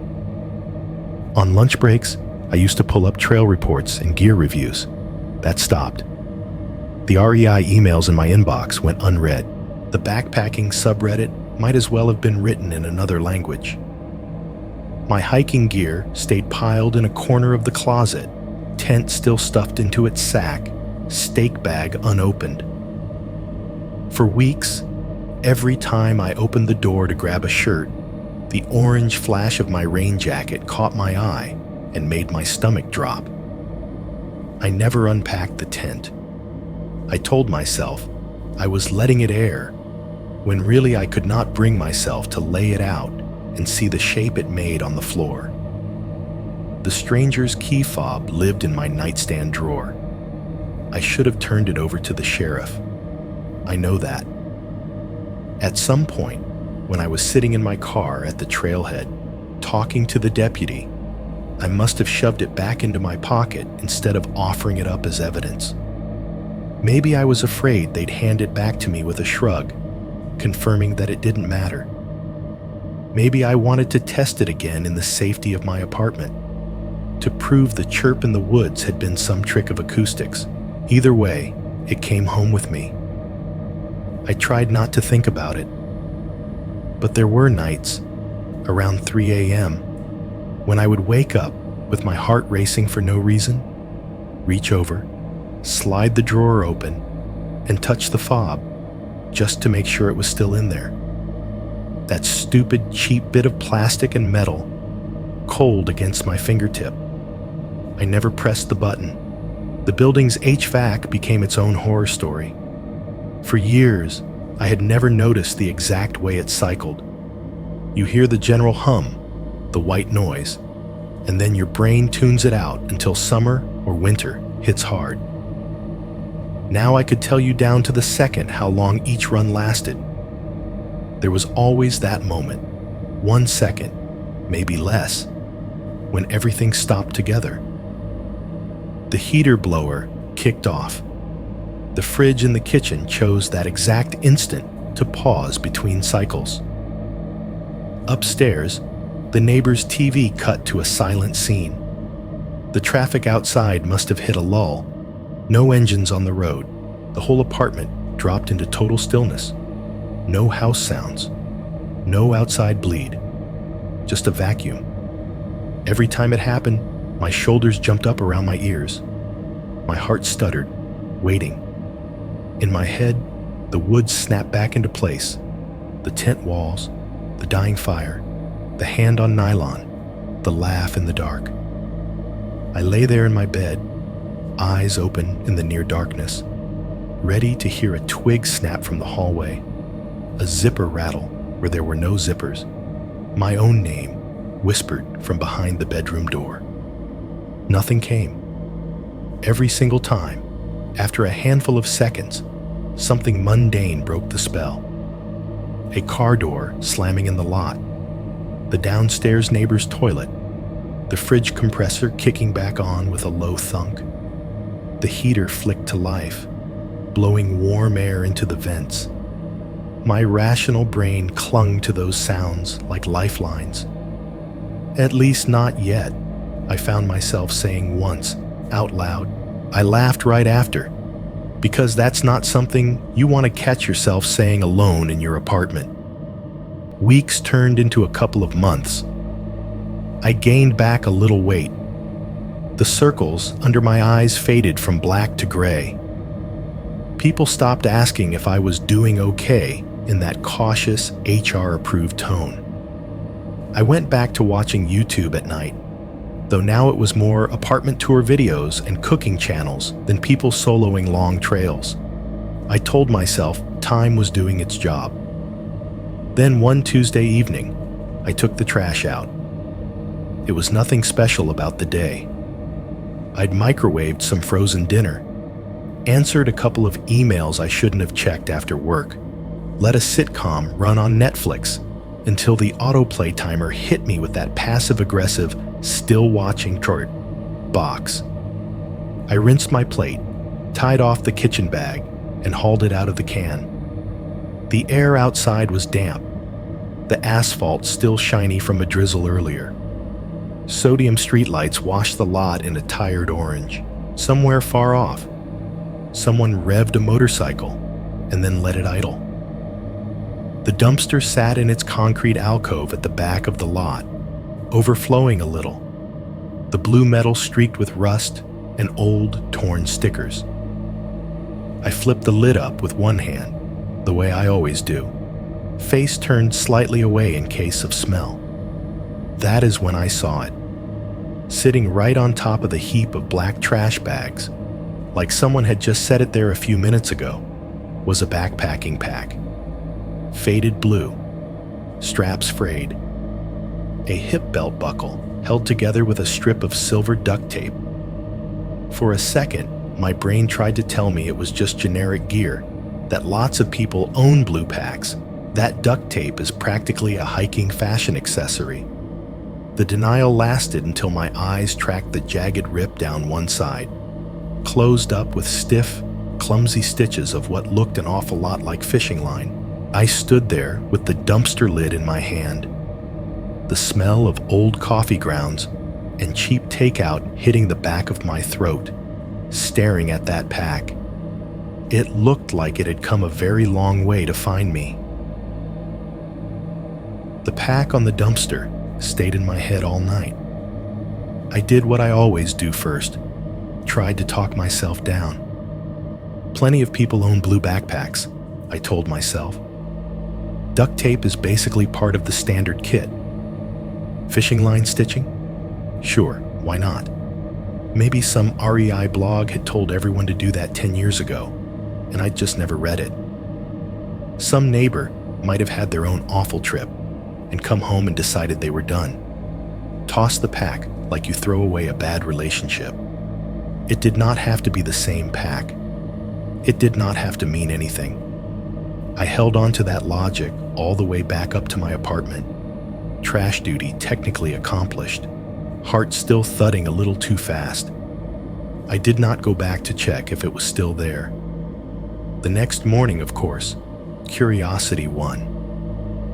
On my way to work, coffee thermos in hand, I detoured behind the dumpster enclosure, pretending I was just taking a shortcut. The pack was gone. The trash had not been picked up. The bags I'd seen last night were still there, one torn open to show a smear of coffee grounds and a cracked plastic hanger.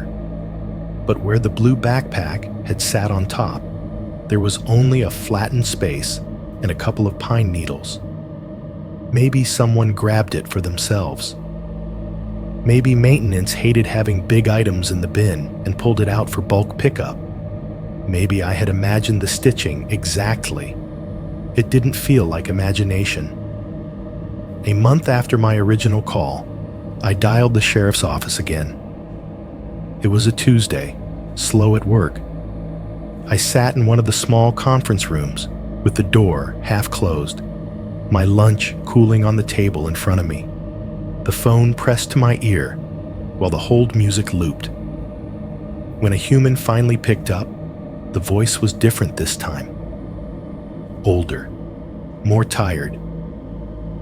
I gave my name, reminded them of my previous report, referenced the incident number on the card the deputy had handed me out at the trailhead. I asked, as calmly as I could, whether there had been any follow-up, any other calls, any missing persons they were linking to that area. There was a pause while keys clicked in the background. "Yeah, I see it here," the woman said.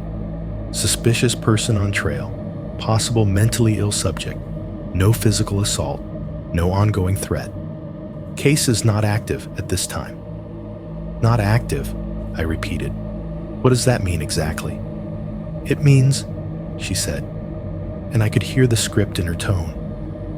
We logged your report, sent a deputy to check, did not locate the subject you described, and have received no further complaints or information tying him to a specific crime. Without a victim of record or a missing person or a body, there's not much more we can do. What about other hikers? I asked. Has anyone else called about? I can't disclose other callers' information, she cut in, still polite. If you see him again, or if anything else happens to you personally, call us back. If you feel unsafe, call 911. For now, all I can tell you is there's no active investigation. No active investigation. The phrase felt like a door gently closing in my face. That night, I did what I should have done weeks earlier. I opened my laptop and started Googling. It began with the obvious, my loop trail's name and the word creepy, then weird guy, then stalked, then circled my tent. The search results were a mess of trip reports, gear blogs, and the usual forum drama. But scattered through them, here and there, were posts that made my stomach drop. A backpacking forum thread from 3 years ago. Anyone else get weird vibes camping off FS Road XX? Woke up to footprints all around my tent. No prints leading in or out. A trail review. Loved the scenery, but last night out there was rough. Someone, or something, kept pacing around my camp in circles. Didn't see anyone, just heard steps and a weird cough. Would not solo camp here again. A Reddit comment on a totally different hike. If your route intersects near mile 47 on that forest road, do not camp near the spur. Creepy dude pacing around my camp all night. No tent, no gear, just walking. Most of them were brushed off in replies. People said it was probably a bear, or another hiker with insomnia, or wind and imagination. A couple of users made jokes about wendigos and feral hillbilly cannibals. The original posters would often come back a day later and say, "Yeah, you're probably right," like they were trying to convince themselves. The more I scrolled, the more familiar the details felt. Not the extreme stuff, not the rumors about feral men and woods people that true crime podcasts like to throw around. Those stories never quite matched what I'd seen. My guy was too deliberate, too clean in his own way. No tales of him raiding coolers or screaming at the sky. Just walking, watching, taking things you'd only miss in the morning. I went down the rabbit hole anyway. Suddenly it was 2 a.m. The apartment lit only by the laptop's glow and the little blue LED on the router. Tabs bloomed across the top of my browser. News articles about missing hikers. Grainy photos of smiling people with their arms around loved ones. Dates and last known locations that looked too much like my September weekend. Blog posts about vanishing on ordinary trips. About how often people wander off trail, and how rarely someone can say exactly where they went. I listened to a podcast episode about a supposed wild man living off shelters on a famous long-distance trail, stealing food and gear. Another about a family convinced their missing son had been taken by something not human in the woods, because the official answers were too mundane to bear. None of it fit. My guy was not a Bigfoot stand-in or a boogeyman with glowing eyes. He was a man who, for reasons that did not make sense to me, had chosen to stay out there and orbit other people's lives like some kind of parasite. By the time I closed the last tab, my eyes felt sandpaper dry and my back ached. My apartment was absolutely still. The heater had cycled off again. In the gap before it turned back on, I could hear my own refrigerator ticking as it cooled. I lay awake for a long time, listening, waiting for a twig snap that would never come here. Or so I told myself. Around the same time all of that was happening online, I started noticing cigarette butts in the parking lot.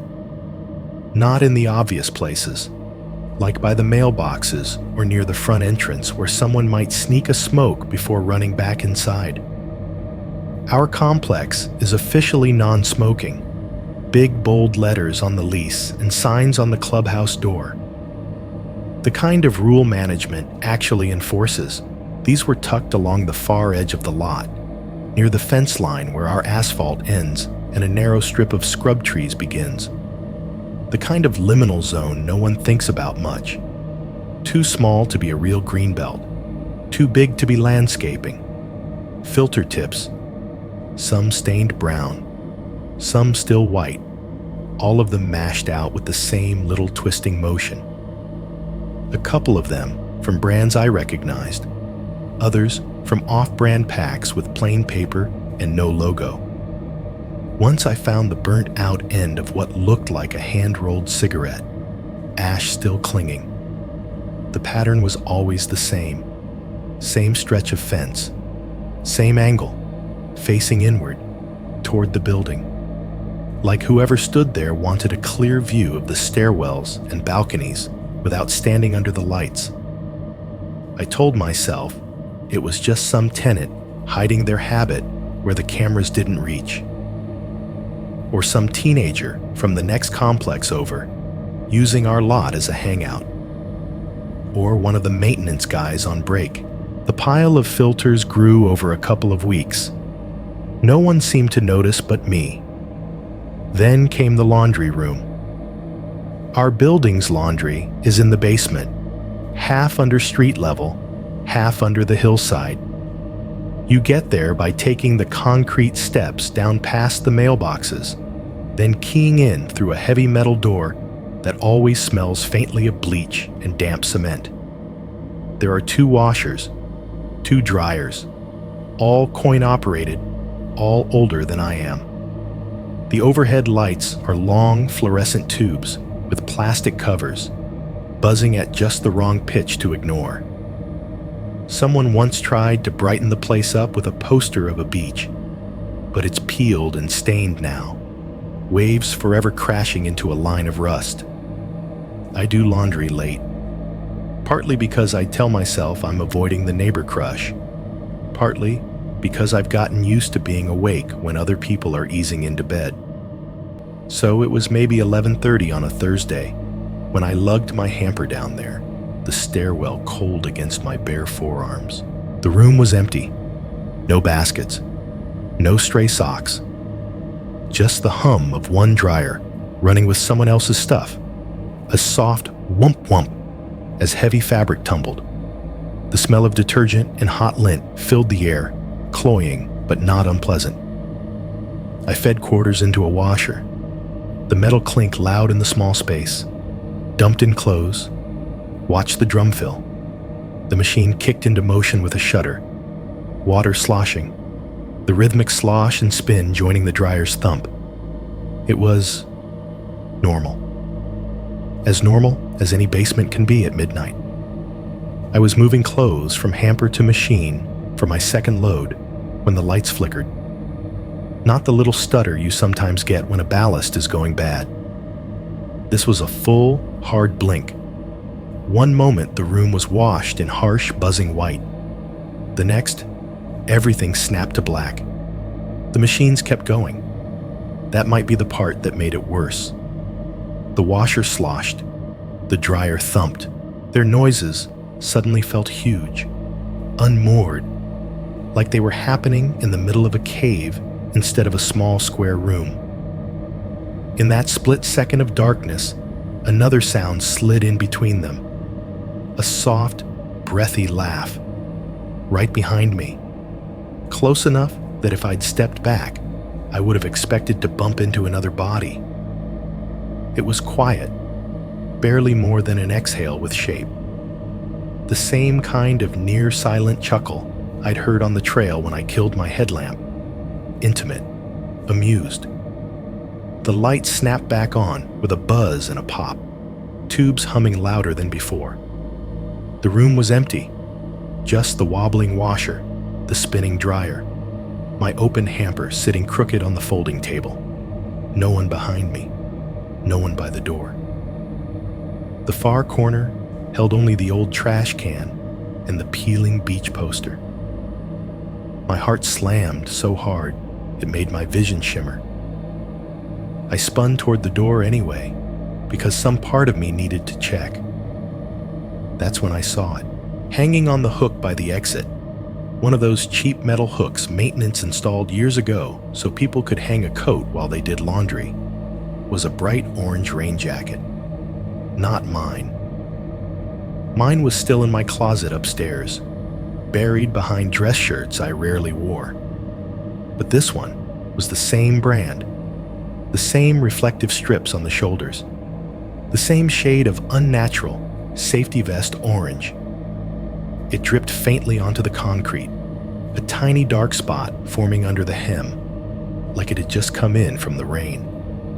One cuff was torn, the lining poking out in a familiar ragged flap. I have thought about sending this to a lot of different people. The obvious answer is a therapist. That is what everyone tells you now, right? Talk to someone, get help, process the trauma. I can already imagine the office. Soft chair, little ticking clock, a box of tissues in arm's reach, a diploma on the wall, a carefully neutral face across from me. I know how that conversation would go. I would talk about a man in the woods who walks circles around tents and steals socks and laughs in the dark. About seeing his reflection in office windows that are too clean to be hiding anyone. About orange jackets that show up where they shouldn't. About key fobs that chirp where there are no cars. At some point, very gently, they would start saying words like hypervigilance and trauma response and intrusive thoughts. They would not be wrong. I am jumpy. I am not sleeping well. My brain is chewing on this like a dog on a bone, but every version of that conversation ends with the same implied question. What if you imagine more of this than you think? Cops are worse in a different way. Police need evidence. They need timestamps and footage and names and dates. They need photos that show more than trees and rusted cars. They need an assault report, a missing person tied neatly to a set of coordinates, a body. What I have is a handful of missing objects, a weird man who never quite touched me, and a trailhead where my car was exactly where I left it. So I am sending this here instead, to a horror channel, to a place on the internet where people already come expecting bad things to happen in the dark. Maybe that sounds pathetic. Maybe it is. But here, at least, the threshold for what counts as worth telling is different. Police need evidence. Therapists need you to want to get better. I just need someone to know I did not build this whole thing out of nothing. If you are hearing this, it means my email made it past spam filters and someone thought it was worth reading into a microphone. So, let me do the part that nobody ever did for me, back when this was just a Reddit comment and a spray-painted joke on a sign. Let me talk to you directly for a minute. I do not know where you are right now. Maybe you are lying in bed, phone propped up on your chest, or tucked into the pillow next to you, screen dimmed down low. The room around you is dark except for that little rectangle of light. Your ceiling is a dull, familiar shape. Somewhere in the background, your fridge hums, motor kicking on and off. The AC vent hisses softly, pushing climate-controlled air into the room. Maybe you are on a couch in a small living room, TV off, just you and your headphones, and whatever glow leaks in from the street. And neighbor's TV seeps through the wall behind you. That muffled boom of someone else's action movie or reality show arguing with the narrator in your ears. Outside the window, a car door slams, and a second later, you hear the friendly chirp of a lock engaging. Maybe you are driving. Highway lines slide past in your headlights, white and steady. The dash lights paint your hands in soft blue. Your phone is propped in the cup holder or clipped to a vent mount, the story filling your car like a second presence. The tires hiss over wet asphalt. Every once in a while, another vehicle blows by, a brief roar and swirl of wind. When you park, maybe in a lot outside an apartment complex, maybe in front of a house, you will do what everyone does without thinking. You will hit the button, and your car will chirp to tell you it has tucked itself in for the night. I am not here to tell you to be afraid of those sounds. I am not here to tell you to stop hiking either, or to never go out alone, or to carry 3 guns and a satellite phone every time you step off pavement. People vanish in the woods for stupid reasons all the time. Bad weather, bad luck, bad judgment. The world is full of enough real statistics without me adding my own superstition on top. What I am saying is simpler and maybe worse. Sometimes, on a trail, someone sees you and decides you are interesting. Not in the way a mugger sees a wallet. Not in the way a predator sees a meal. In a slower, stranger way. They watch how you move, how you pack. They learn what you keep in which pockets. They wait until you go to refill water, and then they open your tent and take one little thing. Something you will not die without. Something you will not notice until later. A lighter, a sock, a knife, a flashlight. They do it again the next night, and the next. They circle and circle, practicing how close they can come without waking you. How softly they can run their hand down nylon. How accurately they can mimic your voice in the space between breaths. They might never touch you. They might never lay a hand on your body.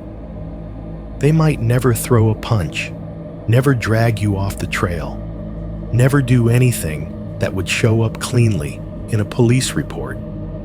They might walk around your life like they walked around my tent, just outside the circle of light, just outside the line where anyone else could say, yes, that was a crime.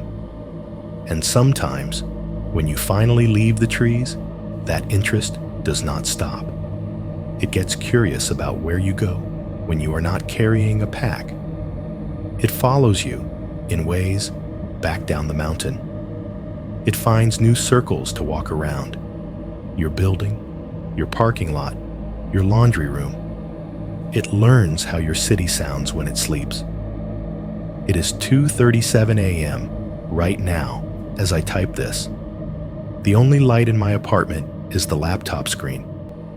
The TV is off. The hallway outside my door is dead quiet. I can hear the fridge humming from the kitchen, that low vibration in the cabinets. The HVAC is blowing gently through the vents. Somewhere upstairs, down the line, someone's late-night show is leaking one last burst of audience laughter into the pipes and drywall. I have deleted this draft 3 times in the last 2 months. Each time, it happened the same way. I would be halfway through a paragraph, or rewriting a sentence about the man's eyes, or trying to describe the feel of his laugh on the back of my neck, and the apartment would do that thing. Everything would stop at once. The heater blower would shut off. The fridge would pause. The upstairs TV would cut to a quiet scene. No cars would be passing on the road. The building's noises would line up and bow out together, leaving a perfect 1-second hole of silence, as empty and clean as a sucked-out tooth. In that drilled-out quiet, it felt like something was listening. The first 3 times, I panicked, highlighted everything, hit delete, flushed the words like they were the problem. I told myself that if I didn't write it down, if I didn't make the story solid, it would stay just a bad weekend in my head instead of whatever it is now. This time, I am not deleting. This time, the silence hits. Right now, as I am typing this sentence, and I let it. The heater cuts. The fridge stops. The faint murmur from upstairs drops out. Even the traffic on the road goes still for that one surgical second. My fingers pause over the keys. The laptop fan is the only thing still spinning. A tiny whine under my palms. Through the floor, through the thin glass, from the parking lot below, I hear a sound I know in my bones. A car chirps as it locks. 2 notes. Friendly, practiced. The same tone as my old sedan's key fob. The one I traded in last year when the transmission finally gave up. Same brand, same pitch. It echoes up the stairwell and under my door like a private joke. I do not own a car with that sound anymore. I do not look out the window to check. Instead, I finish this, because that is the only kind of control I have left. I am going to hit send on this now. If you ever go out there and you wake up to something small missing, a lighter, a sock, a knife, just remember, someone else might be practicing on you the way he practiced on me. And if, when your house goes quiet for that 1 second in the middle of the night, you hear a laugh that sounds almost like your own, just know that some people live very well in the spaces the map forgets. And some of them learn how to walk all the way back to the parking lot.